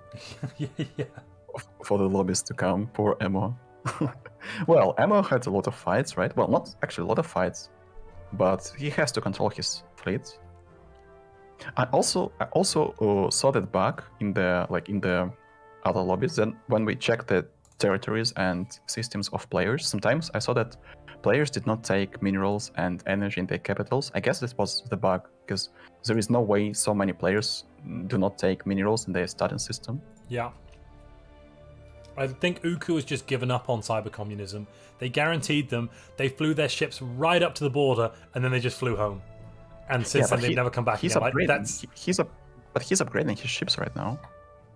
He has upgraded his kinetic battery destroyers to kinetic artillery, and those ships had yellow computers. Now they have red computers. Yeah. And he also has jump drives. That is why he went back. He's upgrading to jump drives. Actually, he has not given up yet, I guess. So I think, does that mean then, because this territory, he can just jump into anywhere in cybercommunism space because it's all technically defensive, right? Yeah, and also he must have the access to the communications from guild tunnels. Mm-hmm. He must be able to see territories. Oh wait, no, some of the systems have been taken by armies as well. So actually, he must know where to strike, like which system. Actually, wait, I'm checking the fleets of MO. The fleets of MO are bombing the ally producing system, ally-producing planet of Giltanas. But that's not like it does not look like an unbreakable fleet, to be honest. Oh, I guess that Ukukiril will be able to do this. Ukukiril has spiked to 400 allies per month, even though... Oh, he has also fixed his naval capacity problem. Yeah, he's only briefly above the 8%. That's nothing. How are his worlds doing? Is he hyped up? Yeah, he's got lots of hype worlds now. He has technological ascendancy as his fifth perk and defender of the galaxy. Yeah, I saw that. I said that. I thought it was very strange. Ooh. Speaking about hiving someone up, I guess that he will try to hive up these players next to him. I mean, Emoa and Ezreal. But actually, yeah, like, how much does Ezreal have? Ezreal does not have anything. He is replenishing his fleets, but he is literally focusing on the production of corvettes. At the same time, Ukukiril has a lot of destroyers with peaked computers, so these corvettes will not be such a big issue. If he went for full production of battleships, that would be like literally the nail in the coffin. Also, Ezreal is researching synthetic leaders right now, so... he's researching synthetic leaders, but at the same time he does not have the free Ascension perk. Giltanas is getting really shafted, though. Oh, yeah. Having said that, his exhaustion is very low. He can hang out like this for a while, and then as long as Uku comes back, it should be okay. I also think that it's a good idea to send allies to Ukukiril, because Giltanas cannot produce anything. He must be sending resources to Ukukiril.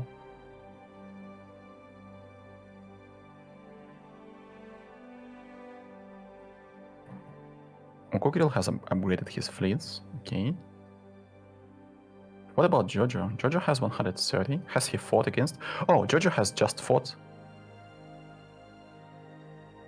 Wait, I do not seem to understand. Now Jojo is fighting against... Jojo is fighting against Ezreal. How did it happen? Has Ezreal guaranteed the independence of Daki?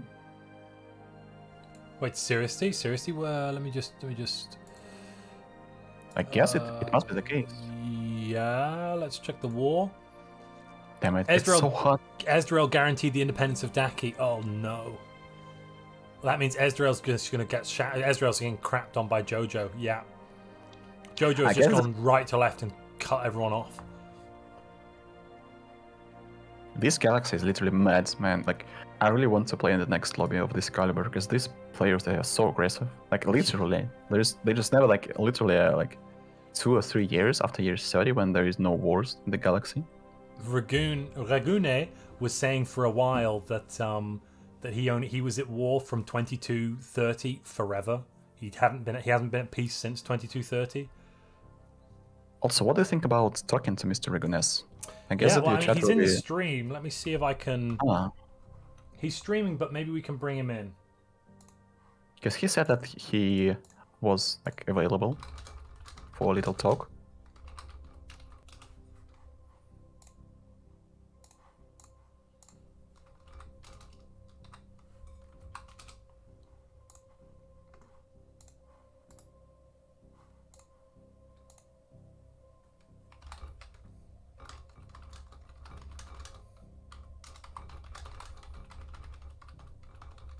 $280k from Emo, Jesus.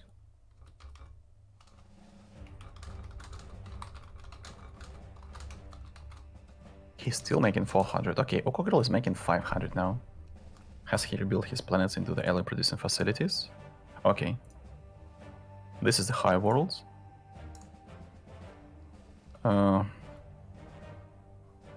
This is not a big planet. He's rebuilding slowly, but he does not have the income of minerals sufficient enough. What about Silas? Wait, Silas has lost his fleet somewhere? He had more than that. Oh, it's not 70. Pardon me, it was 170. Yeah, no, it's 170. It's okay. Yeah. Oh, maybe actually he's sitting at minus 600 energy per month. So actually that could be him running out of energy for a second. That's why his fleet numbers plummeted. I guess that he's preparing to attack. Is he? No, he's not building anything. I would say that since Jojo attacked into the Daki and Ezreal, it's the perfect time to actually see some action from the side Yeah, of Silas should attack Silas, Jojo yeah. or Uku, but I don't think he will. Yeah, attacking Uku, like, it would be quite unsportsmanlike at this point, because Uku did not attack him when he had a chance, I guess. And...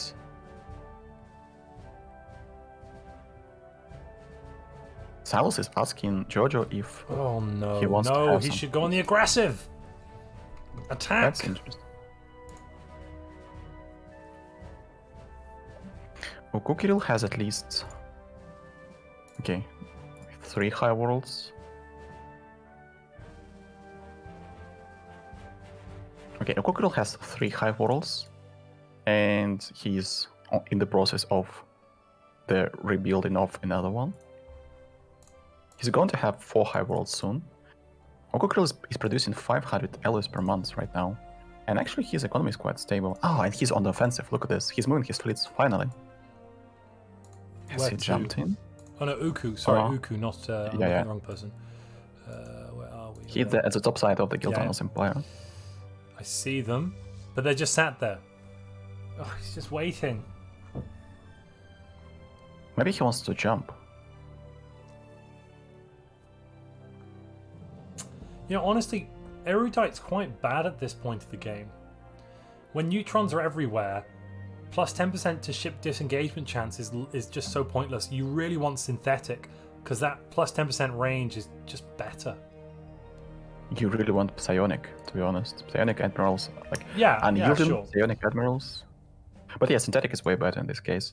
I was speaking about this on stream as well, because it feels worthless. Some of these buffs, they like literally non-existent. You only get it after the 3rd Ascension perk, which actually means that almost everyone has a proton launcher or neutron launcher on their ships.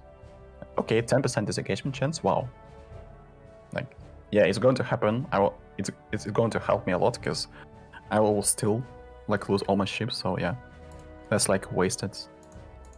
If it provided ships with 10% additional hull points, at the same time it would be way better. And it actually could have made some sense, because, you know, like... They're jumping. Uku's jumping somewhere. Oh, whoa, whoa, whoa. No, please don't tell me. Oh, okay. Nemosi. Okay, he's trying... Okay, he has cut them up. Actually, that was smart. But will they be able to catch him? Gulag, they need some fortresses. Honestly, some fortresses. Yeah, okay, you can bombard the planet down, but it is going to slow things down. Actually, Giltanas does not have a lot of science. That is why his researches in the society tree are limited, and he chose the starbase capacity +1, the repeatable technology that will take forever. Yeah, it will actually stop his society research forever. He hasn't looked at it either, has he? Umua's going north, it looks like. That looks like he's running away a little. Uku is now in the prime position, though, from an economic point of view. I'm going to leave it looking over the... Uku Kirill has almost double, well, not double, but like 60-70% over the technology of Silas, technology level, and ammo as well. He's literally in the lead, and he has double science of Jojo. He has almost the same science level as Daki, but Daki is suffering. Like, his entire territory has been... Oh, wait. No. He has taken, like, what? What has happened? I don't seem to understand. Daki has survived somehow. Maybe they made a deal. Maybe Jojo didn't claim anything? Oh no, I remember him claiming some stuff. Maybe I'm wrong. Let me check the claims. He said that he has removed some claims. Yeah, he still has claims on Daki's territories. Oh, Reguna said that we can chat. Oh, he didn't tell me that. Oh, yes, yeah, let's go. He says, let's go. Cool. Bring him in. Bring him in. Oh, here he comes. Sir Memelord Regunas standing up to his name. The meme Here lord he comes. himself. Greetings. Hey there, Mr. Regunas. How did you survive through the loss of your dragon, your MVP unit? the question, the answer is I didn't survive. You survived for a while, though. Yeah, actually, that was pretty good. I was very entertaining. I had a blast. It was so beautiful. Everything went. Just as you were turning that dragon into the undead, the enemy fleet jumped in at the exact right moment, Yes. and then they got hit with the dragon. I was watching that. It was beautiful. Yeah, I had chills too. Has Strongblorg told you something about this? Was he shocked? Were there any comments? No, he just eventually just. I think he wanted to still to conquer me, and he made I guess the wise choice to not go again to war against necrophage, not necrophage, the necromancers. Yeah. Actually, like I was thinking that you were going to defend with a huge star base, like thinking from the perspective on people who do not meme or who do not invent strategies. I have a feeling you have just made us like we are going to implement another rule. Because it's not necessary. It's not necessary. I had an absurd luck to pull this. I'm not gonna lie. Oh, that's a lot of refugees. Greetings. Daki just stole lots and lots of space from Daki. Yeah. What we don't understand is, so Jojo only took 2 systems from him. Did he? Yeah, Jojo had occupied almost all of his space, but only took 2 systems. Yeah, I don't know what's up with the Gestalt in this galaxy, but they do a. Oh no! Singularity is now independent from Jojo as well. I guess they're going for the endgame scenario, maybe, and Singularity will team up with Jojo, maybe. It looks like. But it's definitely true that you, Mr. Gunas, are the reason why your part of the galaxy is literally there. Oh, it's disgusting. I just cannot find good words for this, but this body gore is just on the next level. Like, you are the Joker of this part of the galaxy. One dragon. Actually, it feels unfair at some point, because it's almost impossible to kill this dragon until you have proton launchers. Like, it is actually. I just don't know how much luck I had or whatever, but you can kill it pretty reliably. Yeah, I mean, it just awaits the death. It just jumps away, and that's it. Like, yeah, he was very lucky. He was very lucky, up to a point, and then he took a proton to the knee. yeah, he did. Yeah. Poor dragon. How did you come up with such a great name for your dragon? Actually, I'm a Rex. That is literally beautiful. Someone in the chat was going for the name, definitely not an amoeba, and I found it was a bit too much on the nose, so I just decided this name was good. Actually, it was a blast to watch, and like this, I was trying to imagine the face of Stromblorg.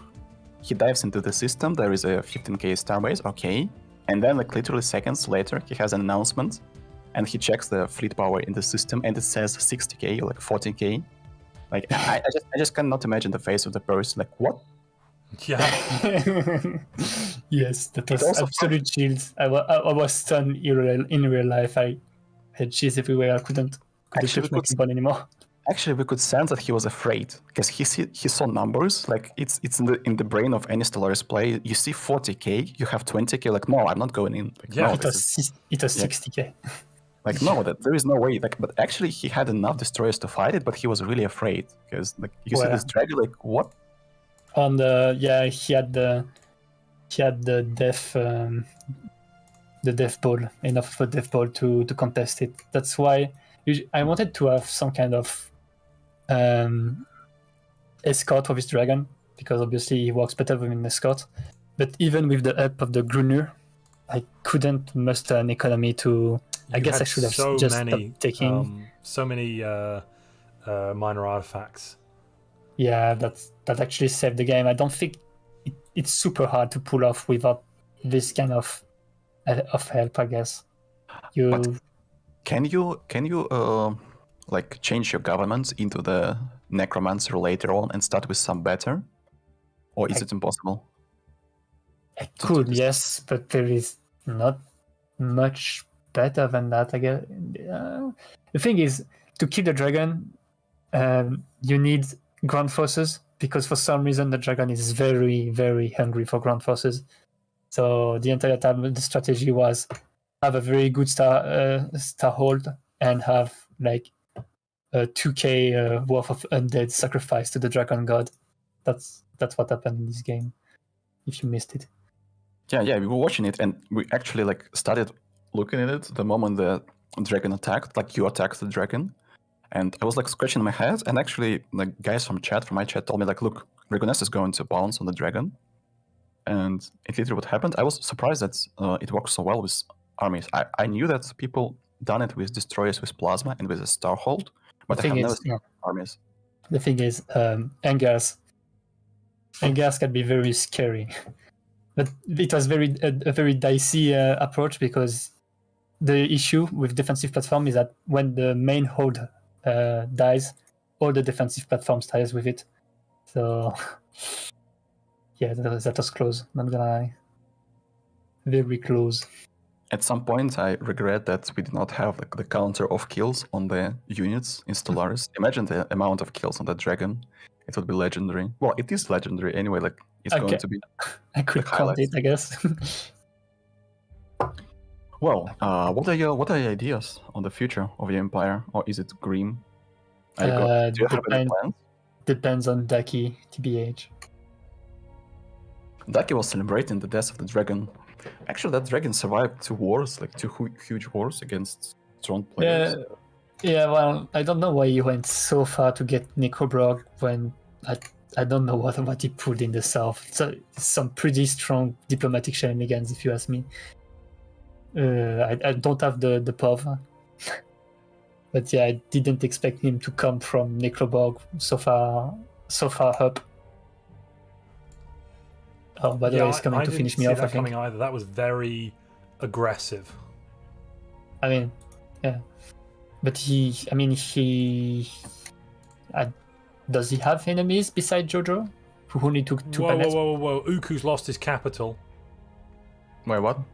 Uku's lost his capital. Ezdrael's just swarmed past with like a load of fast ships, a load of corvettes and destroyers. He's cut us whole through.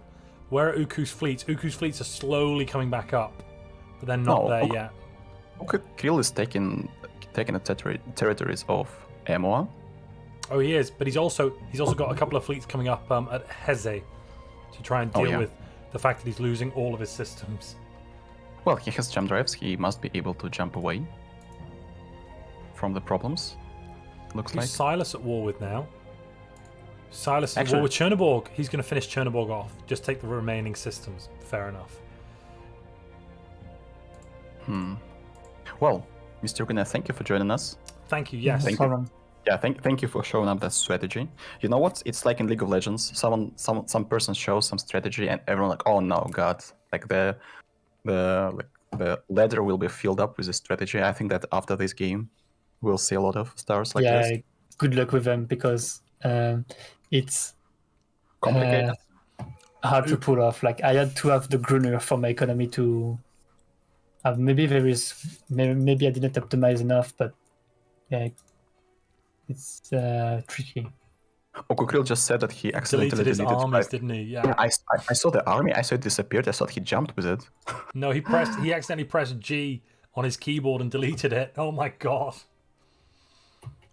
Why G though? Is he using something? I guess he said that it's aging keyboard. Maybe it's too old for the keyboard. That's probably what it is. That's probably what he's trying to say. I don't think he's bound it to G. That would be weird. Yeah, I agree. Anyway, Mr.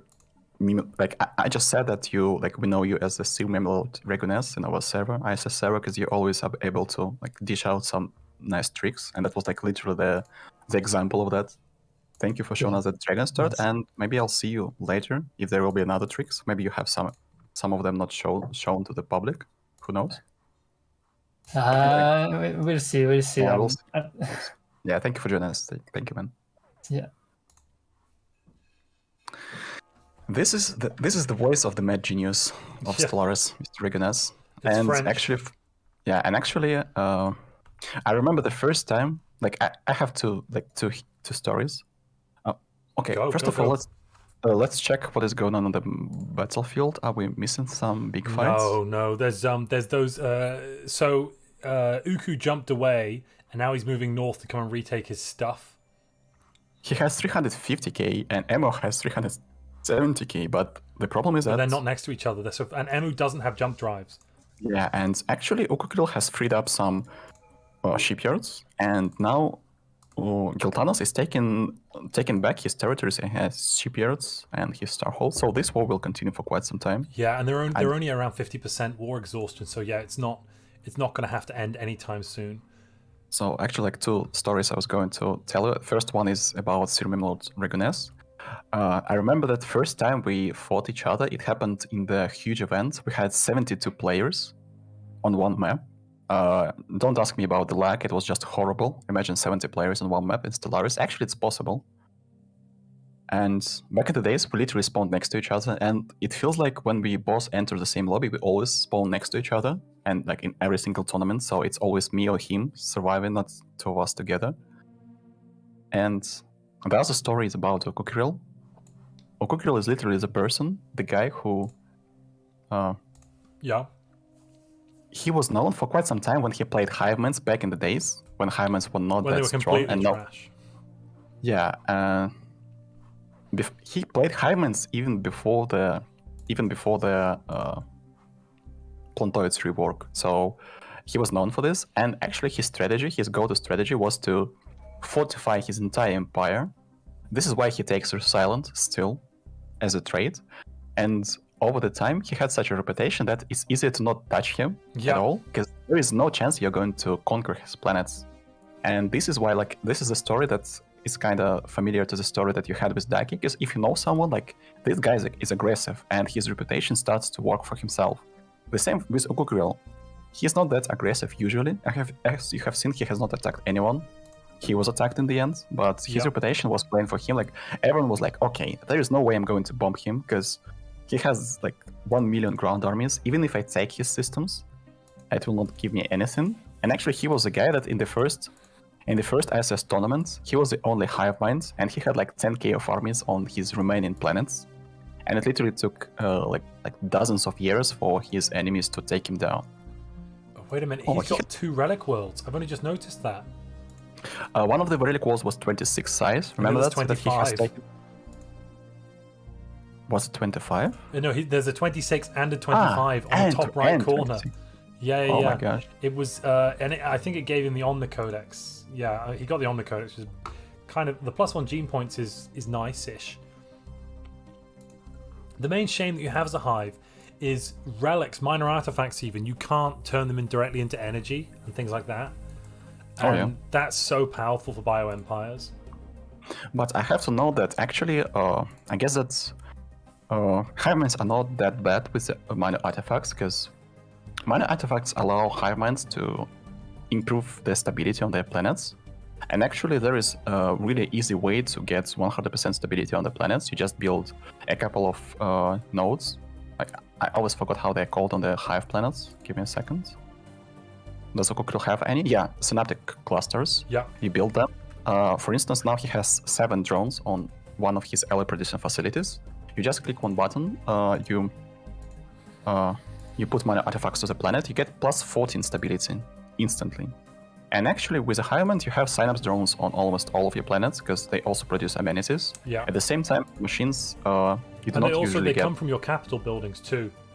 For capital buildings as well, so... As you get Synapse drones from your capital.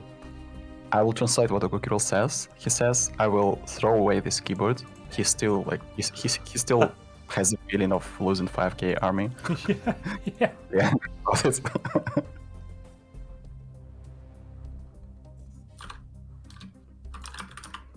It's always fun, like, it's always fun to play with guys you know, and, like, we almost play, like, I would say that me and Kukuril, we almost play, like, not every day, but sometimes almost every day, and when you know the guy, when you know the personality, a lot of these games, they not only revolves around the warfare by itself, but also chatting, having fun, like, making jokes of each other, and this is, like, the best example of this. Even though this lobby is literally the international lobby, we have a lot of players from the Russian server. We have players from the French Stefan server? Annon's flotilla. We have French server. We have ISS server, and we have the biggest Stellaris Club server. Unfortunately, we do not have players from the German community. I know at least 3 to 4 players who are really strong from the German community, but they are not active right now.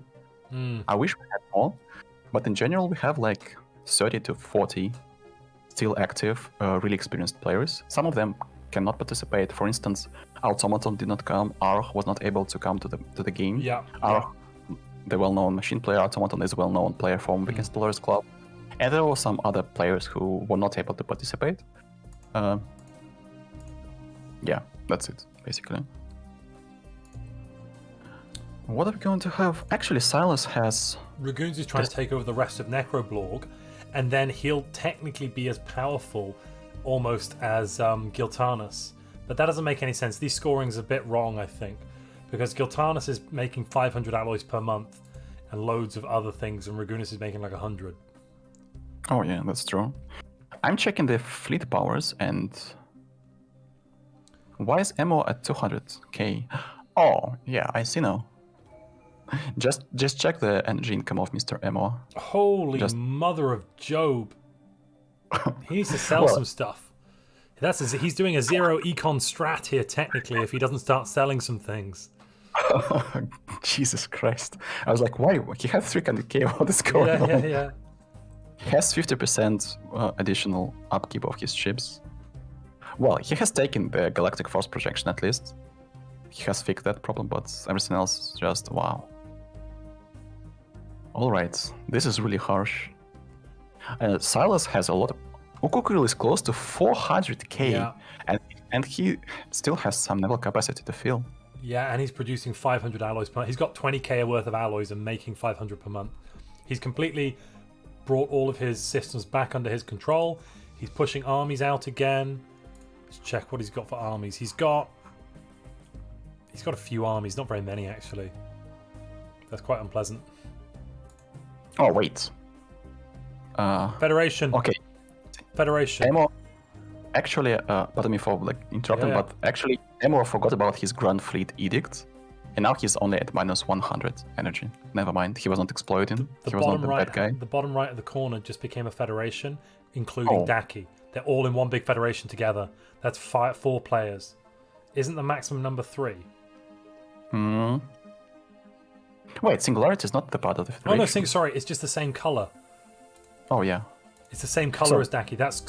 Actually, this is just a federation of Georgia and Daki, and Georgia still has the and Firebloom. Firebloom's in it as well as his tributes. I guess that is why Georgia has freed up Singularity. Yes, possibly. Huh. But I would, if I was Jojo, I probably would have preferred Singularity in there over Daki. I would have eaten Daki. Maybe that was the agreement. Don't eat me, and then you can be. Then we can have a federation. What type of fed have they gone for? Research pack. Oh, okay. Top 3 players on the map have combined more than 1 million of fleet power at this point. Yes, they do. Well, actually, it showed that Silas has the upper hand over Okakrill, but Okakrill has 50% more technological score over Silas. 30K. I wonder what is going. I wonder what is going to. Yeah, I see that. Yeah. I wonder what is going to happen between Silas and Uku, because they're 2 superpowers next to each other. I wonder if they have some agreements or not. Oh no, they have. Silas has a non-aggression pact with Ukukuriel. I guess that Silas is going for the strategy of expanding his economy and winning the game through the sheer amount of economy. Right. Yeah, I'm with you. How many colonies does he have? Yeah, technically now Ukukuriel is wasting his APM and wasting his minerals and stuff in order to fight the Federation to the right. And Silas decided, this is quite smart. He's not going to fight. He's not going to waste his valuable time. He's just going to work on expanding his economy and building up his planets. Has he? How many ally credits and facilities does he have? This one? 500 allies from one planet, 23 size ocean world. He must have another one. Tigera Prime. Oh, 23 size alloy producing world that he got from the Chanabog. He has some issues with the income of food, but I guess that he's going to fix that quite soon. He has built a lot of habitats. Yeah, he has a lot of habitats. How many planets and habitats he has in total? 23 colonies. Okay. What about the Cookerill? He has 13 colonies. He did not start building habitats. I guess he puts his entire APM, his entire abilities into the build-up. Hive. He put it into building those hive worlds, I think. Yeah, but he's still sitting at 1k of influence. I guess that he must have the habitat technology, or at least he must be able to research habitats. He could have been building habitats this entire time. Yeah, he researched habitat like long ago. Yeah, I see. Long time ago. I guess he just decided to go for the, sometimes it's not about winning, sometimes it's about having fun. Oh, Ragoons just ate the Necroblorg, and that means on the right-hand side, we've got a lot less border gore. Yeah, finally it somehow like turns into the well-shaped empire. It's still Ducky here. there is the AI of Molzer still there, and actually Regulus gets on top with his Dragon Stud. He survived. He lived longer than his neighbors Molzer and Stromblorg, even though he was attacked by both of his neighbors. This is the power of sheer power of random diplomacy and being smart at the game. Cookerill is still building his fleets. Jesus. And he's about to finish the discovery. I don't understand why did he pick the Defender of the Galaxy. He might have misclicked. Or maybe he's thinking ahead for when the crisis comes. I don't know. It's a bit odd though. I don't think that we'll see the crisis, to be honest. Usually, we have 1 hour and 20 minutes until the winner of the lobby will be announced. And as far as I remember, we do not have the crisis popping out anytime soon. Oh, you should say in the chat that there's an hour and 20 minutes left. Somebody asked for a 1 hour 30 countdown. Oh, yeah.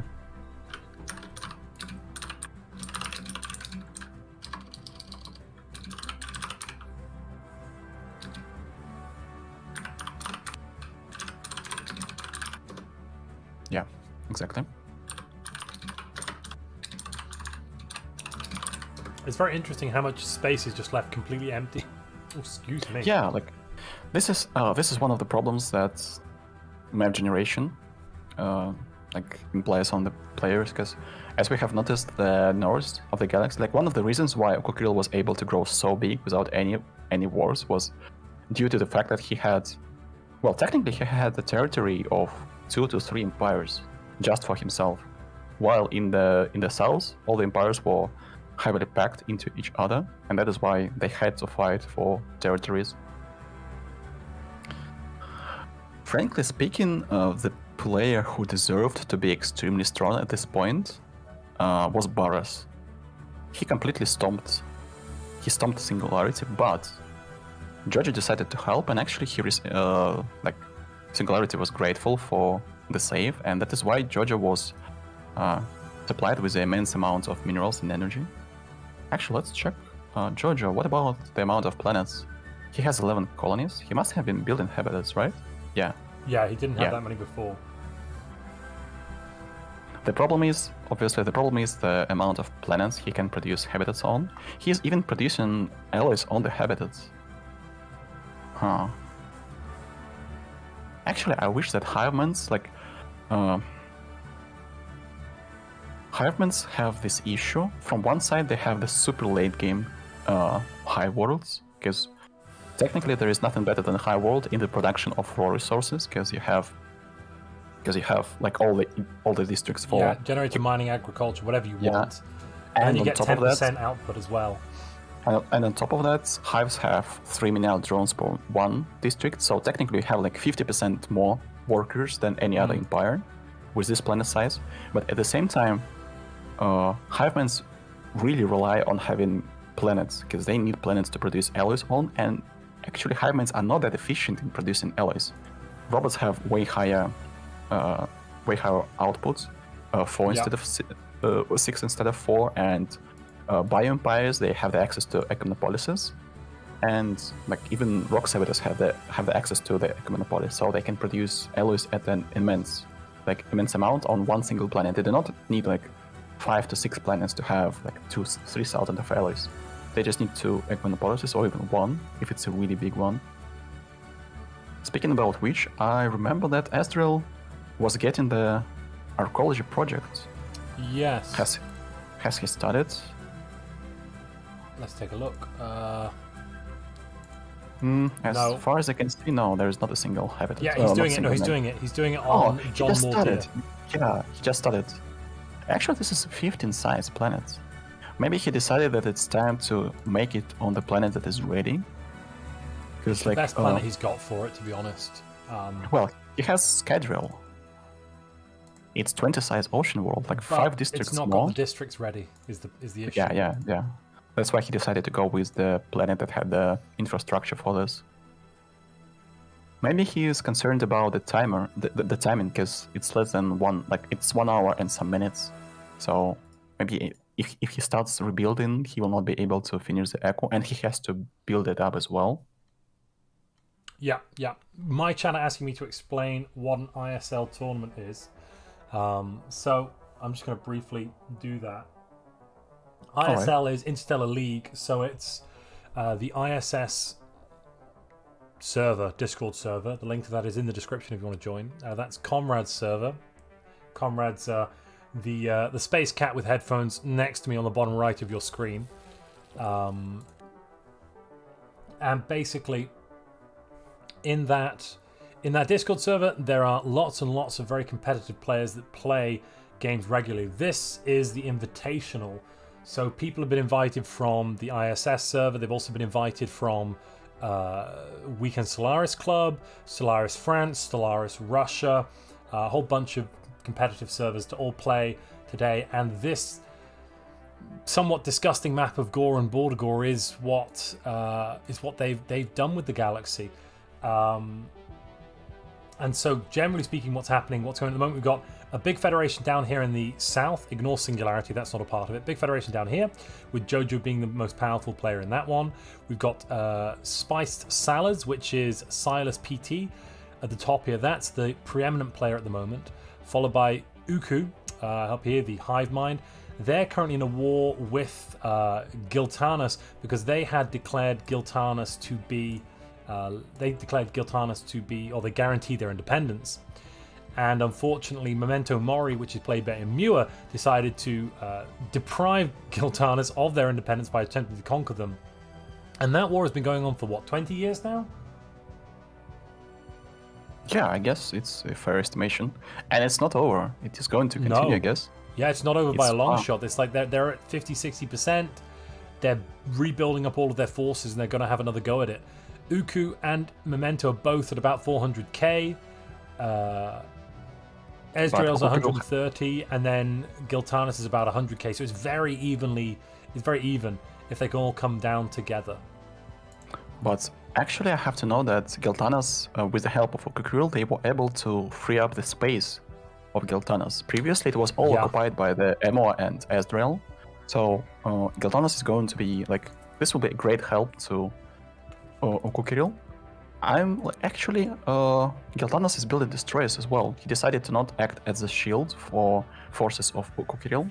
They're going to fight together, they build in the same type of ships. They have a lot of destroyers. While Esdriel and Emor is building a lot of, I guess it was destroyers and battleships as well. Yeah, he has quite a lot of battleships.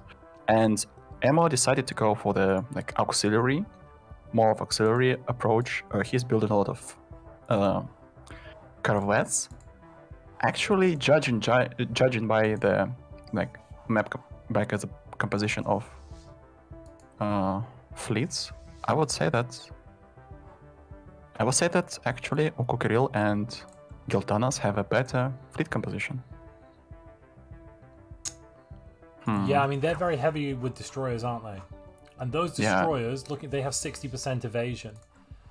On the flip side of that, Imua's ships, there's a lot of battleships there, Yeah.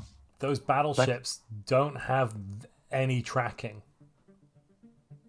Well, they've got plus 15 from the sensors. That's it. So, whatever their hit rating is, it's with these auxiliary fire controls, the neutron launchers should be at 100% hit rating. Also, 10 out of 10 rate this design. Very beautiful design. Definitely would design something like this myself. But even with that 100% hit rating, hitting those destroyers, they're going to be at evasion 60%, minus 15 from the tracking, so 45. So that's half of all the shots, roughly, that you're going to miss because of the evasion. Whereas all of the destroyer shots are going to be hitting and dealing damage. I guess that a lot will depend on how they are going to engage. Yeah, Yes, a lot will depend absolutely. on that. If they engage, if the destroyers manage to get the jump on these battleships, which do have the longer range these giga cannons are much longer range. If it's a ranged engagement, the battleships will probably come out on top. Whereas if the destroyers are able to kind of surprise them or jump into the edge of the system and hit them at the same time, ignoring the extra range of the giga cannon, then the destroyers might be able to pull it out. I have to point out that Ukukiril has started doing the repeatable technologies. For instance, for kinetic weapon attack speed and energy weapon attack speed, while Ammo is not at the repeatable level yet, because Ukukiril has more science than Ammo. So actually, I think that if they wait, I guess that waiting comes to the favor of the duo of Ukukiril and Giltanas, because Giltanas produces 450 alloys per month, while Azrael produces less than 400. And also on top of that as well, I think that actually Uku does not want to attack into Emua's space. Because the point of guaranteeing Giltanas is to stop the emergence of a machine superstate. Because if Memento Mori takes cyber communism, that's a superstate. And if the inverse happens, that's a problem. Whoever wins that war is then going to be coming for Uku. So actually what Uku wants to do is force a status quo peace where no one gets anything. I think that's the best outcome from his point of view.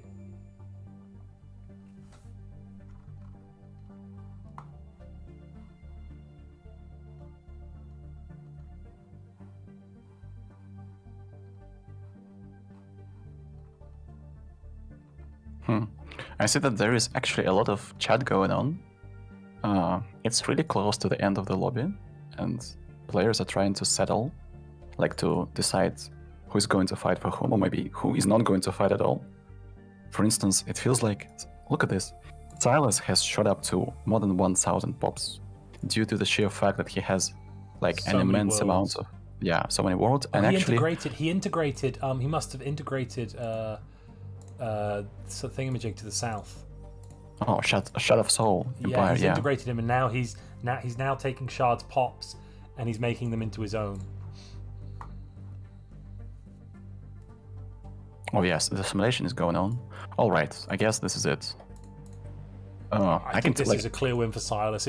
If no one comes right now to stop Silas, unless these guys like Giltanas and the Ukukiril decide to peace out, and actually Ukukiril can fight Silas right now. Exactly. If they attack Silas now, Uku can knock him down and probably win. But if they leave it too long, if Uku stays in this war, for too long, then it's just not going to end well. Oh, by the way, Daki has finally used his Unity. He has closed Diplomacy tree, Discovery tree, and almost Unyielding tree. Fantastic.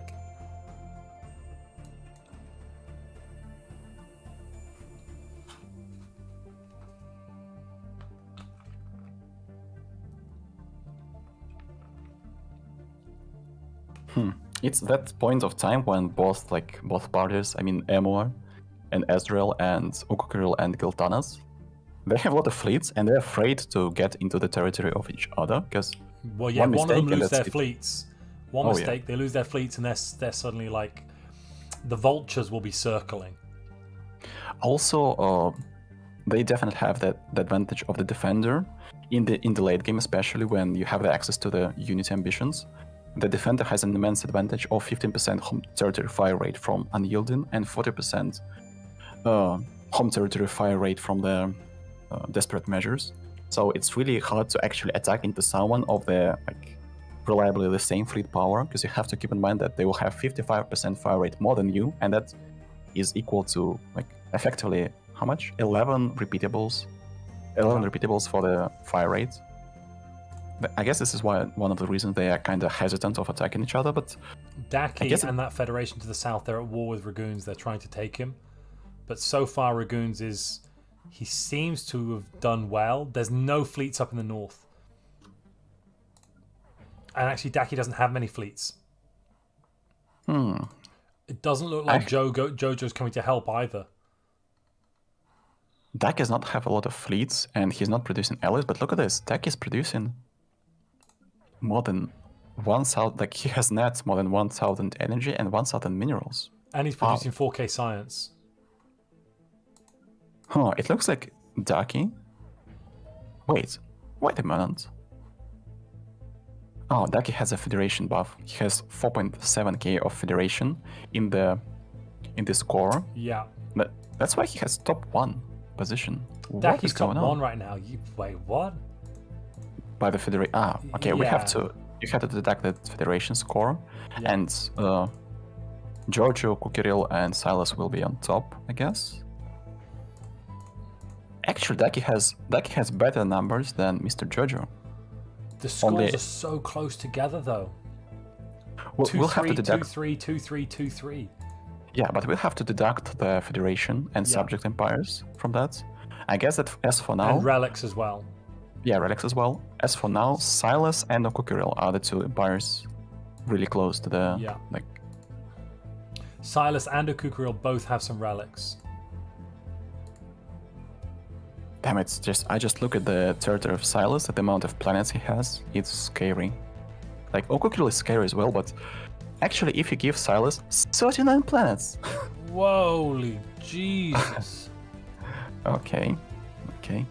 Remember that Shard of Soul had a lot of planets as well, like 10 planets or so. Yeah, exactly. Shard of Soul was really trying to push out there. Actually, Silas has literally consumed 2 empires into him, and that was huge empires. Like, that was not 3-planet hive mind, that was like 5-6 planets hive mind from Chanabok. With a 23 size alloy world.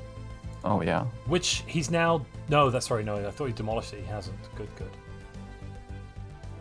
Yeah, we also have to keep in mind that Jojo has 4k of subject empires, so Jojo is not even... I guess it's... As for now... give me a second. Jojo's actually further down than he looks. Actually, that's insane that Okukiril has 13 planets, and he has literally the same economic strengths, almost the same economic strengths as Silas, and he has more science, and that's on 13 planets. But you give some time for Silas to actually assimilate those pops, and we will see a clear win from Silas unless he gets attacked. Memento Mori is at less than 400 pops, or 400 naval capacity. That's interesting. Also, we should not forget that if Memento Mori, if Emo takes over the territory of Giltanas... Yeah, then that'll be a win there as well, probably. The balance is, it's all in this northern sector. What's going on in the south doesn't really seem to matter anymore. Like the Singularity, Jojo, they could go to war with Silas. Silas would just, I assume he'd put some armies down on his planets. Yeah, he's got a fortress world, good. He's got a 1k garrison fortress world on the edge of his space. I'm sure he's got some other planets just like that. Or if he hasn't, he might be building them. Singularity has a defense pact with Silas, so I guess that's... Actually, Singularity is building mega shipyard construction site and strategic coordination center site. So he wants to spike up. Yeah, he's fourth in power, and he's producing 900 alloys per month and got 40k in the bank. I guess he's going to strike, but the question is where he's going to strike and whom he's going to strike against. We're coming into the last hour now, so people really, this is, they need to be making their final plans to make their final move, and it is looking like it's shaking up that basically Silas is in top spot and someone needs to knock him off if they want to win. And if you recall, so well, Silas seemed to be doing really badly at the start of the game. Well, I would not necessarily say he was doing badly, but he had a really tough spot to... He only had four, then we had 3 planets and 1 bad planet, and the biggest was about size 15. Yeah, that was definitely a problem. He has... Actually, Silas has the second stage of the Science Nexus, and he's upgrading the Science Nexus. Looks like he's not going to expand his... He's investing a lot into the megastructure. Well, does he have 1 megastructure, or is he building more? I guess that's... Yeah, he has only the Science Nexus. But he has a huge... Damn, he has a huge naval capacity. Due to the fact he has a lot of stuff for this. He's also at almost 1,000 Empire Sprawl. He would be on even more, except he's got minus 25% as well. Also, I have been asked what empires are at the top of the list. And that's 4 Gestalts. But technically, like, first of all, there are like 2, 4, 6, 8. Actually, there are 10 players left. And out of that 10 players, we have 3 bio-empires, being Daki, Azrael, and Dragoness. And everyone else is just a Gestalt empire. But two of those were, you said we had 3, but for instance, Daki was Necrophage. So it wasn't a regular bio-empire. Well, it wasn't, yeah. And Azrael was the Void Dweller, and like Dragoness was as far away as possible from the regular bio-empire with his strat of Necromancer and Dragon. But still, like top 4 spots are occupied by the Gestalts. And actually, I have to point out a singularity. He has been the tribute. He has been paying his part for a while, but no longer. Yeah, and actually, I guess that. Yeah, he definitely is going for the pounds. He has Who's he going to go for? I think he might go for Jojo. He has to attack. He has to attack another machine empire in order to have a chance. Yeah. Baros also said this. Like, Baros is my chat. He said that if Singularity wants to win, he has to eat the machine of Synthetic Empire. So Order of Fire and Bloom. Right next to him. Yeah. But I don't think that... Actually, like, Firebloom, how... Actually, Firebloom has 20 planets. Yeah, exactly. Firebloom's got a reasonable amount of score. Where he has lost his entire, like, he has almost lost his entire, like, starting cluster. Yeah. But he did not give up. He has this fighting spirit. Look at this. And he's actually making the Ecumenopolis right now. That's interesting. Which 15 size. This is the planet called New Rome in the system Fomalhaut. It's like in the middle, like at the north part of his empire. We have a pause. Wait, Dragoness has disconnected. Let's check out his stream. He was streaming a moment ago.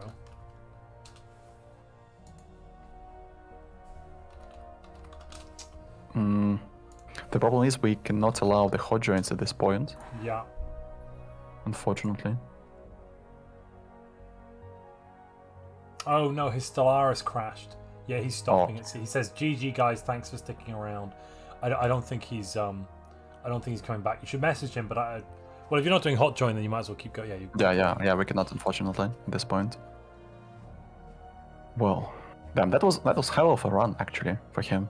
I thought that he was going to die well earlier, but yeah, the tides of battle and that dragon before that dragon took a proton launcher to the knee, as he said. Yeah, it did. I actually liked it a lot. Yeah.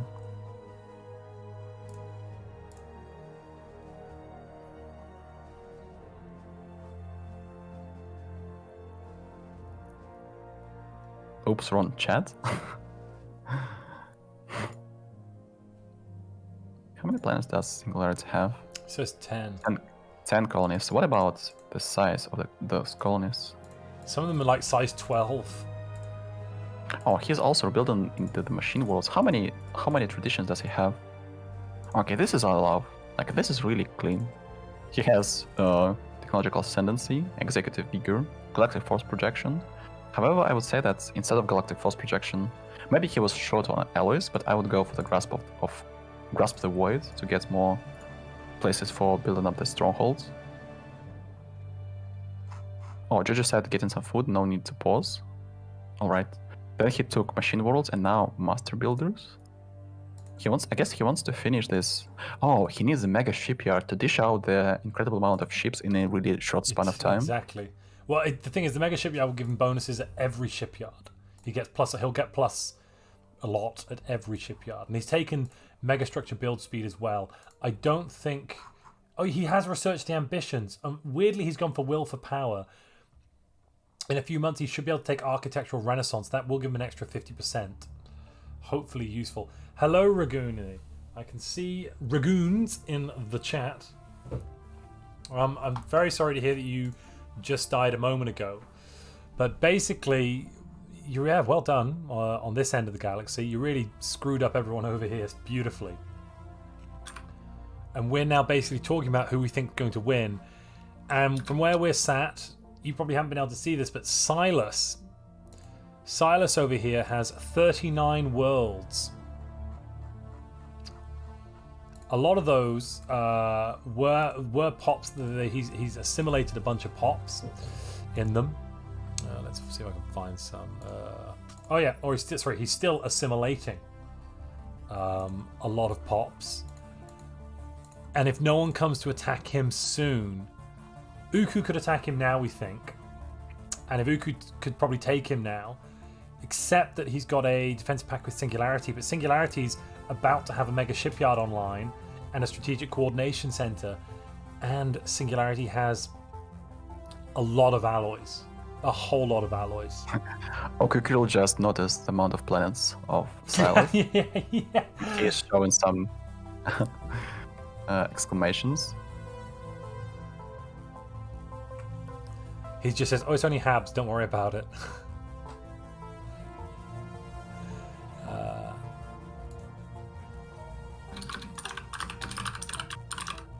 But it looks like Imua and Uku, they're no longer really fighting this North-South war, weirdly.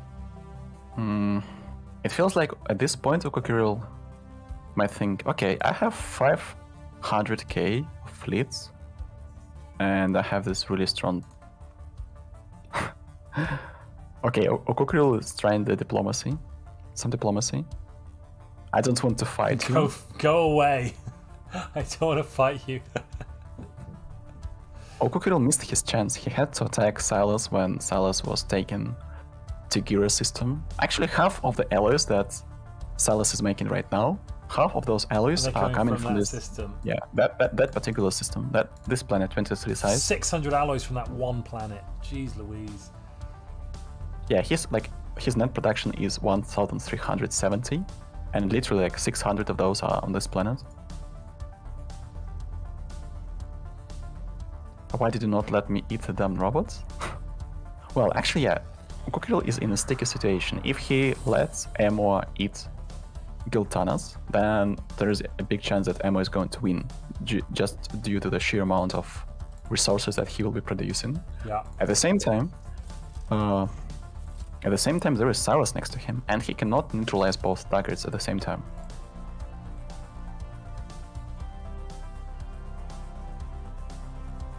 More than 40 planets, Silas.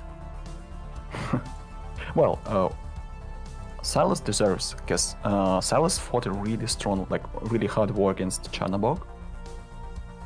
And Chernobog is one of the best Hive players we have. On top of that, he had a war against Jojo, and Jojo is one of the best. It was the plasma versus lasers that lost it for him. That was all. I can't remember if it was versus lasers or versus kinetics, but he had tier 2 plasma and it just cut through like butter. Wait, what has happened to Ducky? No! Don't tell me he crashed. Yeah, he's out. I mean, he was down low anyway. Oh no, wait, he seems to be up high. What the hell's that about? Oh, 5,000 of that is Federation School, so actually he's about 7th. Okay, give me a second, I'll try to message Boris if he's here. Should we allow, I guess, to let in the game for Hodrin to work? Well, technically, yeah. To be honest. Yeah, I mean, it was only an hour away. He wasn't going to win. Let's not screw up everyone else's game. Yeah, we have Probably. I mean, unfortunately, it's one of those things, I think. Yeah. Sadly. Yeah. Boris also said that he's going to the sync. Unfortunately, we'll have to continue. Yep.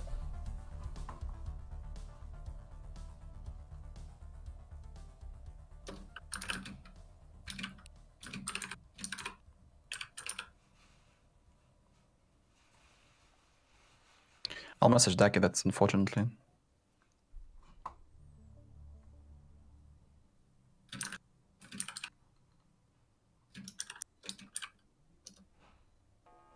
Even though, actually Daki was doing really great. He was, for the fact that he was not playing the Gestalt Empire, he was at the top of the leaderboard for the biological empires.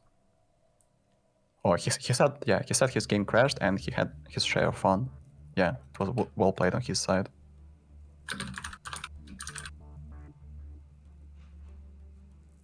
Okay. 1,100 pops, Silas. Yeah. Also, one of the reasons why he's actually we are playing in usual competitive lobbies we play with 0.15 growth required. That means that even if you get this amount of pops, you will still be growing in inhabitants and planets. If you put it to the standard 0.25, then after you hit like 600, 700 pops, the only real way to actually scale up is taking other planets, because your own pops start to grow extremely slow. Even though, if you, of course, if you have 40 planets, you will still grow at a decent speed, but it won't be comparable to what you can see as Silas is doing right now. You will see that his economy can, well, not double, but look, he has almost 16k in the economy department. Compared to this, to Kukuril, 13k, and Singularity, 10k. Yeah, he's getting new pops every 40 months or something on some of his worlds, which is 40 or 50 months, you know, so every 4 or 5 years, which is not that bad at this point with that many pops. Oh yeah, also one of his habitats that has 2 pops. If you check the assembly, then assembly of a new pop will be complete in 6,500. Yeah. Well, I guess he's lucky that we do not have 0.25. Otherwise, it would take like 10,000 years. Yeah, exactly. So there's diplomacy here. Uku's telling Umur to go in peace, or no one will win. Should we tell them that they're wrong? If they unless they go peace, Silas wins. Silas has only got 200k of... he must have slipped below his energy. That's what it was. Yeah. He had more than 1,000 ML capacity.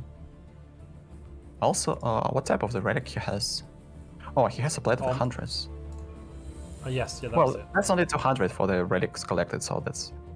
Also, Silas has 2,222 from pops in the victory screen, and 2,000 from... Okay, he just got another colony. Never mind. That's... makes it... He's still expanding. 41? Yeah. Speaking about wide empires, he's now doing 5k research. I think his plan is basically just sit there and trying to keep pushing his economy up. Oh yeah. And at this point, you just build habitats, like tech habitats all over the place, if you can, mineral habitats. With the hivements, I have a feeling if you're playing 0.15 growth required, once you start building habitats, your economy literally starts to multiply. You just need to have places to have the early production on, and that's it. Everything else can be obtained through the space, like energy, minerals. That's not a problem. Yeah. Also, even tech. If you have spots for science habitats, that's also okay. I'm just checking the outliner. My finger is already tired scrolling down. Yeah.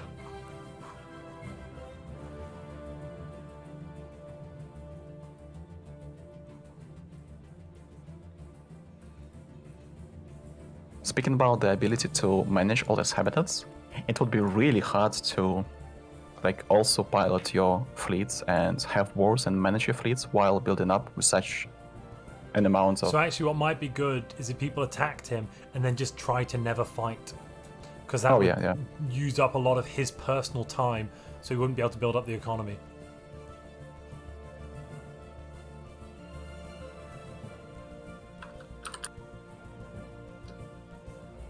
And that is one of the reasons that Ukukiril did not go into the process of the habitat build-up, Okokrill is at 600.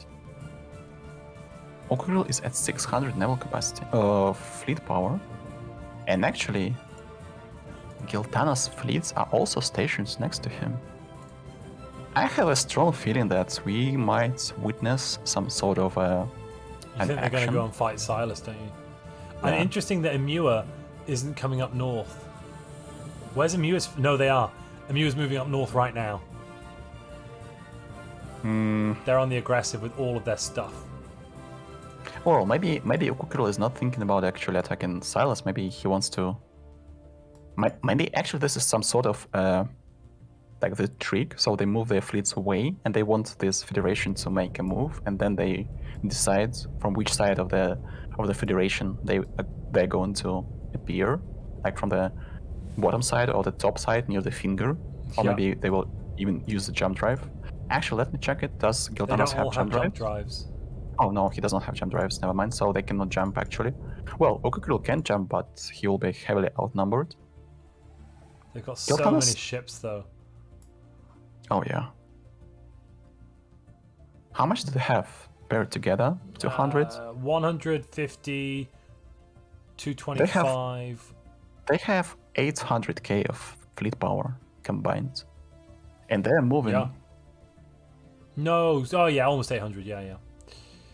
Uku and Giltanas, they- Giltanas have the same though. Wait, maybe Giltanas has built up an incredible amount of armies. Yeah, he has fortified his planets. I see that he has some defensive armies, but he did not.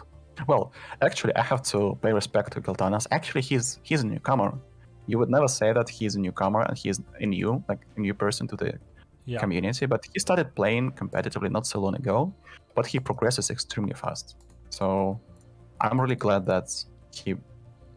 Jojo Swarm just completed the Opa. Colossus project. Opa, that's interesting. Okay, this is becoming a little bit more interesting. But what about his firepower? He has only. Wait, he's in the state of war with Asdrael? What? Wait. No, he's against war with Dragoons still, because he's part of the Federation. Ah, And yes, yeah, pardon Jarky, me. it is the same Silas we are talking about. There was his startup there with only one finger, and now he has all this.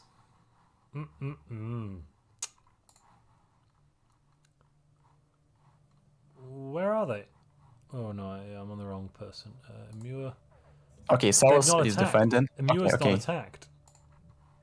Silas is at Oh, war. God. They've done it. Wait.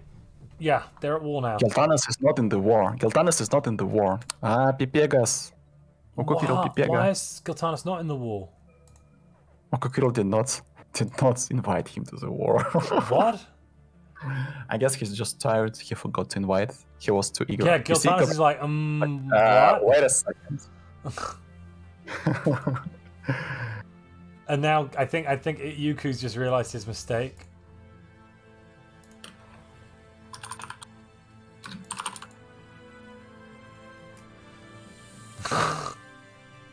The funniest part is the last time we played, me and Silas fought against Singularity, and Silas forgot to invite me to the fight. So actually, no. this is like the cycle of people forgetting to invite, because sometimes you just want to fight that guy, and You get You so just- caught up in what you're doing, you just don't think about it. yeah, you just forgot about this. Especially like this has been quite a long tournament. It's been 5 hours, Yeah. and yeah, like players are really tired at this point. Okay, they're dropping on planets. We are going in with the first wave. Means more bugs for us to kill. You smash the entire area. You kill anything that has more than 2 legs. You get me? We get you, sir. However, wait a second. Okay, I see the problem. I see the problem for Silas. He has a lot of battleships, and the Okokrill has a fleet that consists All of destroyers. destroyers. So, if this will be the fight without the Singularity, if it will be purely 1v1 between Silas and the Okokrill, but to be honest, they deserve this. It may end up with the Okokrill ending up on top.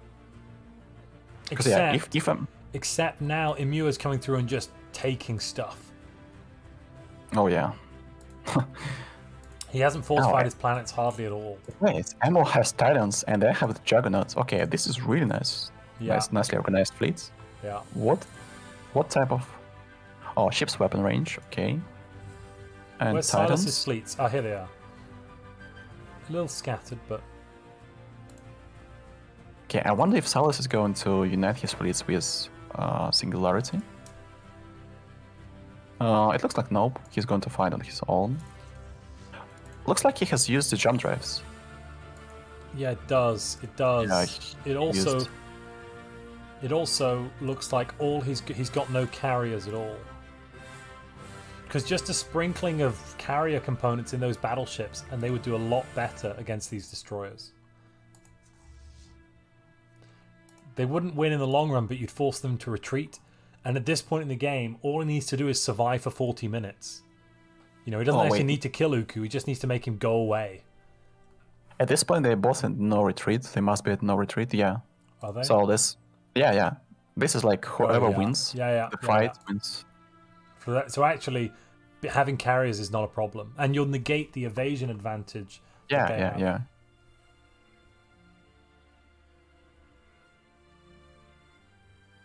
Looks like Salis is afraid to fight on his own. He is merging with Singularity. But they're not. Oh, they are in the war together. Yes, they are. Yeah, they had their defense pact. Singularity's got 400k of ships, though. Yeah, this is going to be a... Singularity's going to give Silas the game, I think, possibly here. Singularity has a fleet with 5 Titans. Let's take a look at that. Let's see if we can see it. Wait, Jojo is moving in? Oh, Jojo is moving in now. Titans. Who's Jojo moving against? Huh. Tracking, shield nullification. Why tracking? You've only got 17 battleships in there. It doesn't... Yeah, quantum destabilizer. That's the right one.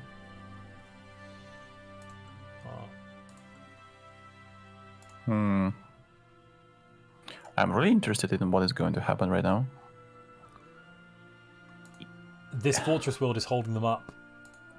There's and no way they're doing 0.3 damage per day to Gulag Mineral, which has...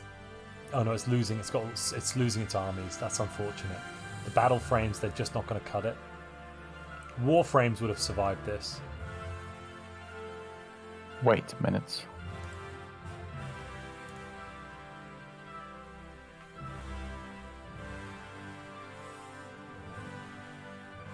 Who is Jojo fighting against? Jojo is fighting against Silas.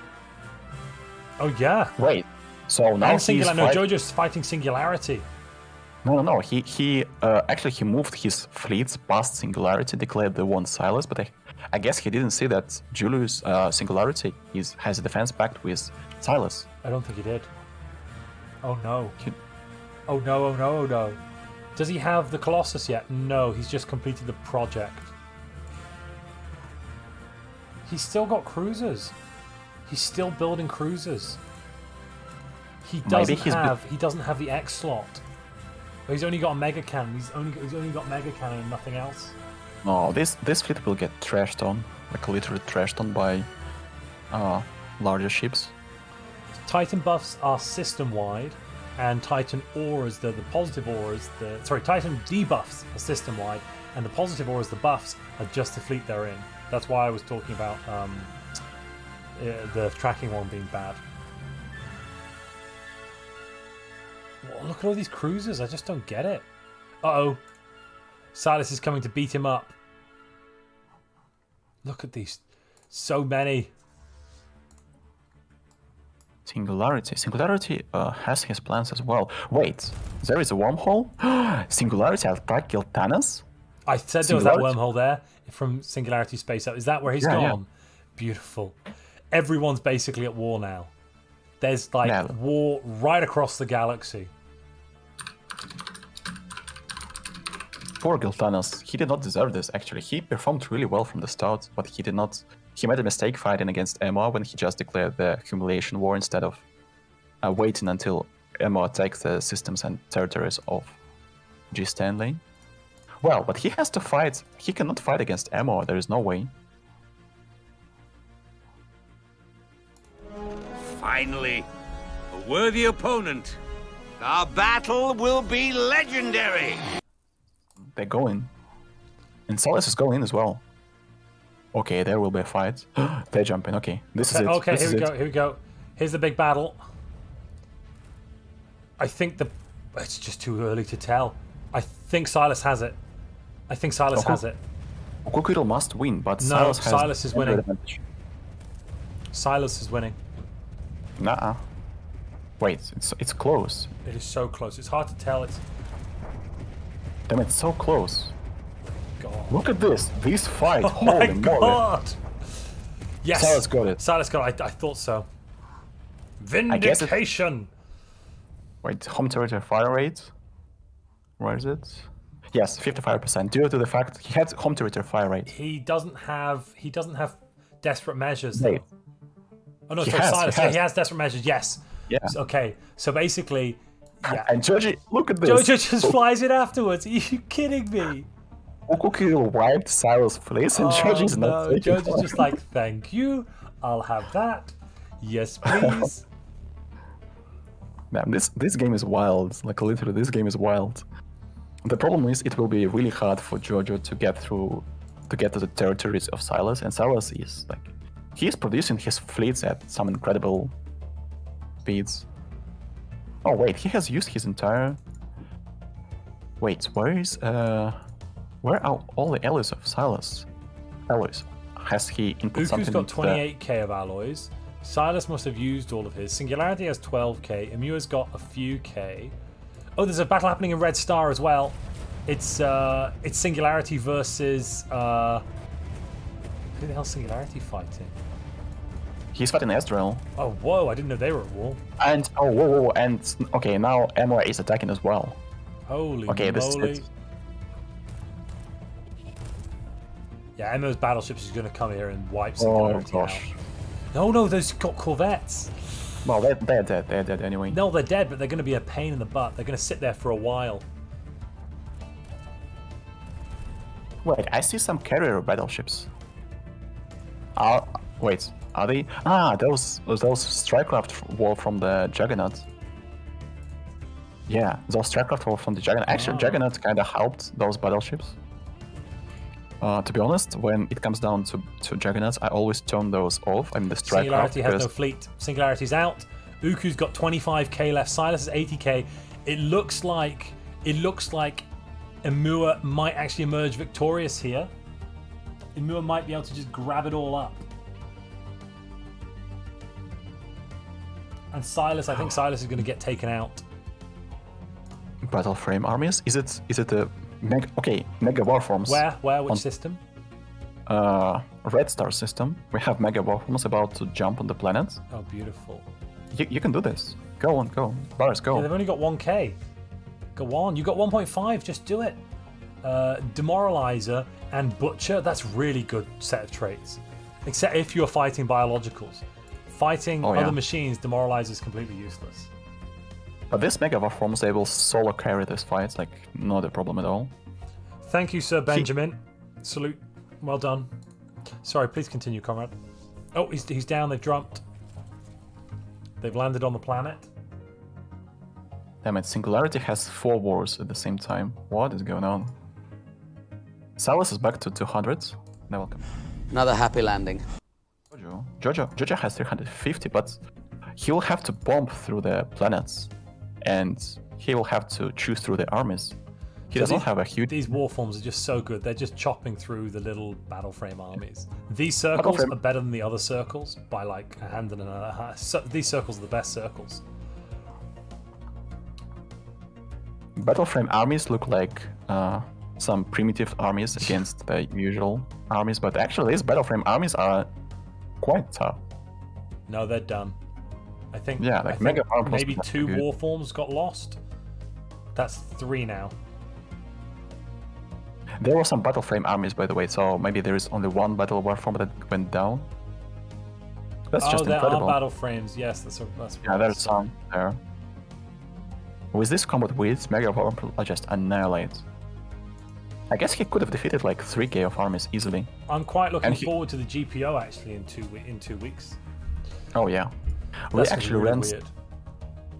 we ran the test game, and actually we had some peace run, so we tried to rush who has the most income of science stuff, and I ended up building like 30 habitats the same way that Silas does right now. Yeah. Actually, you have to put a lot of effort to continuously build habitats and stuff. So yeah, this will be quite interesting. This is a different perspective. It's not that competitive, but it's more about building up. There's going to be and, some like, fun bits and pieces. Like, I'm looking forward to some of the galactic politics that might happen. Oh yeah. And there's lots of role play involved. So those of you that don't know, the GPO is a Stellaris France event, which both myself and Conrad are playing in. It's going to be the whole weekend, 28th, 29th, 30th of January. Let me find the page actually. Here we go. Also, this will be the 2 to 3 day event. We'll be playing on course of 3 days. This won't be the single city in lobby. It will continue for at least. It will be a huge map. Like I guess at least 30 to 32 players, 600 stars at least. And there's so many rules. There's rules about megacorps. There's rules about war. My hope, I'm hoping to find a megacorp really early on, and form some nice agreements with them. That's my little hope. I'm basically my empire is the Trade Federation from Star Wars. Kind of. According to those rules, if you are playing solo, if you're not a part of the Federation, you cannot be attacked till year 50. So we're expecting this to be the heaven for Gestalts, especially for Highbinds, because well, yeah, when you have 50 years and you're quite lucky with the planets, imagine what numbers they could have yielded in fleets. I mean, the Chernobyl. I thought that you couldn't attack year 50, but sorry, no, you could attack year 30 as long as you were independent as well. I just thought that you couldn't. A federation or like two players could not attack a single independent. No, you cannot attack independent players. You can only attack other federations ever as an independent empire. And at year 50, independent empires can attack other independent empires. Huh. And at year 50, federations can attack single players only if they are the part of the Marshall Alliance. If this is the trade federation, or if it's like some other sort of federation, like research federation, you still cannot attack other empires unless those empires are in the breach of the galactic sanctions, like laws, if they are not the part of the galactic community and so on. So yeah, like rules are quite complicated, but this is a different approach and it might be really fun. And the previous GPO events, actually I still have the recording on my channel. It ended up with the hugest battle like in multiplayer history, I guess. Me and Singularity were fighting against the joint forces of the French lobby. The lag was so bad. And it literally took us like 30 minutes to end the battle. And there were more than 10 million fleets. I guess more. Yeah, it must be more than 10 million. It was 10 million from one side and I guess maybe 20 million on another side. Crazy stuff. Uku's just popped ahead of Silas in terms of his economic weight.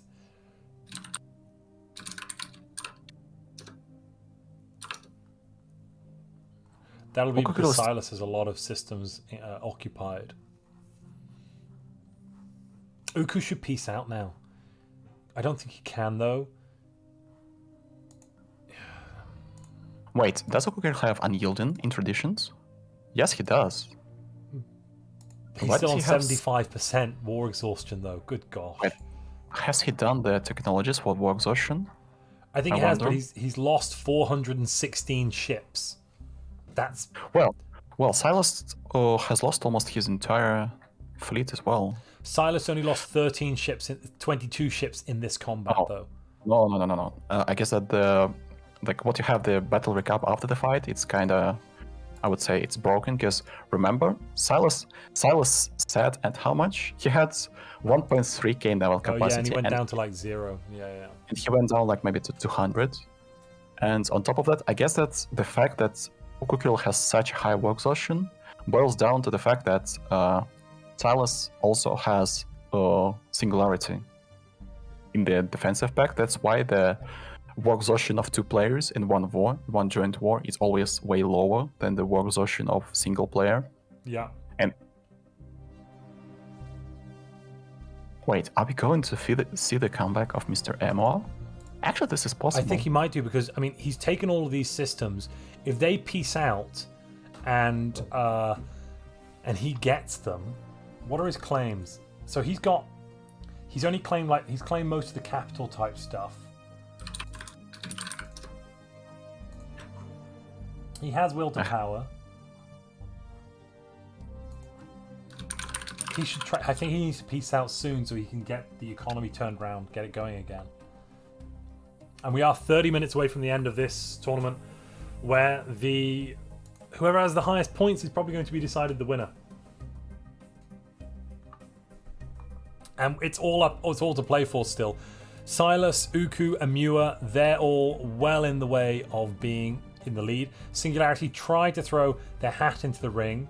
They tried to jump north here through Dojak, but it just didn't go well. And actually, they're getting occupied now by Jojo and by Imua. Goodness. Actually, Okukil and Silas are so close in terms of economic strength and technology level. If you combine those values, I get that they're equal, but Silas has more systems and has more colonies. But if Jojo will be able to take away some systems or planets, Okukil can get on top. However, we'll see what happens when Emo takes systems and planets of Giltanos. How many systems has Emo claimed? Quite a lot, I would say. Is it? But is he it has that not. many? It's not that many. He's only claimed some of the systems with planets. Yeah, I guess that he decided not to claim systems with habitats. He was limited by the amount of influence he had. Yeah. It feels like. But he still is getting more. He could claim again. What's Jojo done in terms of claims? What's he claimed? He's claimed a few systems. Yes.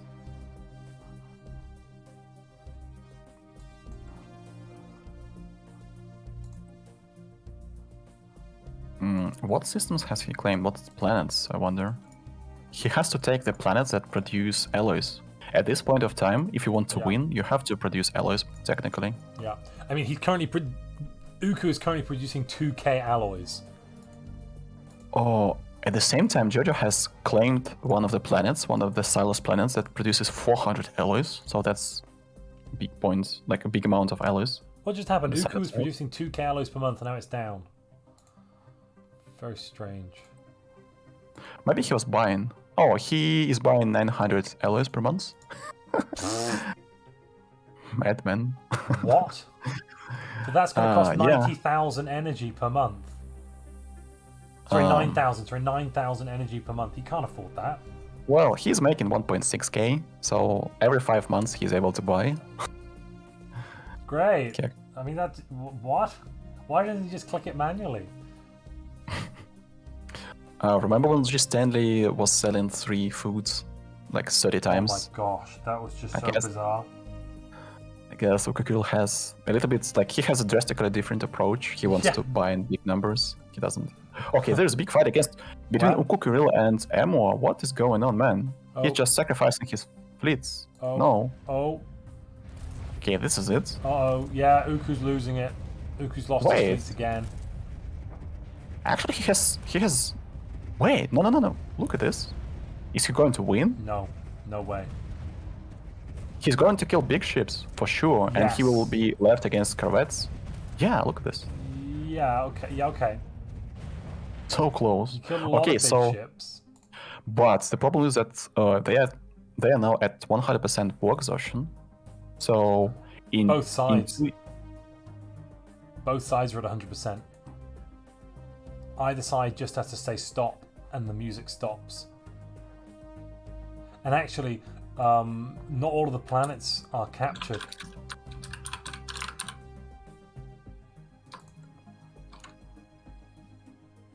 yeah, Okukil was expending 8k. Paying 30k allies for attacking Ewa.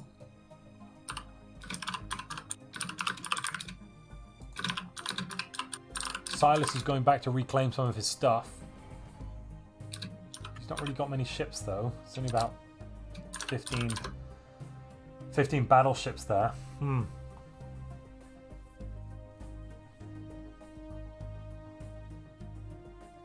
So there's a question of should we end exactly in 25 minutes? Well, I mean, what's in the rules? It's your call. It's your turn. But I'm pretty sure it was the game ends. Well, having said that, we did start a little late, didn't we? Yeah. That's why I'm asking players. I guess it might be. Actually, there is a chance that 325 will hit it. Before. Yeah. Actually, I have to pay credit to Boris ABC, the guy. Like, actually, not Boris ABC, but this is Boris ABC.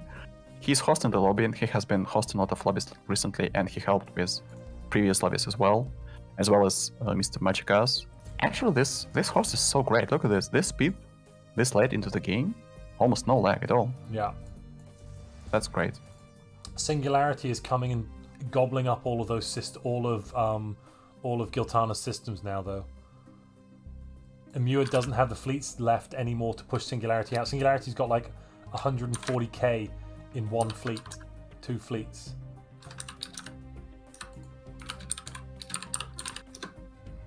Not Boris ABC says no problem, Mr. Tracker. I remember that in the SCM tournament they called me Konrad Tracker. It was quite interesting. Yeah, Stefanox is commenting in my chat that it's only fair to go for whichever comes first, because otherwise we are prolonging the game and scores may change. That's always a problem with the late game, because even 10 or 15 minutes can decide the outcome of the battles. Well, I think you need to tell everyone right now. Yeah, I saw comes first, 23:25 or 11 o'clock. Cool. So, ladies and gentlemen, you heard that. We are finishing in 7 years, roughly, or 22 minutes. Yeah. We'll be deciding the victor of the lobby, the champion, like the ISL winner at this point. But if players will decide to continue, I guess that Boris can just leave his computer running. They can keep playing. I guess they can keep playing. But it's all about deciding. Well, actually, Salas has lost his fleet somewhere. Oh, he's fighting with Jojo. Has he destroyed Jojo's fleets? I guess, yeah. It feels like this. Jojo's only got 60k left. All those big fleets are basically dead. Ironically, the end game starts at 23:25, so it's probably going to be the Unbidden, and they're probably going to turn up in a few years. No one in this galaxy can survive a 25 times Unbidden crisis. So if we don't stop at 23:25, I think the game will end for other reasons. Galtana says, Emma, even though I'm Pipeka, I will never surrender. Okay.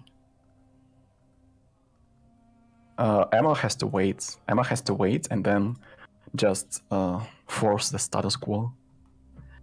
I guess that the fate of the galaxy, the fate of the winner who wins this game. Wait a minute. Actually, Singularity has used this moment. I did say he's pushed through and he's taking all of the space from communist, communist space.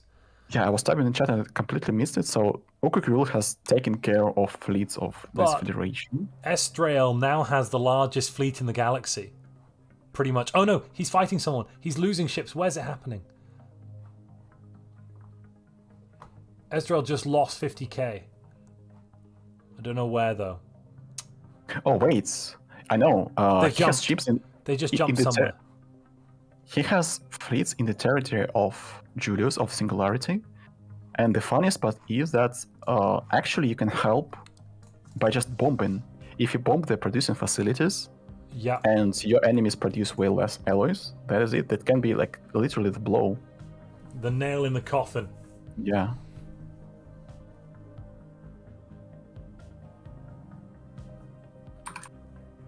Oh, Camel Lopardus, I'm based in Denmark. It says so somewhere on my channel. I'm pretty sure if you go to my about.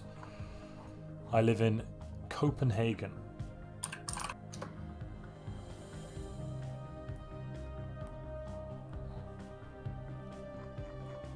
Okay, there's actually Ammo has. Wait, has he? No, he didn't. They're still in the state of the war. Wait.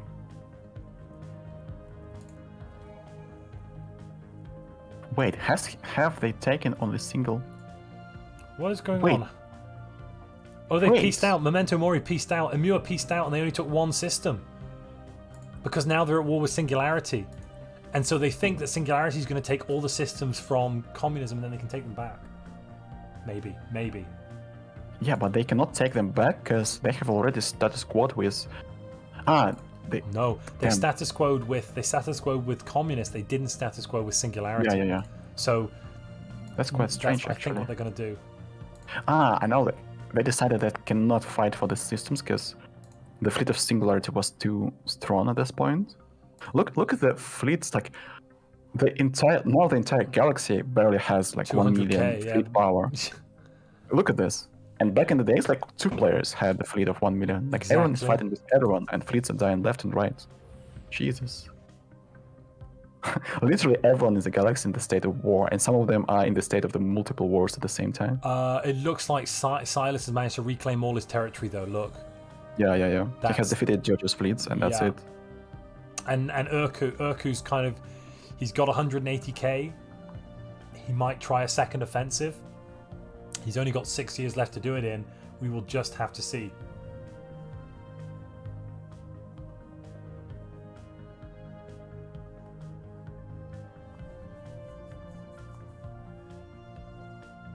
We will just have to see. But yeah, this like Singularity space though is a complete ruin. All of their systems are currently occupied pretty much.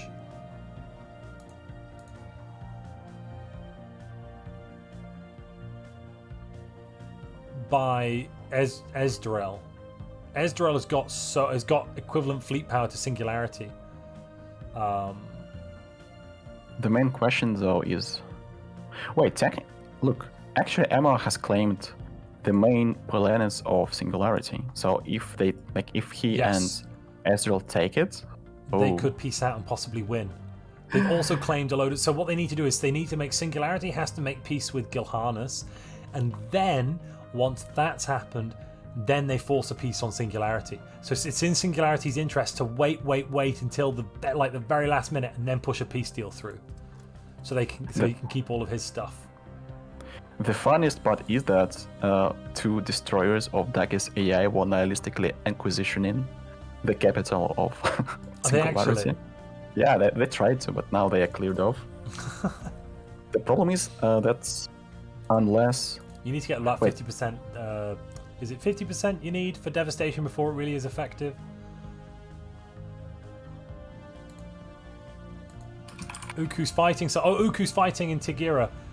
He's having another go at Silas, and he's been completely repelled. Silas lost barely anything.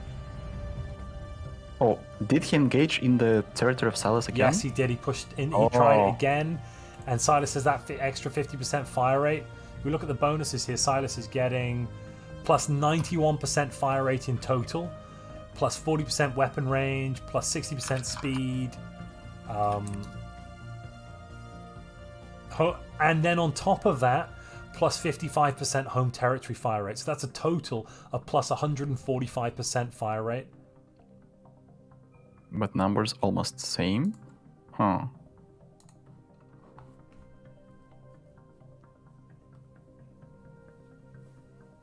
Yes, Matthew, it's 50% to knock out FTL inhibitors. I'm thinking of when nihilistic acquisition becomes useful and when you can actually grab the pops from the planet.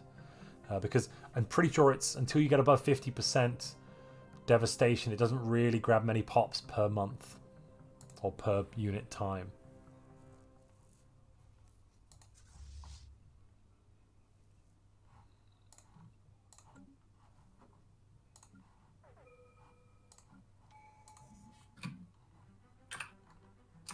How's Uku doing on the other hand, though? Uku has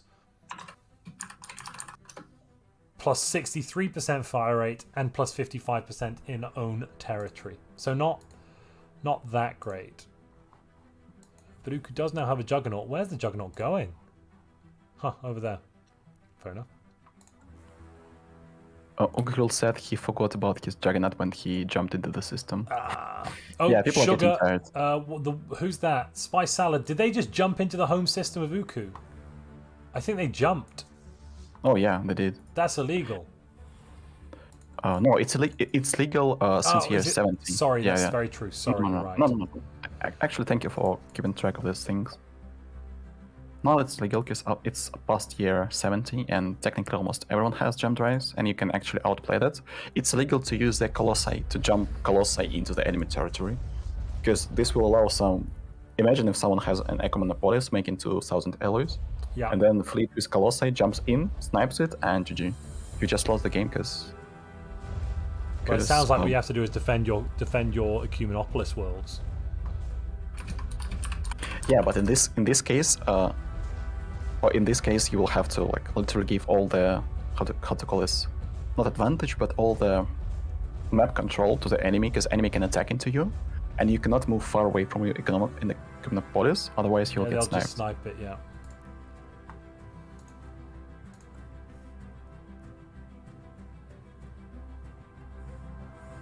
This is especially important because we determine the winner according to the score, and imagine if you lose like two, like actually this like at the moment, let's check Silas. Silas has Silas claimed a load of Uku space, and I think he's going to claim more of it. But Okokiril is at. It's not 100% wow, so He's yet. at 98 though. Just a few more Yeah, fights, it's pretty close. and he's going to get caught in Igor. And Uku's only got 50k fleets. It's just not going to go well.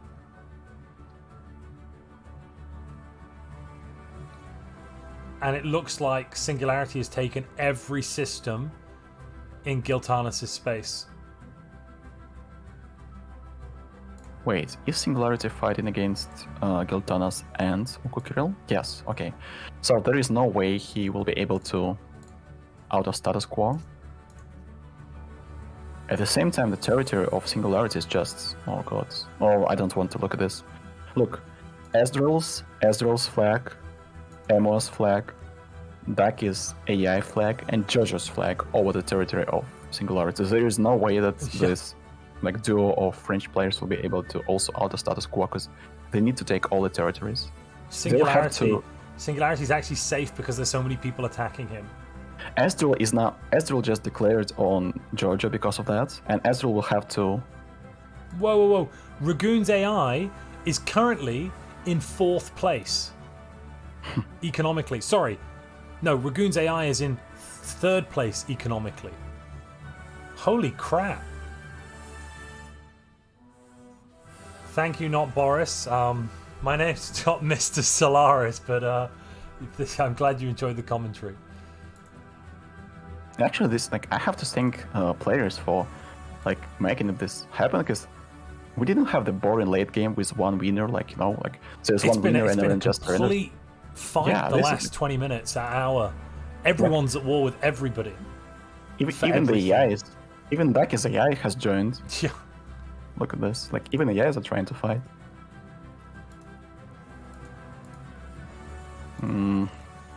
I think the moral victory probably here goes to Uku, though, who never fought in a single offensive war except that one time he attacked Silas. And he has the highest technology level in the galaxy.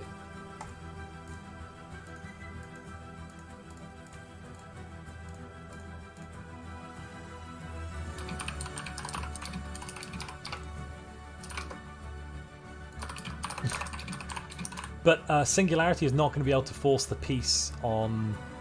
where is it? Let me look.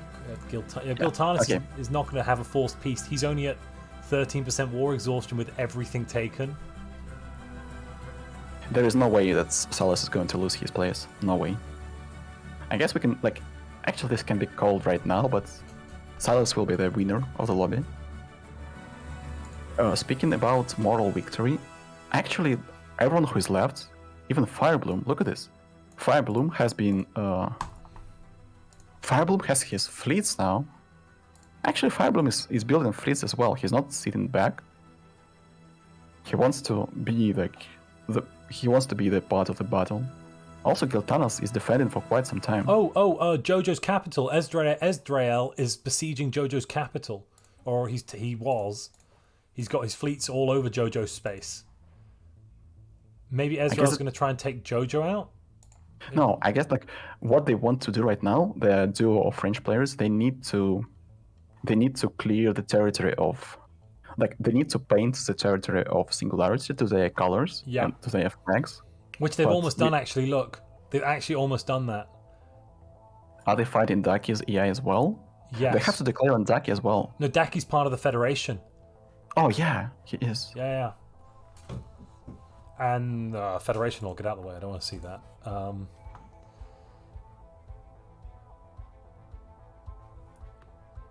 One of my Stefanok says that seeing as victory is obvious right now, maybe we go a small recap of the like empires at the top. So Silas spawned in the corner. He didn't have many systems. He was close to like 5 to 6 systems, so the start was not as lucky. He had three planets basically, and one Arctic world, which wasn't his preference. He had Shadow of Soul next to him, and he had Chanabog. And the first war here occurred between Chanabog and Shadow of Soul. Silas decided to save Shadow of Soul from Chanabog, and he actually prevailed in the first war. We didn't see that coming as well, actually. I think we were quite surprised when he managed to melt Chernobog's forces. This is the part of Silas. Ammo was the dark horse of this. He was sitting tight in his territory. He did not have big fleets. Giltanos was fighting with the G Stanley, and he took like a couple of systems from G Stanley, and he had a really huge fleet at that point, but he did not claim a lot. Yeah. G Stanley had some issues with he had some internet connection issues. He crashed twice. He got back twice, but then he crashed again, and that was it. And Emma took over the territory of G Stanley. Then they had the fight between Giltanos and Emma, but Giltanos made a mistake and he declared the war before Emma took the systems. So Emma just surrendered and he took the territory. Jojo had a fight with Silas as well. There was a fight between... and that ended up being... Jojo was coming in, doing great, and Silas just pushed him out of the territory again. I mean, this is a very resounding victory for Silas. He's been on the defensive a lot the whole game. He's attacked when it was like... He made some really good moves to attack, like Chernobog in the east. And you just can't really fault his play overall. Yeah, it was really well done. But I have to pay credit to, like, actually everybody. Like, look at the cookie roll. How many planets did he have? He didn't conquer a single planet, and he is literally competing on the level of other guys. Exactly. He's done fantastically from an economic point of view. He's scaled so beautifully. This is why we call this invitational. We invited... Silas fleets are about to get wiped. Oh, he just ran away. Oh, he has jumped away? Oh, yeah. I think he jumped away. He jumped away to Tigria. Boris says he didn't kick a single person. He's happy. Wait, what it was? What's going on? The game's going to end in 8 months. And at the moment, that's going to be a victory for Silas. Just an overwhelming victory for Silas. Followed by... followed by Jojo. Jojo's getting 6k for Federation. Oh no, and 8k for Subject Empires. I didn't see that. So yeah, followed by the Worms Collective, and then Jojo maybe. Yeah, it doesn't really matter. I guess that Emma is number 3. But what matters is the winner of the lobby. We keep track of those players who win the lobby and again at the end of the season, because it's the Star League. Yeah. I mean, not Star League, Interstellar League, I guess. There is the mod that is called the King of the Hill. And most likely we are going to run the special mod events and see the top winners of the lobbies of the ISL games. They will be competing with each other, one by one. Oh yeah, we need to... Okay. Now Memento Mori, Imua is retaking all of those systems Singularity took inside Giltana's space. Cyber communism has just been under occupation on and off the whole darn game.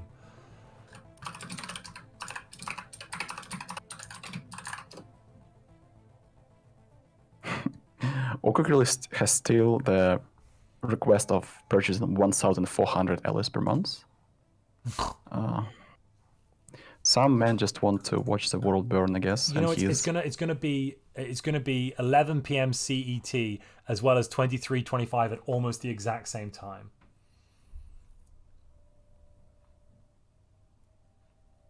It's literally almost the same type of timing as Regunez and Stormblock had. Yeah, that was so beautiful. With Raguna's undead dragon nonsense, yeah, that was just wildly beautiful. Well, technically, I guess that's... Yeah, Silas is going to win. Like, there is no one. Like, even if we count in the trade deals... Oh, okay. So...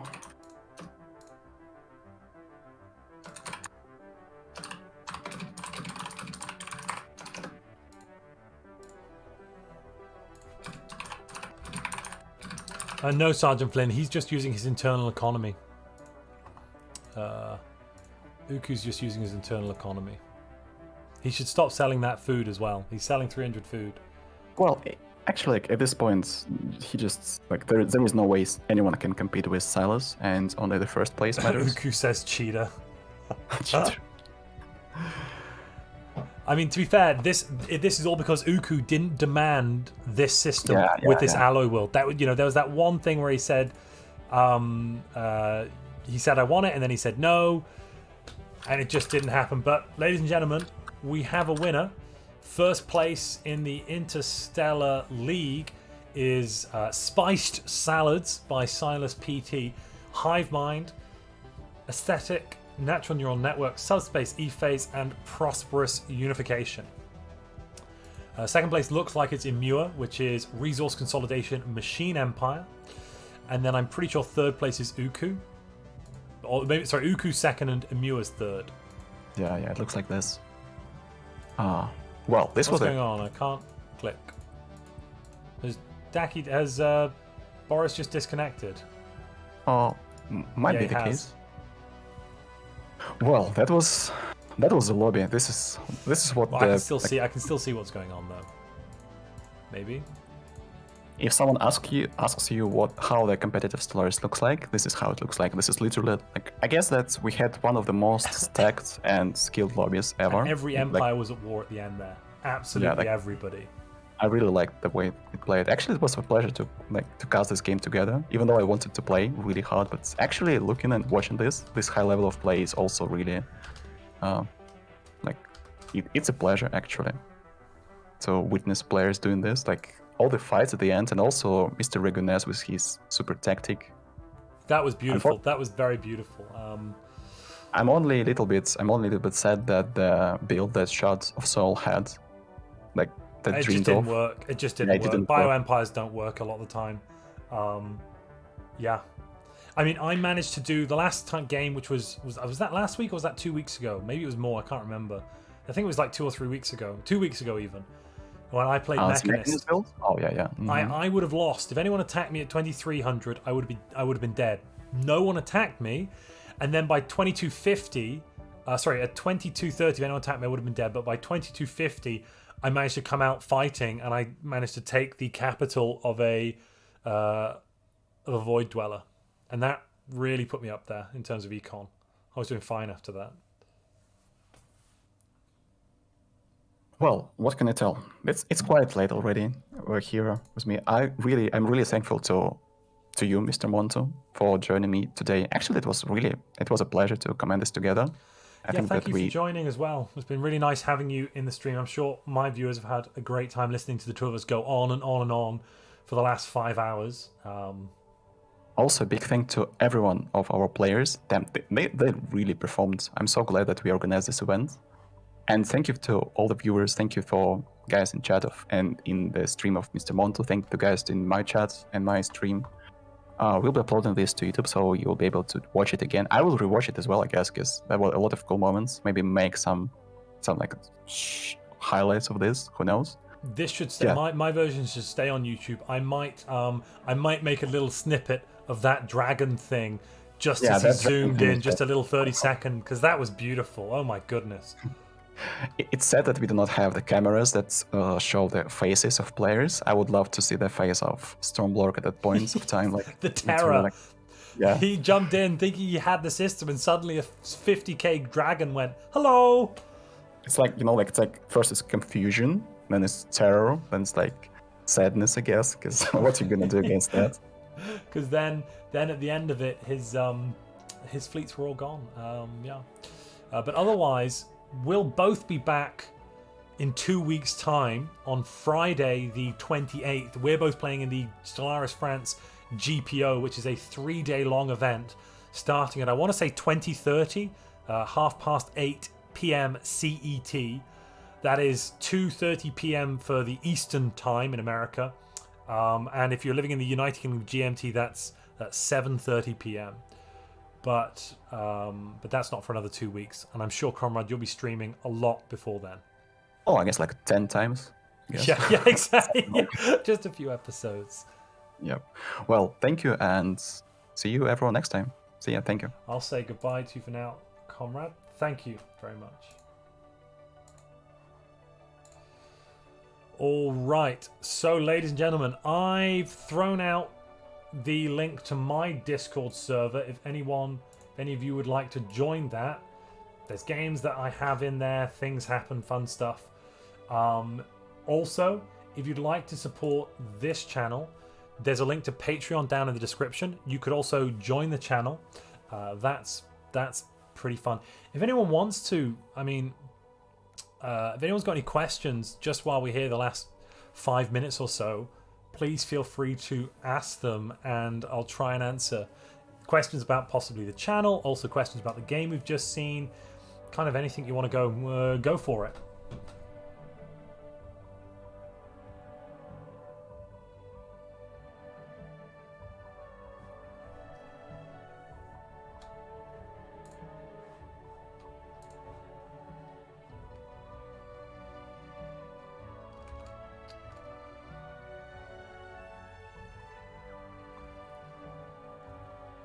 Fanatic Pacifist Competitive Peace Economy Tournament. Why would you do that? When are you going to do a defense platform guide? I'm interested in your opinions. Okay, so I'm going to do that when I finish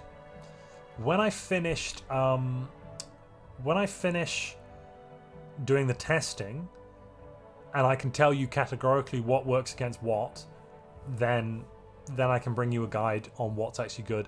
So far, I haven't finished the testing. I've had a lot on my plate. I've also got some tier list videos that I'm finishing off. So with these testing videos, testing the defense platforms, it can take quite a while to get this testing done. And so when I'm working on other videos, other projects, it kind of ends up on the back burner for quite a while. Especially, it's such a wide batch of tests that I'm trying to carry out there. So that's kind of what's going on there.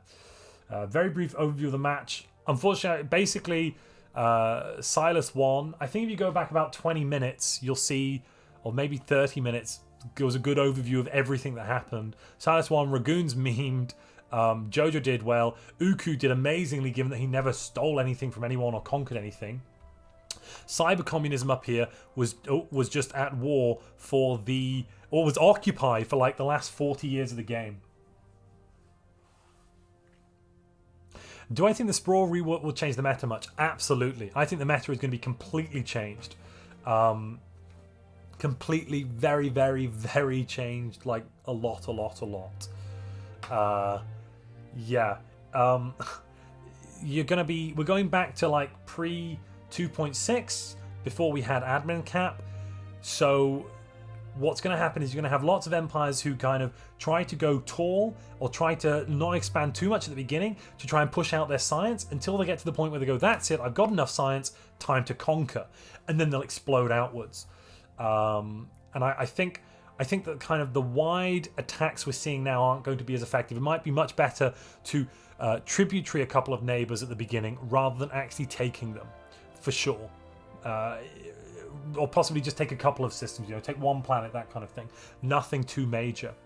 Will I play in the next tournament, Boris? Next weekend, possibly. If it's on the Sunday, very likely. If it's the same time next weekend on Sunday, I think I'll come and join the ISL again, and I'll probably live stream it. Absolutely. But I'm busy on the Saturday, so on the Sunday next weekend I may do. Sprawl rework. Yeah, I'll nerf it. Yeah. How do you get better as a Stellaris? How do you get better at Stellaris as a newer player? It depends what you want to do, Miner said. So if you're trying to get better because what you're doing is you want to play in competitive games like this, the best thing you can do is go and join the ISS. The link is in the description. Go and join some of their competitive games. You'll get your ass handed to you, absolutely. But what you can do is you can make saves. You can save the game, and then afterwards, say save it at year 10, save it at year 20, save it at year 30, and afterwards you can load it up and you can see what the other players were doing. And you can see what civics they took to start with, you can see their traits, but you can load it up and you can then, using your console commands, play as the other empires in the game, the other competitive players, and you can then basically, you can see what they were doing, see what buildings they built on their planet, see what was working for them.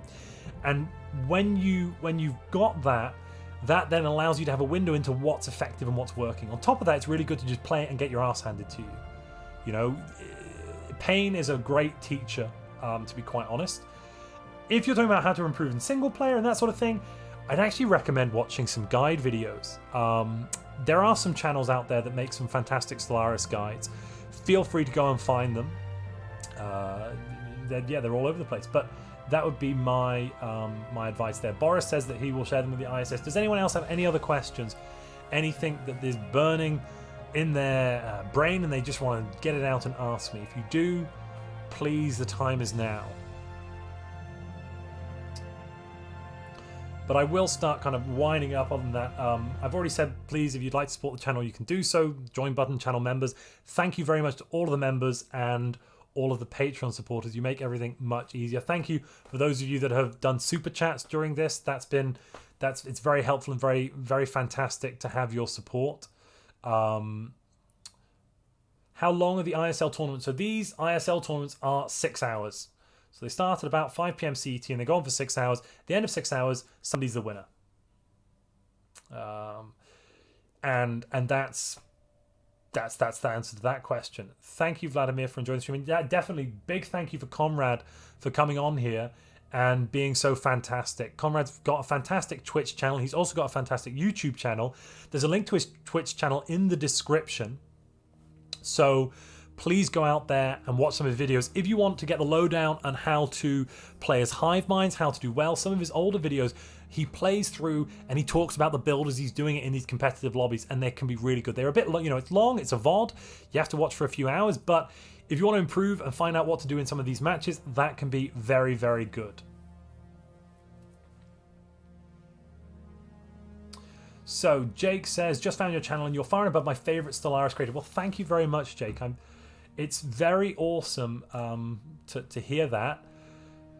I don't know. I don't know if I deserve the that lofty title, but I appreciate your support, and I'm glad you're enjoying the videos that I make. This is kind of, all of this started off because a friend of mine, we were playing multiplayer lobbies with some good friends of mine, and at the end of lobbies, basically what we started doing was I was nerfing my empires and choosing some worse traits and stuff. But by the mid game, I was still coming out ahead of my friends. And one of my friends, a member of the Discord actually server, Shaka, he was like, well, one day he sat down, he was like, well, what are you doing?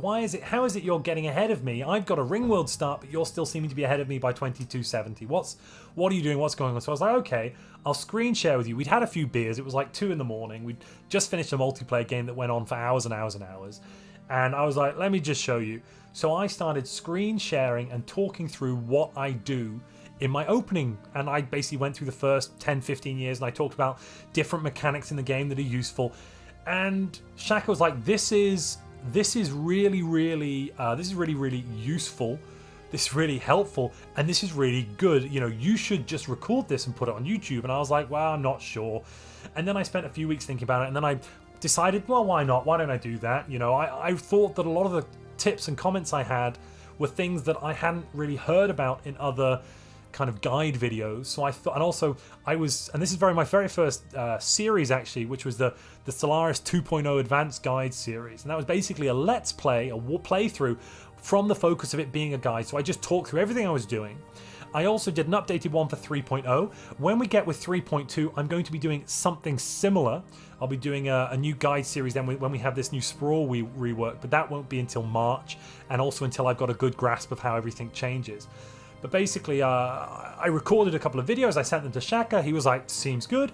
I uploaded them. And from there, it's just been a process of kind of learning, improving. My editing's come on quite a lot. My skills with the microphone and sound management is a lot better. And all of that. And it's just kind of gone from there. So, Montu, what was it like getting fast popularity and immersing yourself in the Stellaris community? So, I've been a member of the Stellaris community, not under the name of Montu, since the beginning, actually. Since I've been there since 2016. I remember Stellaris.online, if anyone else used to play multiplayer, back a long time ago, back when Stellaris was first out. And that was super cool back then. And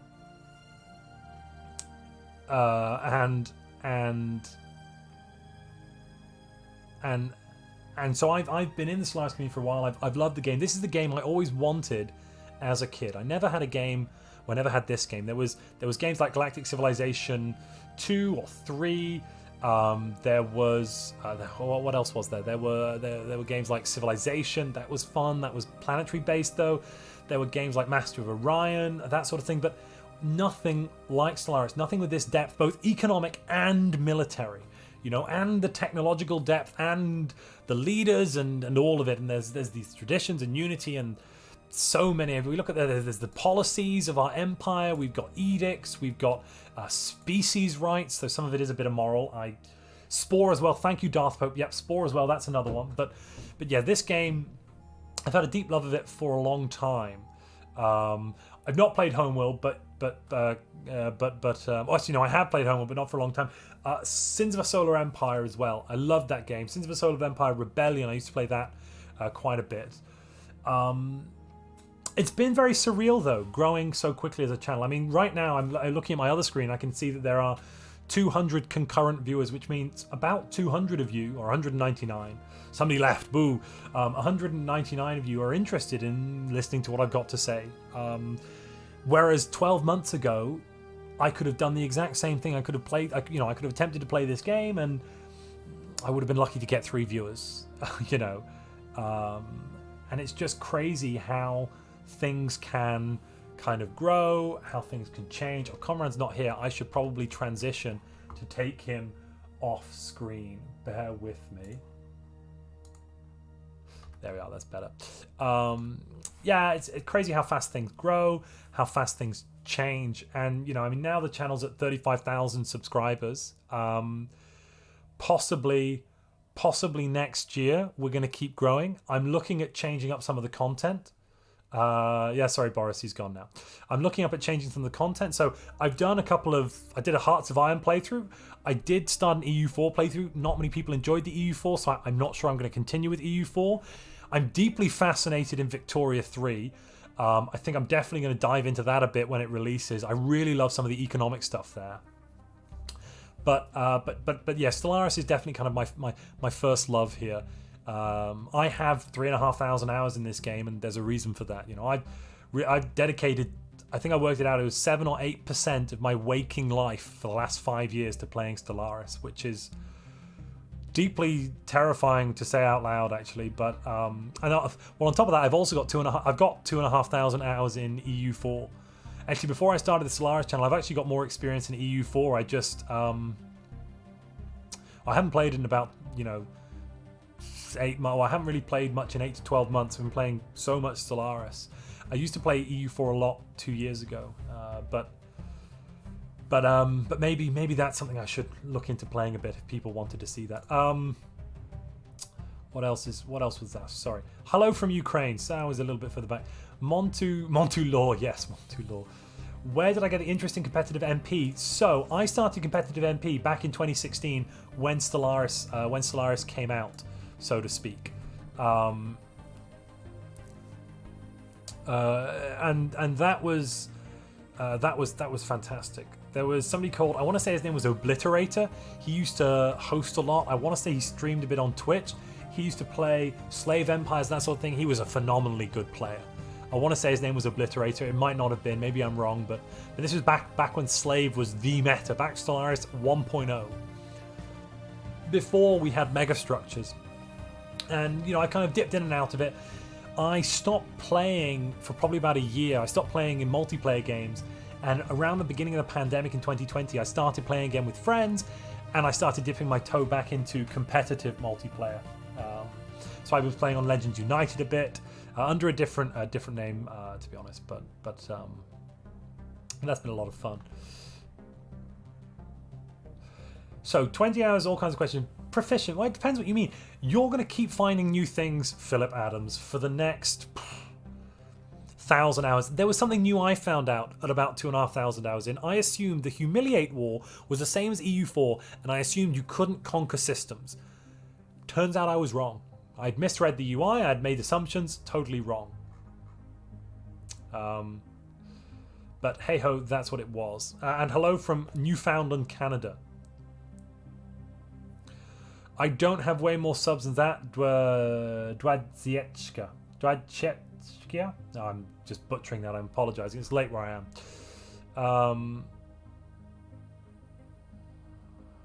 Ragoon says it's the accent. Apparently, some of you guys like my received pronunciation British accent.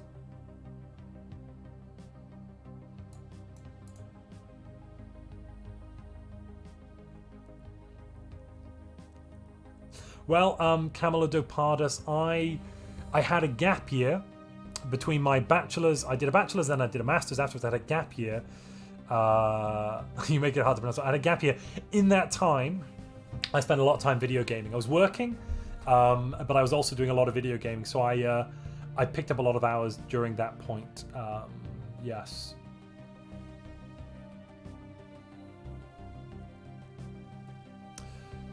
I did used to play EVE Online. I also played. I played World of Warcraft as well. I have a World of Warcraft Classic account, which I haven't touched for a while now. That's a game. If you fall into it, you get kind of sucked in for weeks and weeks. I find, and yeah, it's just not going to work for me having that going on.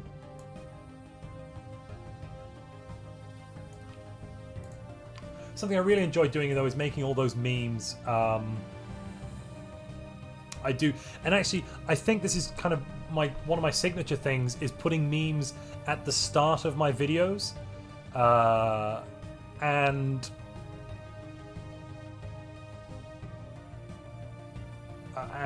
that's something that not many people do.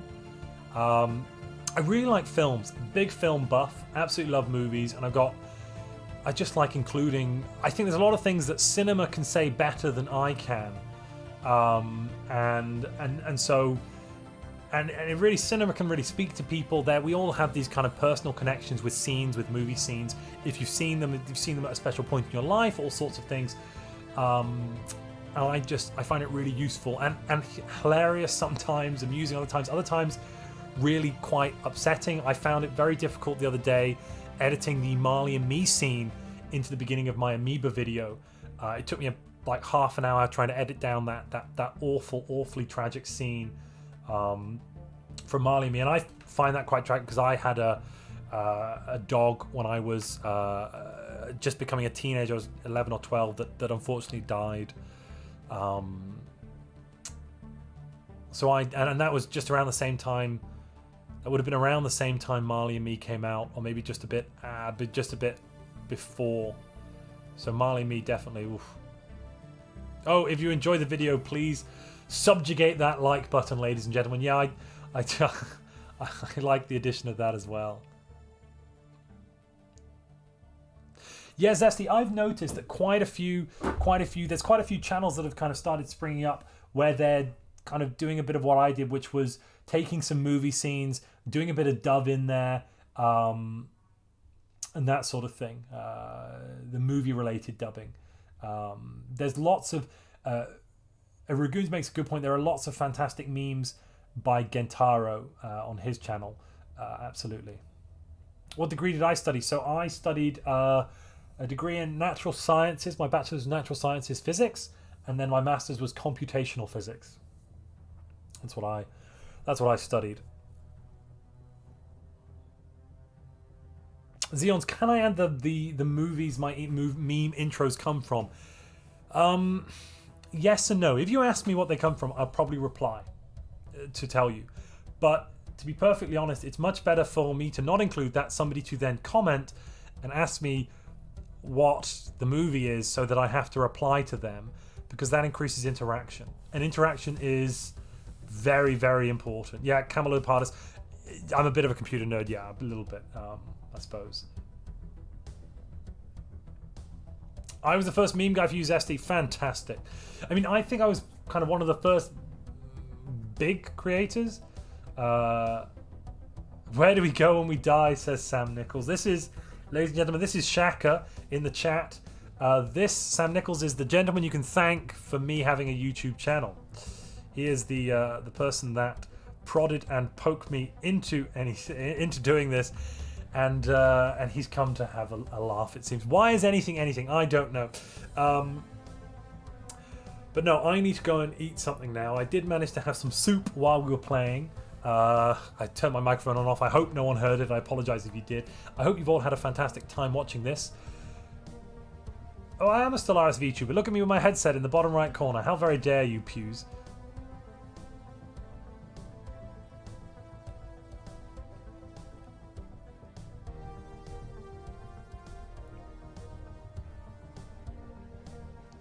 But yes, please, if you want to support the channel, do so. Patreon description, join bundle somewhere else. You can also, I've got an affiliate link to Humble Bundle. Surviving Mars is currently on offer on Humble Bundle. You pay £1 or $1 and you get Surviving Mars by Paradox. So you click that Humble Bundle link, you go, you support Humble Bundle, which supports charity, but also you follow the link, you're also supporting me and my channel. If you want to get Surviving Mars, I know it's on sale at the moment. Feel free to go out there and grab it, or don't, live your life. Yeah, why is the French Empire shaped like Italy, Ragunas? That is a very good question. Why are you shaped like some sort of ghost? Or I see like an alien head, 2 alien arms, and like a weird alien body here. That's what I'm seeing. It's a shame you left, actually, because your empire was doing so well.